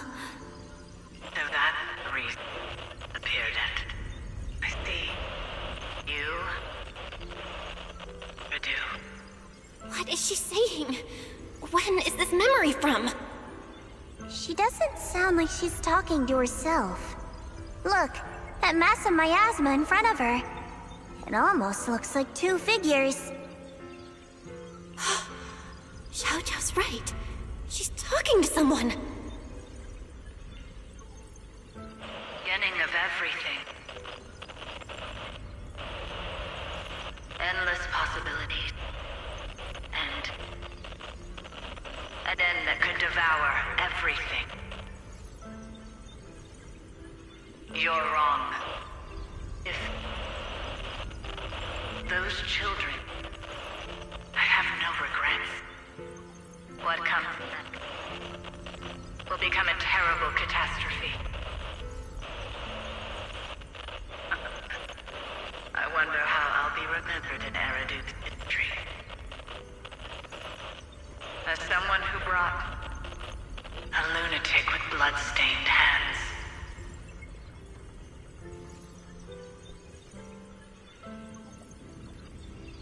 Wait, what does that mean?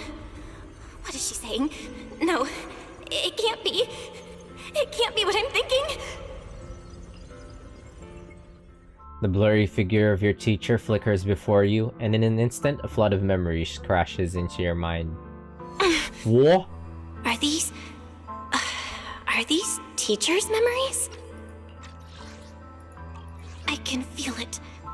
Yes, this is what she was seeing back then. These are the two people she was talking to. Wait, that's her and Wise. Who are they? And that intense aura. Is it ether? That's you. And why do they look...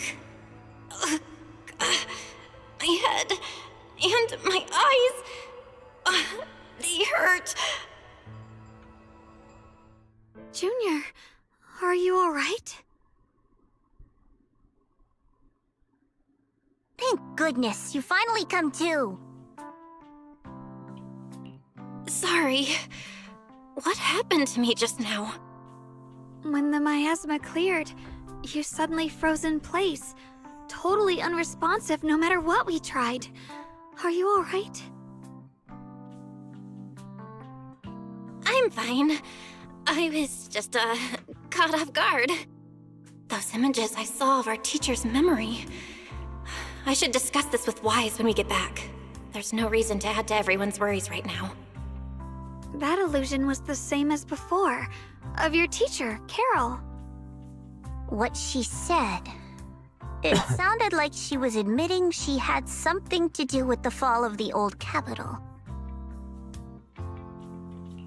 My brother and I have always believed our teacher was wrongly accused. The Carol we knew would never take innocent lives. But the disaster she spoke of, the loss of countless lives, and she said she's... I think you're better off not dwelling on it for now. We only saw a fragment of a memory. It doesn't necessarily mean anything. The truth often lies much deeper than we think. Exactly. Sure, some of what we heard sounded meaningful, but from where I stand, the sins behind them may not be any greater than the idle gossip at a Top's cocktail party. Even today, the city has never revealed the specifics behind how the fall of the old capital happened, claiming it relates to classified intel. All they've done is list a couple of perpetrators, Carol Arna among them. That means things are nowhere near as simple as they seem, right?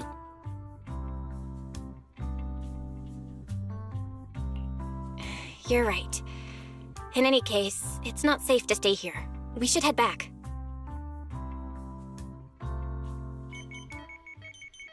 In a remote, deep underground corner, Lockspring lies on the cold ground, his sensors flickering weakly. The only way to end suffering is through absolute order. Humanity must be controlled. He murmurs those words, but his voice has lost its former resolve, filled instead with doubt and confusion, like a devout believer questioning for the first time the truth he has followed all his life. Everything he just witnessed still echoes in his mind. That frail girl, burdened with the cruelest fate, still staggered to her feet, lifting her sword to stand before everyone. The proxy who had suffered the same injustices, and the Krampus judge who had never known kindness from fate. None of them harbored resentment or hatred toward the world. Instead, they held each other up, steady and unwavering. Waves. The courage to forget and start over again.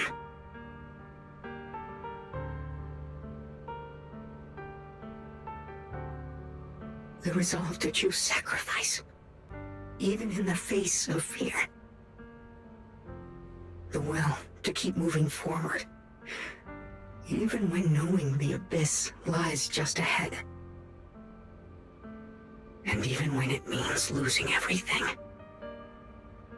To raise the blade toward the void, without hesitation. Lockspring slowly blinks and the flickering light of his sensors finally steadies. These struggles, I once deemed meaningless, are the true essence of life itself. So behind all this strife, the conflicts, the betrayals and ugliness I've witnessed, There was something entirely different hidden all along. Have humans always been such powerful beings? How disappointing. I thought you'd win. Can't believe you ended up like this. Back then, when I was on the verge of shutting down completely, it was you that appeared out of nowhere and told me about the Creator and the Exaltists, giving me a sense of direction. That's right. Oh, what's the matter? Don't tell me you're trying to shift the blame now, saying I'm the one who led you astray. No, quite the opposite. I want to thank you.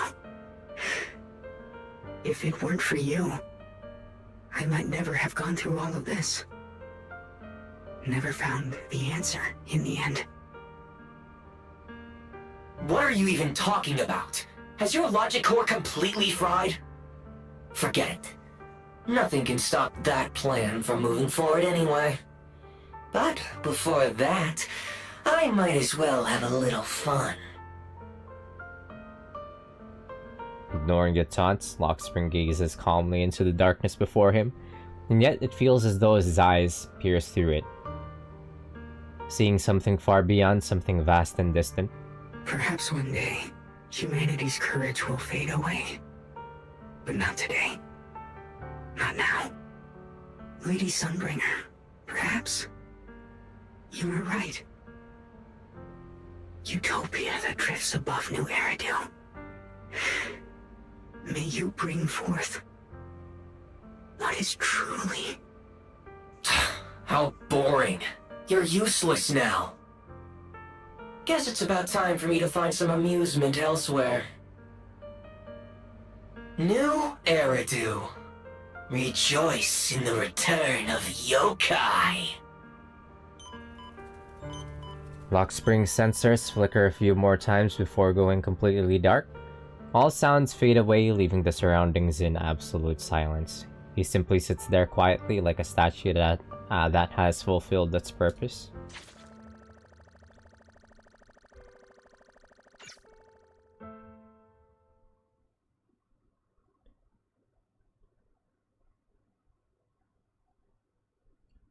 Is that supposed to make me feel excited for what's to come?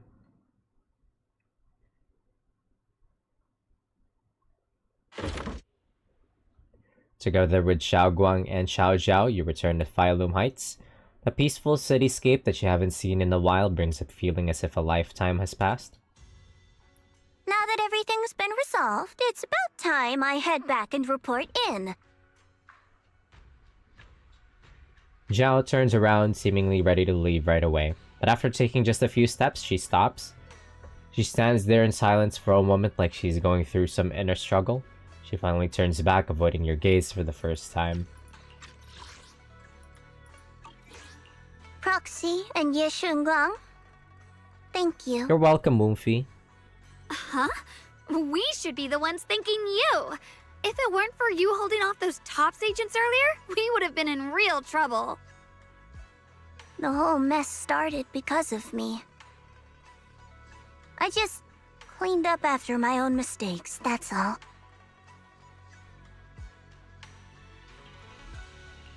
Speaking of which, Xiaojiao, what about your mission to seize the QINGMING sword? Oh, that's right! That mission came directly from TOPS! Wait, Xiaojiao, aren't you the holder of the unbeaten legend of Krampus? If you can't complete that mission, your record will... what to do? Maybe we could pretend to hand over the QINGMING sword? She's way too nice. You don't have to. What comes next has nothing to do with you guys. Just like you said before, this is my own choice.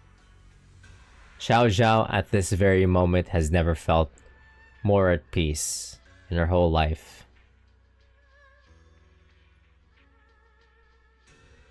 Yes. No matter what, I'll support your decision. But if there's anything we can help with, please let us know. After all, we've been through life and death together. All right, I promise.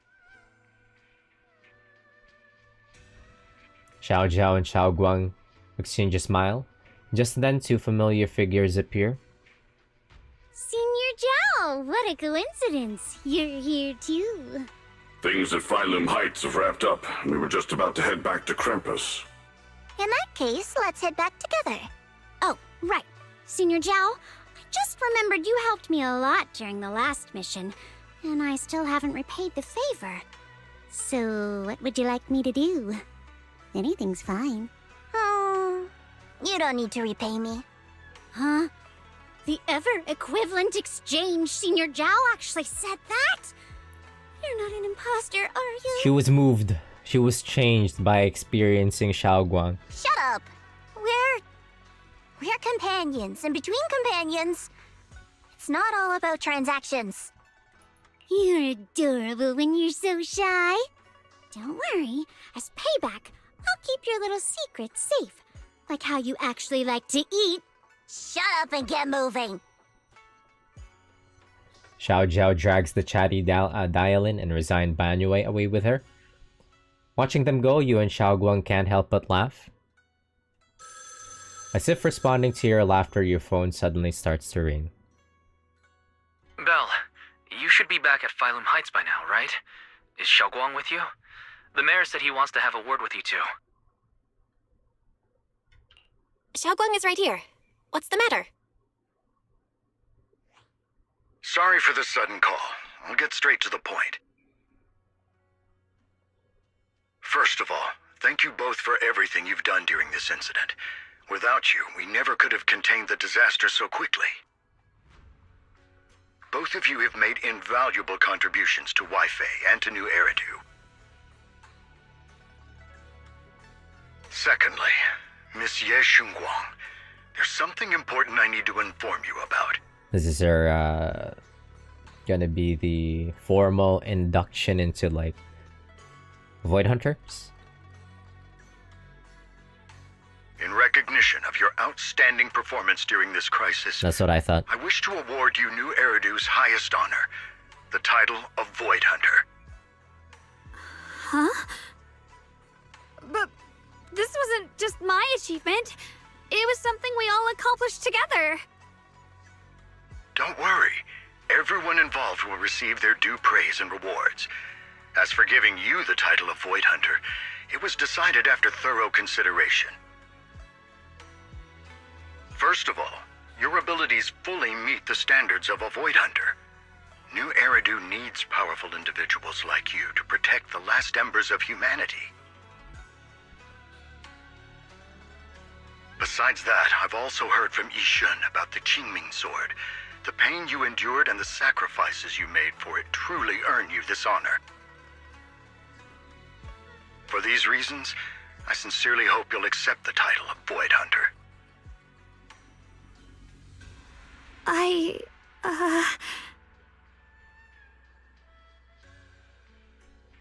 Xiao Guang instinctively turns her gaze towards you, her eyes almost pleading for help.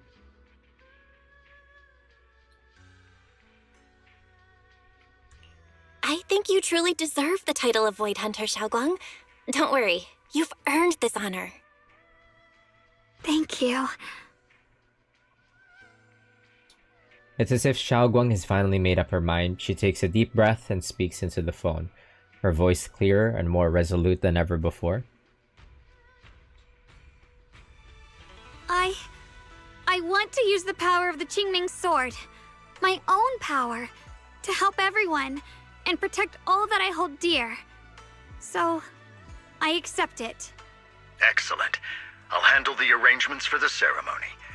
Thank you both again for your remarkable contributions to humanity's future. I think what Zhao mentioned earlier, how society desires for there to be heroes so that they could burden these heroes with all their problems. I feel like that's like a warning sign of something. That it's gonna be the same thing that's happening with the Void Hunters. That they're heroes that, I don't know, something bad going on with like the whole Void Hunters thing. I don't fully trust the mayor, I don't think. After exchanging a few polite words with the mayor, you end the call. I guess I'm still a little nervous. Can I really live up to the title of Void Hunter and be like those great ones who came before me? But there's no point worrying about it now.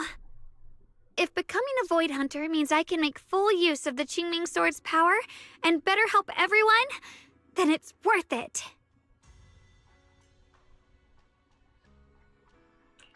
You seem a lot more confident now. That's great.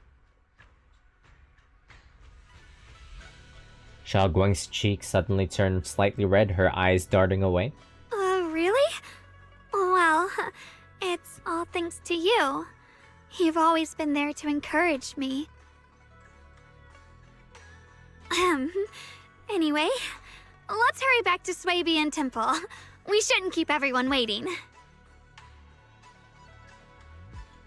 After returning to the Swabian Temple, you and the others bask in the joy of having survived the ordeal. Meanwhile, in a dimly lit office, a single lamp casts its glow. A lone figure sits shrouded in shadow, their face hidden from view. How rare. The unbeaten legend of Krampus looking so defeated. If I'm not mistaken, this is the first time you've failed a mission, isn't it? Yes. The responsibility is mine alone. No matter what decision you make, I'll accept it. Even if you decide to expel me from Krampus, I still...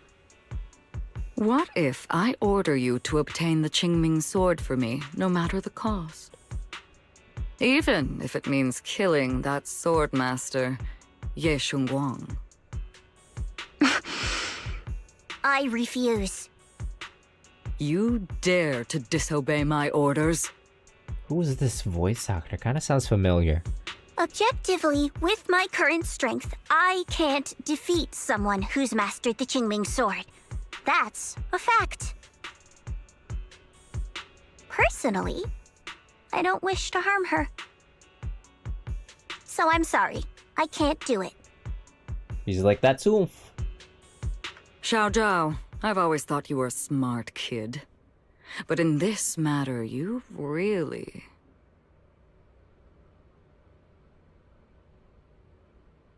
A long silence hangs in the air, so heavy it was almost suffocating.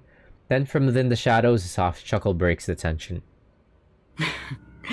Managed to surprise me. Huh? Huh? Relax. I'm not planning to punish you. Quite the opposite. I'm pleased. I've been wondering when you'd finally grow out of that bad habit of yours, thinking everything can be solved with equivalent exchange. Looks like this mission taught you something far more valuable than the mission itself. And also, taking the QINGMING sword was never my true intention. You've probably guessed already. This was just high ambitions and the others' order. Bunch of short-sighted fools chasing profit. But they'll probably move on to a different project soon. Something about... Void Hunter's weapons. Huh? What do you mean? No matter what, remember this. Krampus Compliance Authority is forever loyal to TOPS, not to any single faction or individual. As for the rest, let's wait and see.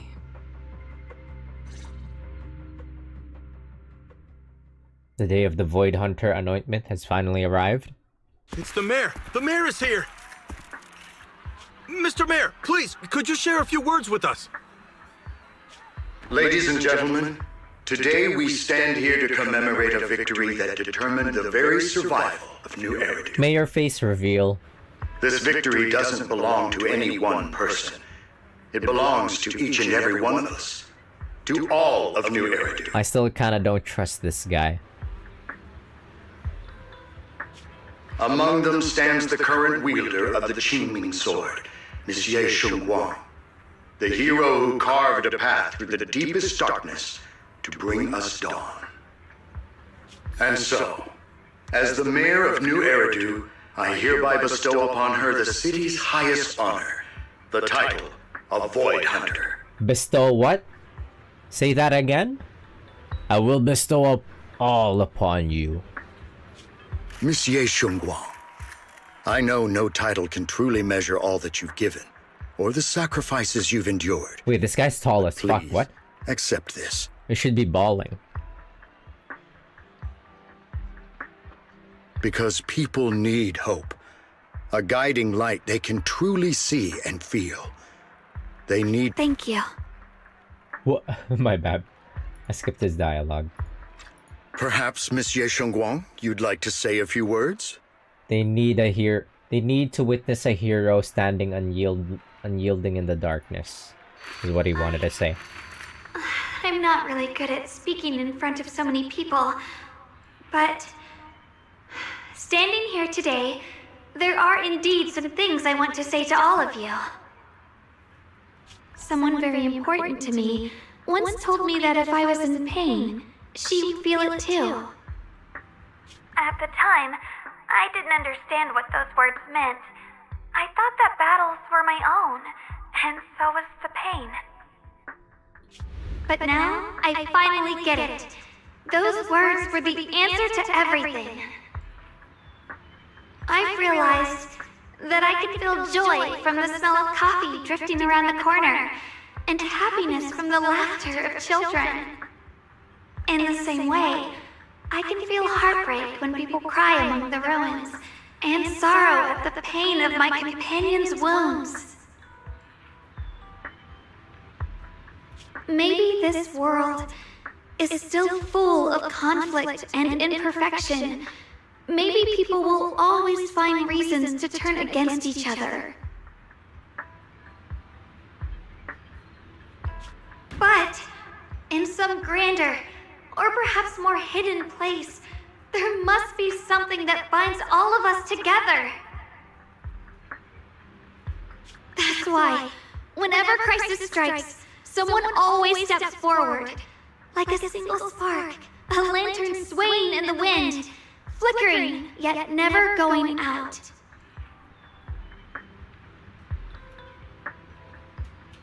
And when all these faint lights, these tiny fireflies gather together, they'll illuminate even the longest night. Firefly, you say? In the past, I only fought because I was dragged into it. But now, I want to be one of these countless fireflies. Oh, we know. Yeah, we're aware that you want to be like Firefly. Oh, we're very aware. Because I know dawn always comes. No matter how long the night lasts, morning will return. In the distant past, and in the far-flung future, countless others must have made the same choices I did. Look at Orphe working so hard. We are never alone. Therefore, I, Yeshunguang, hereby solemnly swear to accept the title of Void Hunter. From this moment on, for New Eridu, and for our shared tomorrow, I offer my sword, my strength, and my life, until my very last breath. Beautifully said. A hero is not just a single individual, but the sun formed by the glimmers of light in all of us. Then, let us witness this moment together. The birth of a Void Hunter, keeper of the QINGMING sword, Ye Shunguang. May New Eridu's radiance endure forever. Thunderous applause fills the hall, echoing endlessly. The crowd cheers, paying their highest respect to the young Void Hunter. Only one person stands silently in the shadows. His expression remains calm as always, but the corner of his lips rests a faint smile. A relief he himself doesn't realize is there. Shuyuan takes one last lingering look at the figure bathed in light upon the stage. Then, without a trace of hesitation, he turns away and walks alone against the tide of cheers. His silhouette fades into the darkness, leaving all the noise behind him. At that moment, I finally understood why the Qingming sword chose her. Not me, nor anyone else. I once arrogantly believed her kindness was mere innocence. The naivety of someone sheltered from the storms of the world. I was wrong. That wasn't naivety. That was strength. It was the courage to see through the darkness, yet still choose to embrace the light. It was something vast and overwhelming, powerful enough to drown everything, yet utterly genuine. A heart of compassion. The situation has settled for now, and Phylum Heights has finally recovered to its former prosperity. The long-sealed porcelain mine in Lemnian Hollow seems to be set to reopen soon. And so, the story comes to an end, and peace has returned to Wi-Fi Peninsula. Just like Xiaoguang said, even if the world is full of conflict and imperfection, there's still something that binds us together. Maybe it's the unspoken trust we place in our companions, or the small acts of kindness we receive from Monato and Kamano. or the way we manage, even in the face of despair. We spark that shared flame called courage. All these small yet significant connections eventually merge into something that feels like a miracle. Something steady enough to hold us all up, keeping us from falling into the abyss.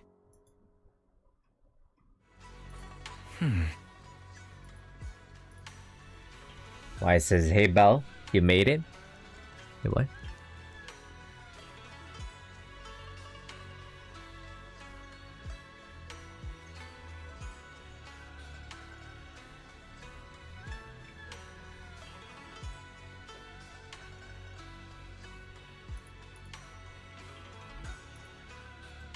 Mai says, "Hey Belle, you made it. Xiaoguang's about to head out on her first Void Hunter mission, and Yunquei Summit is gathering at Sabian Temple to see her off." Void Hunter, Qingming Arbiter, Ye Shenguang. What an epic title. Belle says, "What's with the one in the middle? Qingming Arbiter?" Oh, that? It's a special title that the mayor personally gave to each Void Hunter, to show respect for their contributions. Qingming Arbiter probably refers to how Xiaoguang's mastered the Qingming sword. Taming that blade is no small feat after all. Alright, Miss Miyabi also has a special title.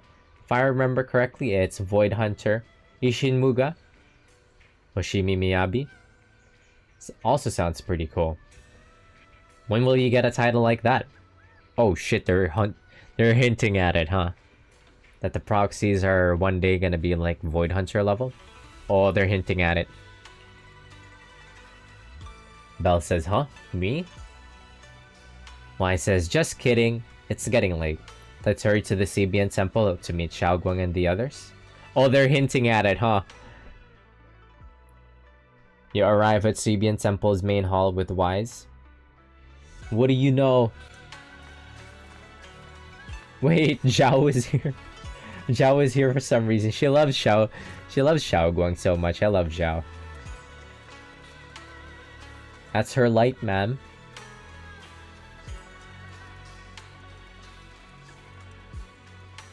That's cute. Despite everything, I love Xiaoguang and Xiao Zhao's relationship. Like, Xiao Zhao is Xiaoguang's #1 fan.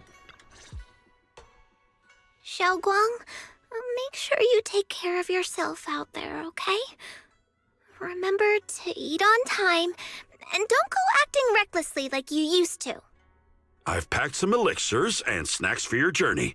They're definitely not as good as your osmanthus cakes, though. Thank you, everyone. I'll take good care of myself. You'd better. Don't push yourself too hard. We'll all be worried about you. Don't worry, I'll keep my promise. After all, we're in this together. Hearing those words, Xiao Xiao's face turns adorably shy once again. Meanwhile, Yishuan steps forward and gently straightens the corners of Xiao Guang's clothes. She's so mom. She's so mom.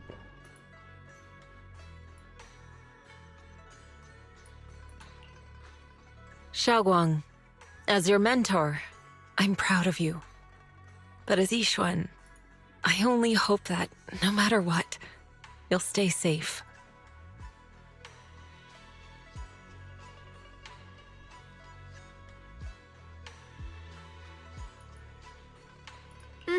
I will, Shifu.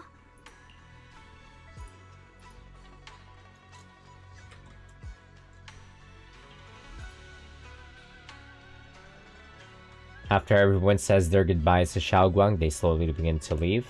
In the end, only Xiaoguang, Ye Shiyuan, and Yu remain. At least Xiaoguang turns to look at her brother, who has stayed silent the whole time. Wait, I didn't even notice Shiyuan was there?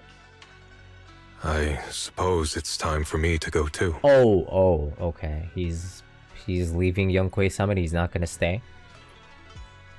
Oh yeah, he was standing right next to Xiaoguang. I was so distracted by Zhao and Xiaoguang's like... He's going to, huh? Brother? I'm leaving this place. I'm going somewhere far from here to find a way to put an end to the QINGMING sword's negative effects. Brother, It's not just for you. It's also time I began my own journey. Wait, so he's not leaving Yonghui Summit, right? Just leaving this place in particular, okay. He's not leaving Yonghui Summit, okay. I was worried about that. I heard that Void Hunter Hoshimi Miyabi's blade, Tailless, shares similar traits with the QINGMING sword. I doubt that's a coincidence. There may be secrets hidden within these weapons. Secrets far beyond what we understand. Oh, is Shuyuan gonna be like... Who was, Is he gonna become like Muramasa or something?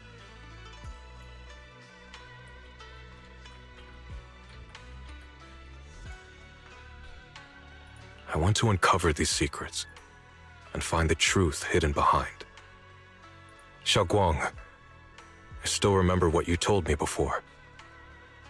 Don't worry. This time, I'll allow myself to be happy. Yishiyuan reaches out, wanting to pat his sister's head like he used to when they were little, but pauses midway and gently rests his hand on her shoulder. I've imagined it countless times, that if I could go back, I'd hide my sister away in the safest place, so that fate would never, ever find her. But I was wrong. No matter how many times it happened, when disaster struck, you would still make that choice. You would still pick up your sword and stand before everyone, just like now. Xiaoguang, as your brother, I'm very proud of you. I also know that every hardship and pain you've been through stands as proof of your strength. The cracks within you are where the light shines through. It's just that, if possible, I still hope you can stay away from the heart of the storm and find true happiness. Sorry. I guess I'm just that narrow-minded. I'm already happy right now. Really. I'm glad then. Also, I'm not sure if you have heard Mr. Liu's so-called ancient prophecy. He once said that one day, a Baiza would rise in Yonghui Summit. When disaster struck, the Baiza would wield the QINGMING sword to cut through the endless night and awaken the dawn. And besides this Baiza, a special catalyst would appear. A presence capable of changing the entire course of the future with a single thought. Huh? After everything that's happened, I can't help but think, perhaps this Baiza and the catalyst the prophecy spoke of are the two of you. Xiaoguang and Junior Bell. Point at yourself, eyes wide me? Like that one meme. Huh? Me? Ah, she can't do it. They didn't make the special animation for it. That's right. Throughout this whole ordeal, you were the one who stayed by Xiao Guang's side. I believe you both give each other great strength. Yes. If it weren't for Junior, I don't know how much longer I could have held on. It seems your meeting was no coincidence. As for the deeper meaning, only time will tell. All right, it's getting late. I'll be heading off now. Goodbye, Kuya Shuyuan. You were one of the highlights of this patch. One of the few highlights of this patch. Farewell, my sister. And Junior Bell. Shuyuan withdraws his hand without another word, giving Xiao Guang a deep nod. Then he turns toward the setting sun and walks away with quiet resolve. Junior, don't mind what my brother said about Baitza and the catalyst. It's just a prophecy. Probably something Mr. Liu made up to spook us. I think it's pretty nice, actually. It means we're connected. A destined encounter. One last pandering before the patch is over. Huh? Really? So it's fate? Junior, there's something else I want to tell you. Oh no, she's gonna go in. She, I mean the other me, once believed that love was a curse, a trap, something damp and cold, something that would destroy me. Perhaps I used to think that way because the old me was always filled with guilt and fear. When your heart is a swamp, even the warmest sunlight turns cold and twisted. But actually, it's not like that. Love is a miracle, a strength, a warm hand that pulls me back to the world when I'm falling into endless darkness. Xiao Guang takes a deep breath and uncharacteristically spreads her arms wide as if to embrace everything before her. I really, truly love this world. I love the feeling of the morning breeze against my face, the warmth of the afternoon sun on an open book's page, the smell of freshly baked bread from the corner bakery, and the sound of children's carefree laughter. Wait, she's actually kinda more like Cyrene. The good, the bad, the light, the dark. Everything is so precious, so special. And that's exactly why I'll do everything I can to protect them, no matter the cost. Oh shit, Mighty is coming to Champions of the Continent.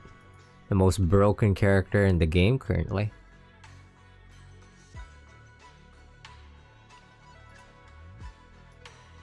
January 1. Okay. We will be rolling.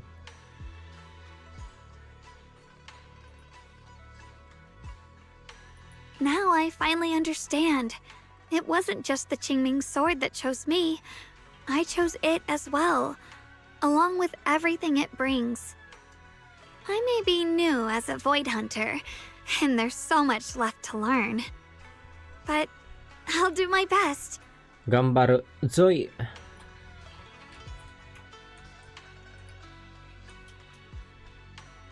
And also, thank you for staying by my side all this time.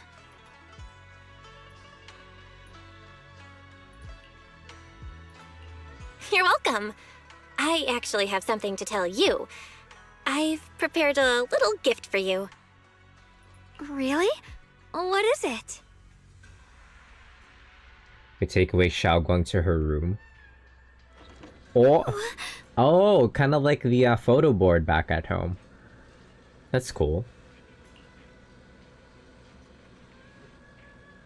Are these all the photos that we took? Xiao Guang says, you've organized them all. Bella says, that's right, it's a photo wall for you. Xiao Guang. Countless photos, carefully developed, framed, and hung cover the wall. They form a galaxy of warm, glimmering light, capturing all the beautiful moments you once shared. Xiaoguang freezes for a moment. She slowly steps forward, reaching out as her fingers gently, almost reverently, brush over those captured moments in time. This is the one we took together, just before the ceremony that day.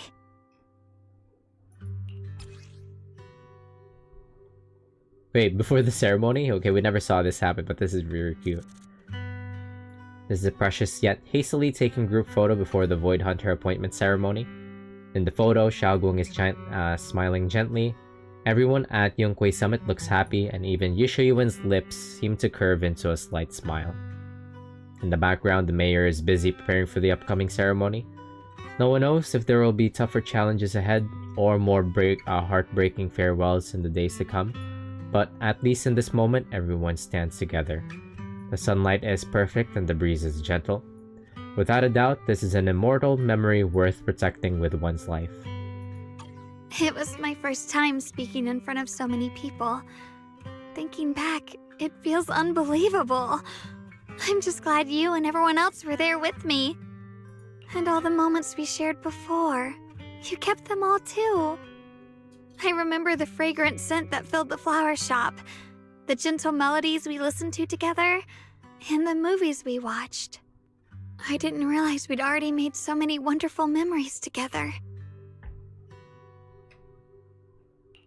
No matter what happens in the future, the memories of the past will always leave their mark. I'll always remember them. I'll always remember you. Wait a minute, is this gonna be like... Oh no. Oh no, just this line. I'm getting furious flashbacks. Does Belle know about the remembrance path? Will she be... Is she gonna be the next world deliverer? The new Kefali? Junior... The one who will carry the world into the future. Xiaoguang chokes up, still staring at the precious photos as her shoulders tremble. After a while, she turns around, eyes glistening with tears, yet her smile shines brighter than the sun. Thank you. This is the best gift I've ever received. I think everything we've been through together will become a memory I'll cherish forever. I don't know when the QINGMING sword side effects will return, or how long I'll be able to keep these memories. Oh no, okay. I thought that by the end of this, she would have been able... I thought that mastery of the QINGMING sword completely reverts its side effects, but it looks like it's still happening. But because of these shining days, no matter what happens in the future, I feel like I'll have the courage to face it. Which means she could still be victim of...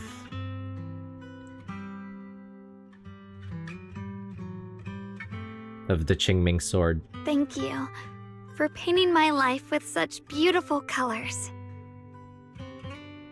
Together, you and Xiaoguang relive the memories behind each photo, and at last the time comes when you have to part ways. Well, I should be going.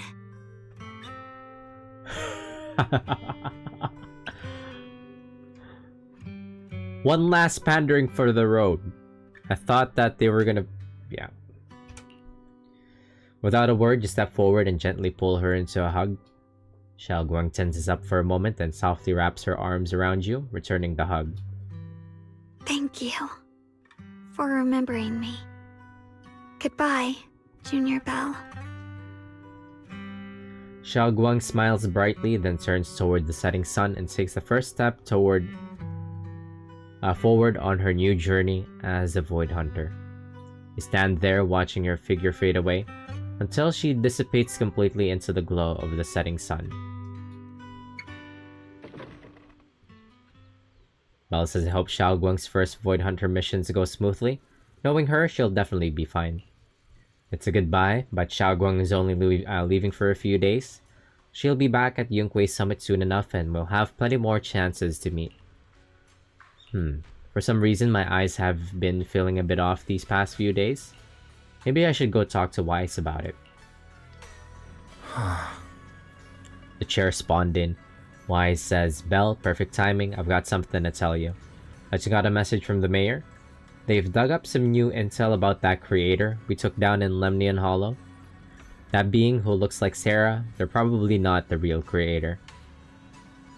Belle says not the creator, but they possess the creator's power. Wise says the mayor said it was probably a creation of the creator, a powerful being crafted by imbuing Sarah's physical form with the creator's power. That thing was after Xiaoguang's body. Seems like only using Xiaoguang as a vessel could give them the most power. Probably because of the QINGMING sword. Xiaoguang must have found out beforehand and wanted to use it against them by trapping them in her own body to destroy them. Thank goodness you managed to remove them from Xiaoguang, Belle. Oh right.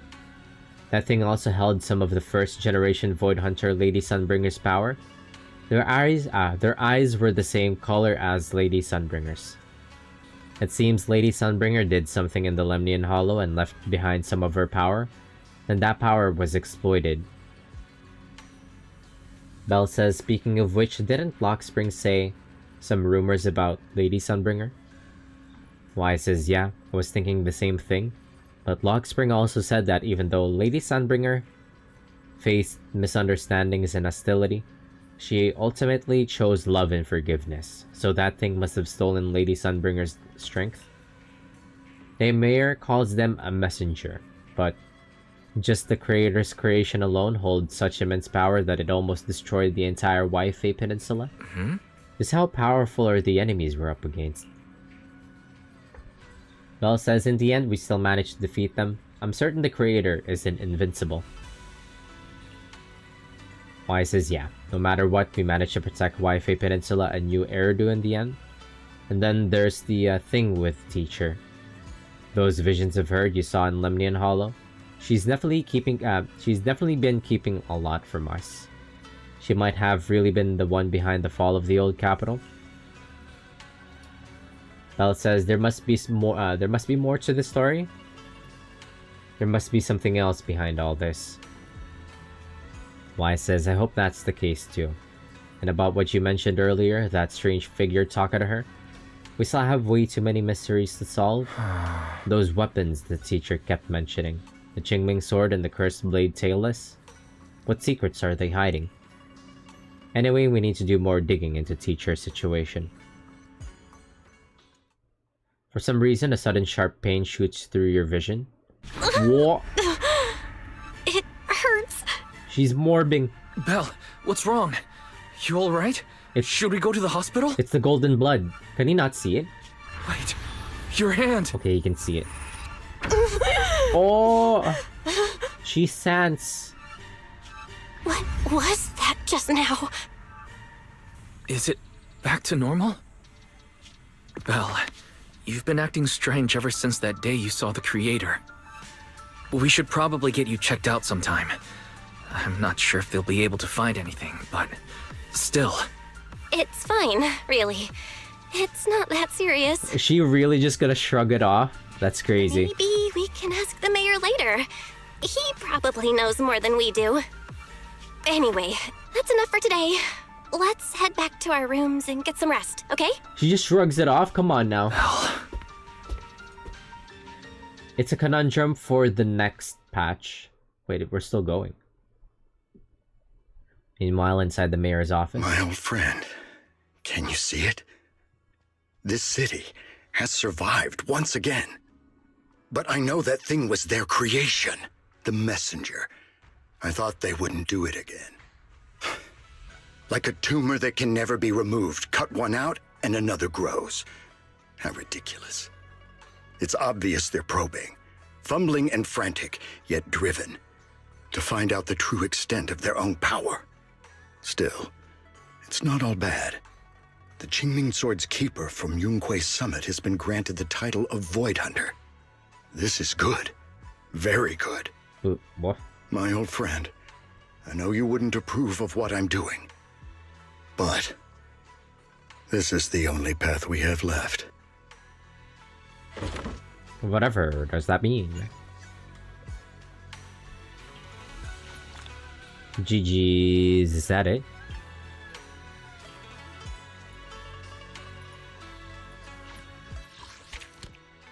Let's see.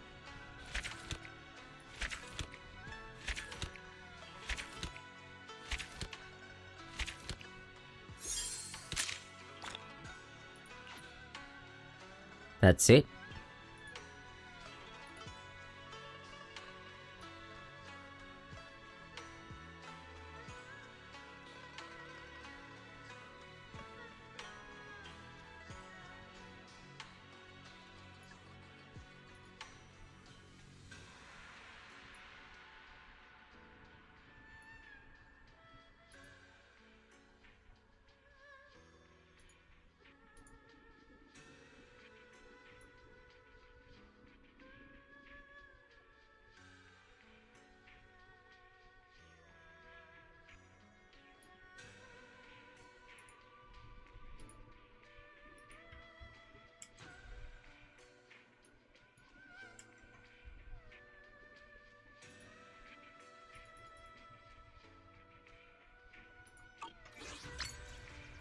I will remember you.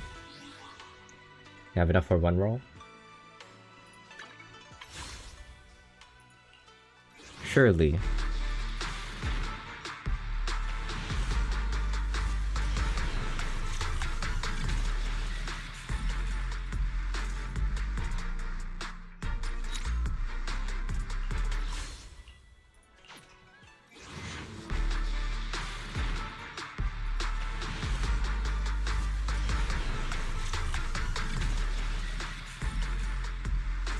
Fucking nothing. Alright, be right back real quick. We're not done yet. One sec. I want to capture Cabalion. I want to capture shiny Cabalion on stream. One sec. I'm gonna go grab a quick cookie.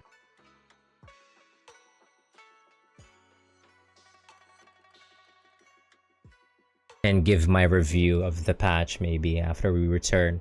While I try to capture Cabalion.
Oh wow, why is it Pokemon?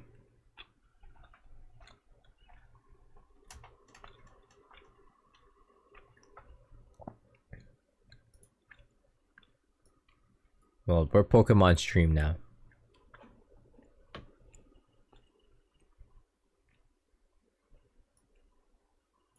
Give me a second, I'm chewing on like a cookie.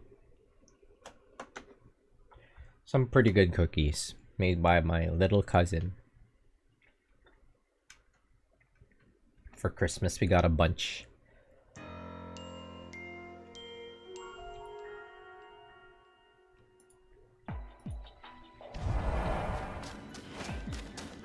Anyways, finally.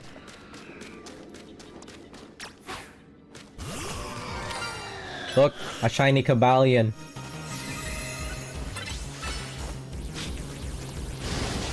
Oh, it one-shot it. I don't want to one-shot it. Maybe just like Calm Mind and Ember.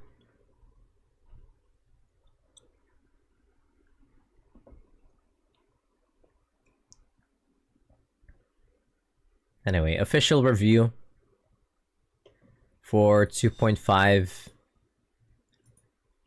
Let me run the stream back just so I can like review it for a quick second, but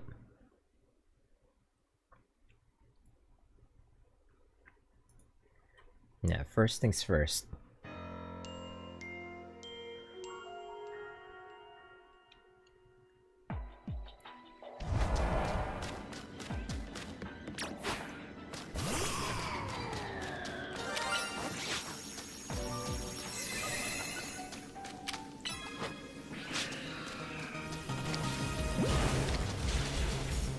Oh, 1 HP.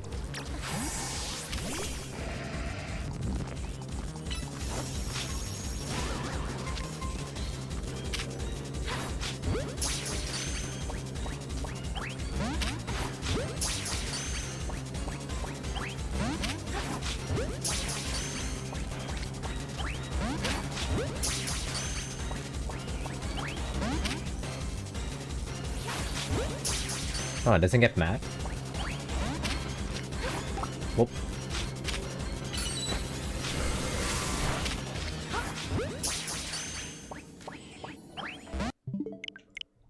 So yeah, official review. Wow, just wow. Finished 2.5. Zenless Zone 0, and I'm speechless. The art, the themes, the characters, the arcs, the storytelling, comedy, the fight, all the fights, all complete and utter dog shit. I am truly at a loss for words. Just kidding. That was like the copy pasta of like some of the funniest slander online. But anyways, yeah, officially. To review. Please don't crit.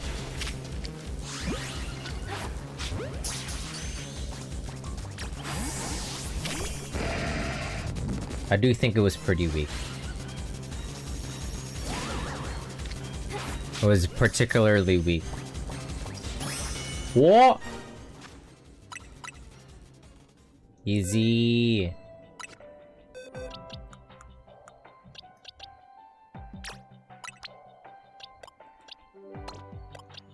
Gang's all here.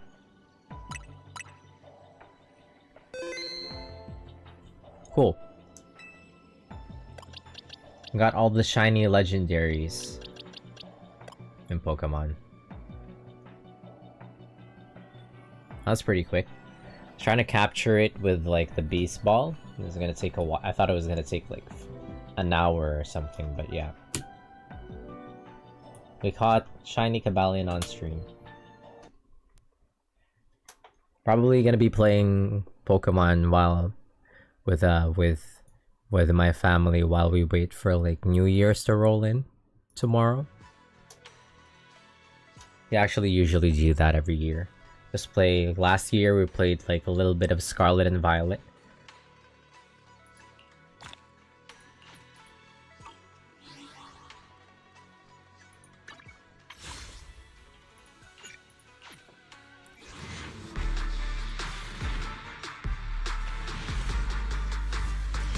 So yeah, I think it was pretty weak overall. You could see it like coming from a mile away, even from just the previous chapter, previous patch in 2.4.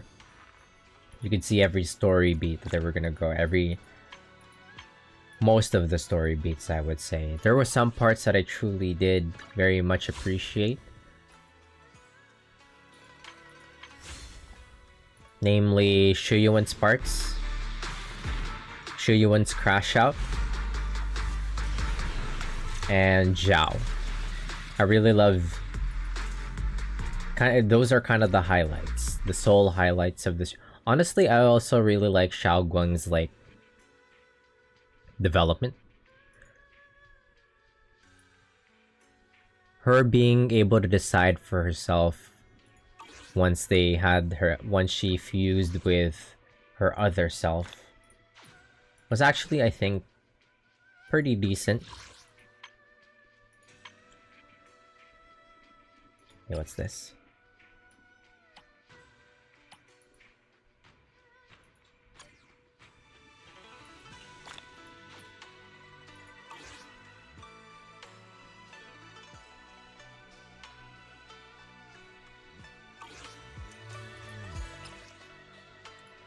Yeah, I actually do think Xiao Guang's development there towards the end, but I think just she's dragged down. The narrative is simply just dragged down by the presence of the proxies.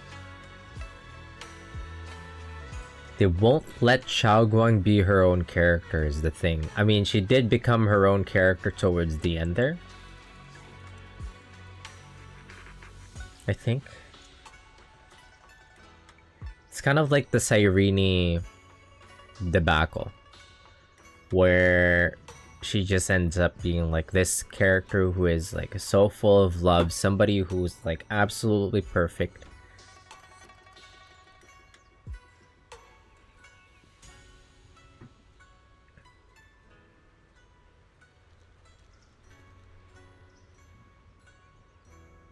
But yeah, I do think overall I think it was a pretty fine patch, but I think some of the criticisms that I have, particularly for this for the patch, is that they went a little bit too heavy-handed with the pandering, practically begging. It just felt shameless.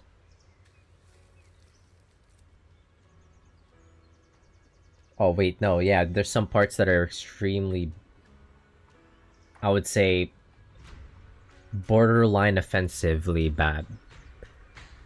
Particularly with the way that they kept shafting Yishuan with random bullshit. Void Hunter, she encountered some like Void Hunter tier encounters in Hollow Zero that prevented her from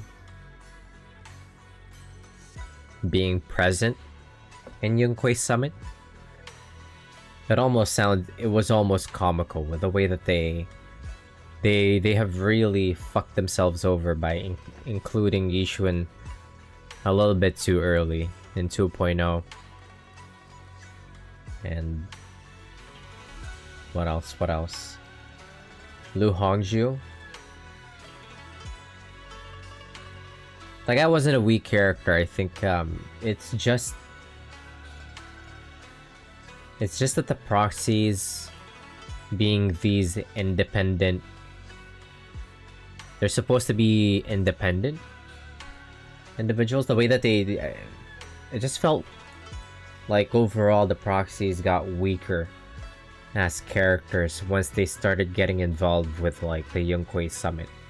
They're no longer this like independent with the mayor. Once they kept getting roped in with like shenanigans from the mayor, it just kind of feels like they've been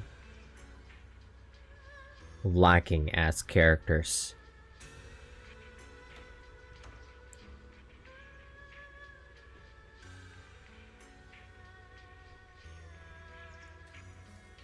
Like, they have reduced Xiaoguang as this, like, those moments when we had to explore her mind so that she could restore her 5 senses.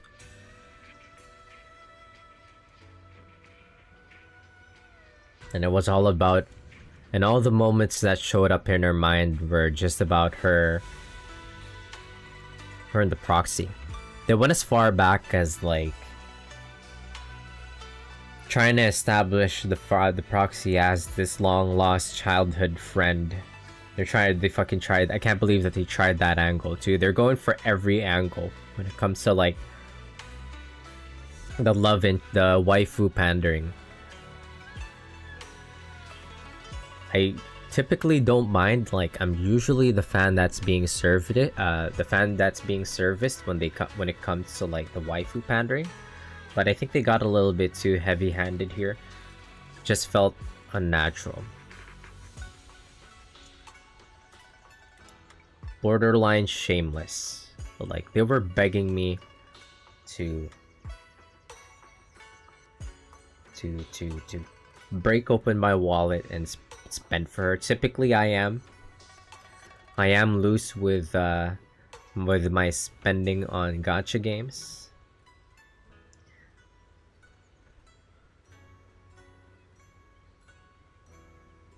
It just felt shameless, like they were practically begging.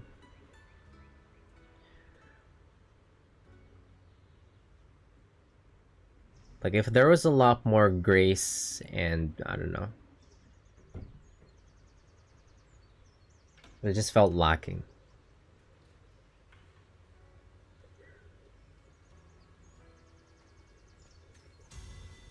Also, another one that felt offensive. The great offense, honestly, was... what was its name again? Lockspring? Going on a tirade about the greed of humanity. It was kind of lame. Trying to establish... it was an extremely lame, like, villain. You expect me to feel something about this fucking potato. They're trying to make it look vicious. They're debating with this. They were debating like. They were debating with this bamboo. Like, how am I supposed to take it seriously? It's hard to take it seriously when that bamboo was going on about humanity's like propensity to be selfish. Like the whole thing with Sazantos. The bamboo was doing it like Sazantos' crash out. Except it's a bamboo, so it just has like negative aura. Negative delivery.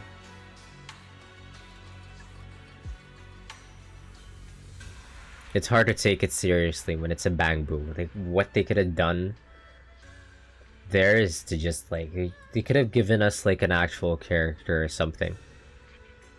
Anything but a bamboo god. Like, they need to put in the effort and actually like, this game always fails with its villains. I'm really hoping that with 3.0 they could establish like a better villain. Let's just go back to our grassroots like faith and shenanigans. Just like it sucks that proxies became less of a character once they got involved with the Yunque Summit, and it sucks saying that because I like everybody in Yunque Summit. I love Panda, I love Fufu, I love Yishuan, I love Shiyuan, I love Xiaoguang.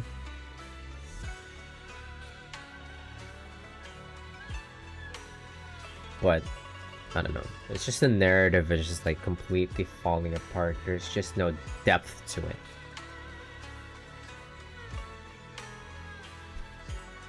I feel nothing for their struggle. The struggle that they like.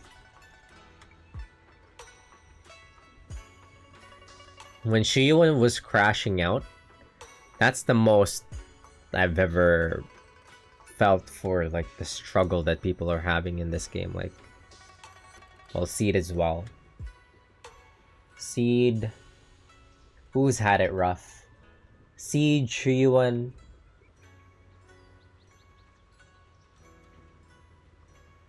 Miyabi, maybe.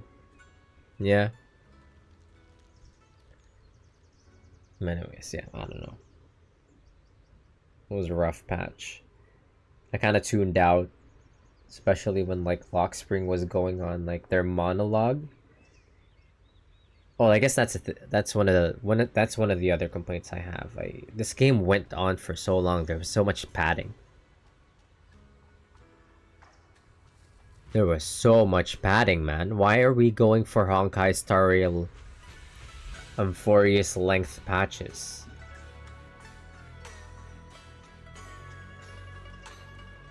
Went on for a little bit too long. I think there was too much padding. I think things could have been a lot more. I'm really hoping that won't become like the normal thing for Zenless Zone Zero. Ideally, I want to be able to just sit through these sessions, sit through the patch in just like one session, not 2 sessions of like where I go on for like 4 hours each session. Just way too long, man. There's a lot of reading too. Don't make me fucking read. That's another thing. I don't want to read. Don't make me read. Don't make me voice act these lines. You as the game should be doing. You as the game making quadrillion dollars every month. They should be having these fucking voice lines out for even for the ones where it just happens in the overworld outside of cutscenes. Those kinds of dialogue. They should just have those voice. They should just have those voice acted. Why are they? Like there were some moments in 2.5 where I feel like they should have just been cutscenes. Well, I think you could just say that for Zenless Zone Zero as a whole. There's a lot of like even from the previous patches. Those outside of cutscene dialogue should just simply be voiced. Every line should be voiced. They have the money to. You should have the money to do it. They should not be able to just be like limited to like cutscenes. To only have the cutscenes be voiced.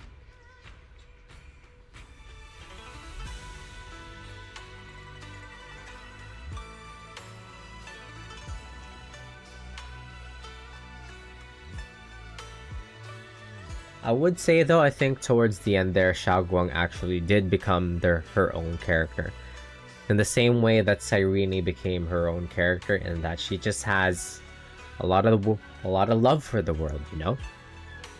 She just has a lot of love for the world. It's just that they kind of went in a little bit too hard on her being in love with the proxy. The greatest offense being exploring her mind and not having, like, she has so much love for the world, and then when you like explored her mind, she's only ever thought about the proxies. Like, you've literally only just met like last week. Oh yeah, that too. Like, there were so many moments where she was like, oh, I want to treasure this memory forever, and it was like a moment with a proxy that only happened like last week, or like something that happened yesterday.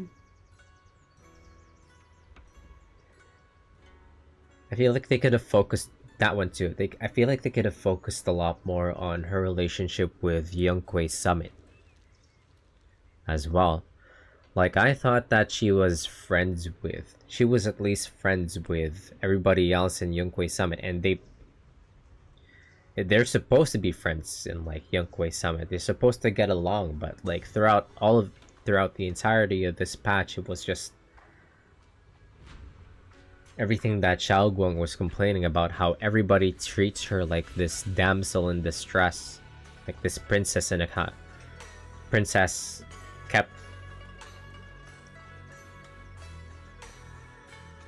kept in a castle or something like that.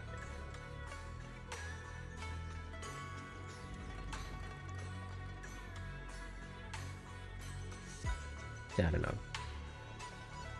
Zenless Zone Zero's writing has become noticeably weaker. The Avengers moment as well was kind of like, they're kind of like 0 for 2 on making me feel something for their Avengers moment. They're kind of 0 for 2. What was what patch was it again? Like in the first season, it was like, I think it was like 1.4, where Section 6 banded together with all of the other factions to fight off Bringer. I think that fell short.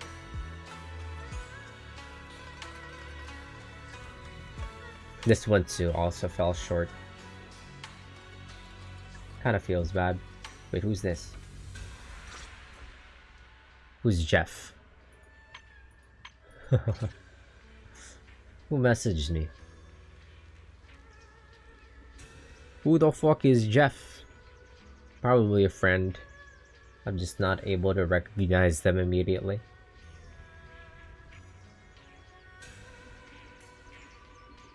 What was I talking about?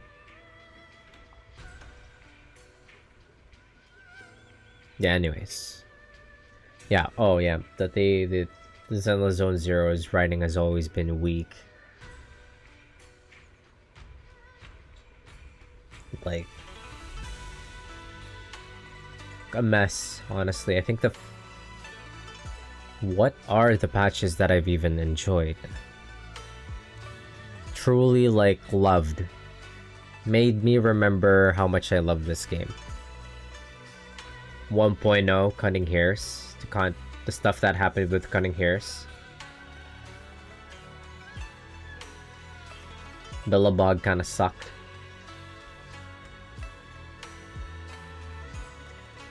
What was after Bellabog? PubSec, I actually enjoyed PubSec.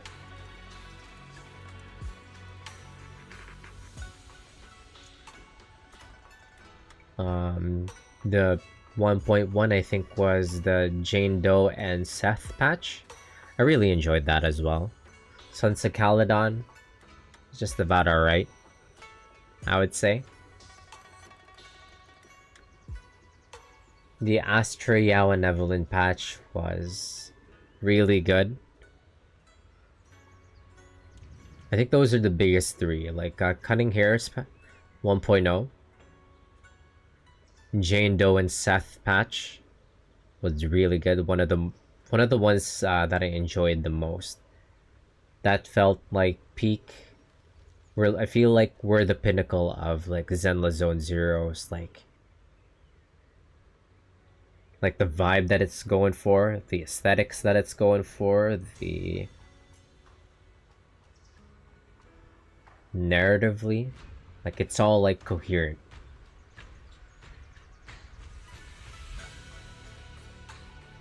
Within the setting, it feels like it. Those are the patches that felt truly Zenless Zone Zero, I would say. Season 1.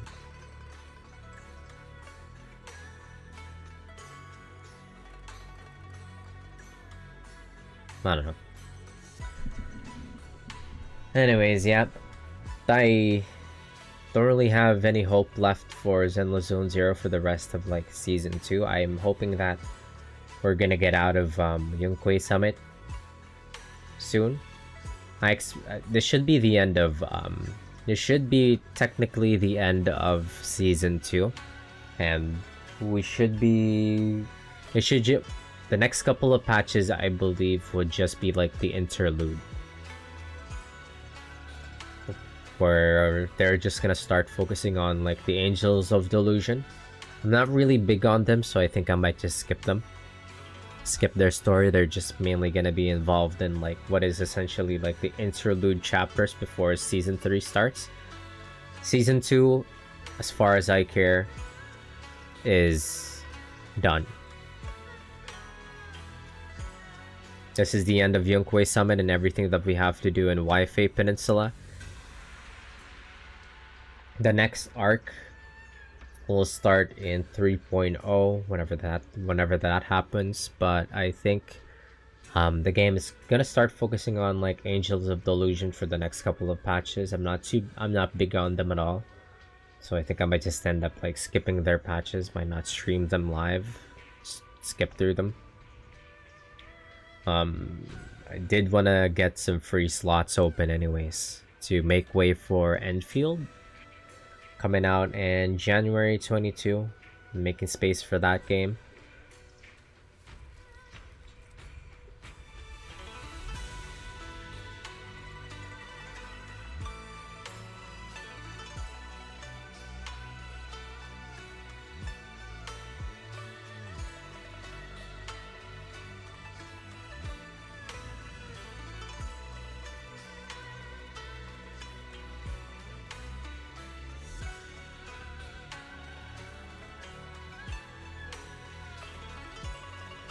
But anyways,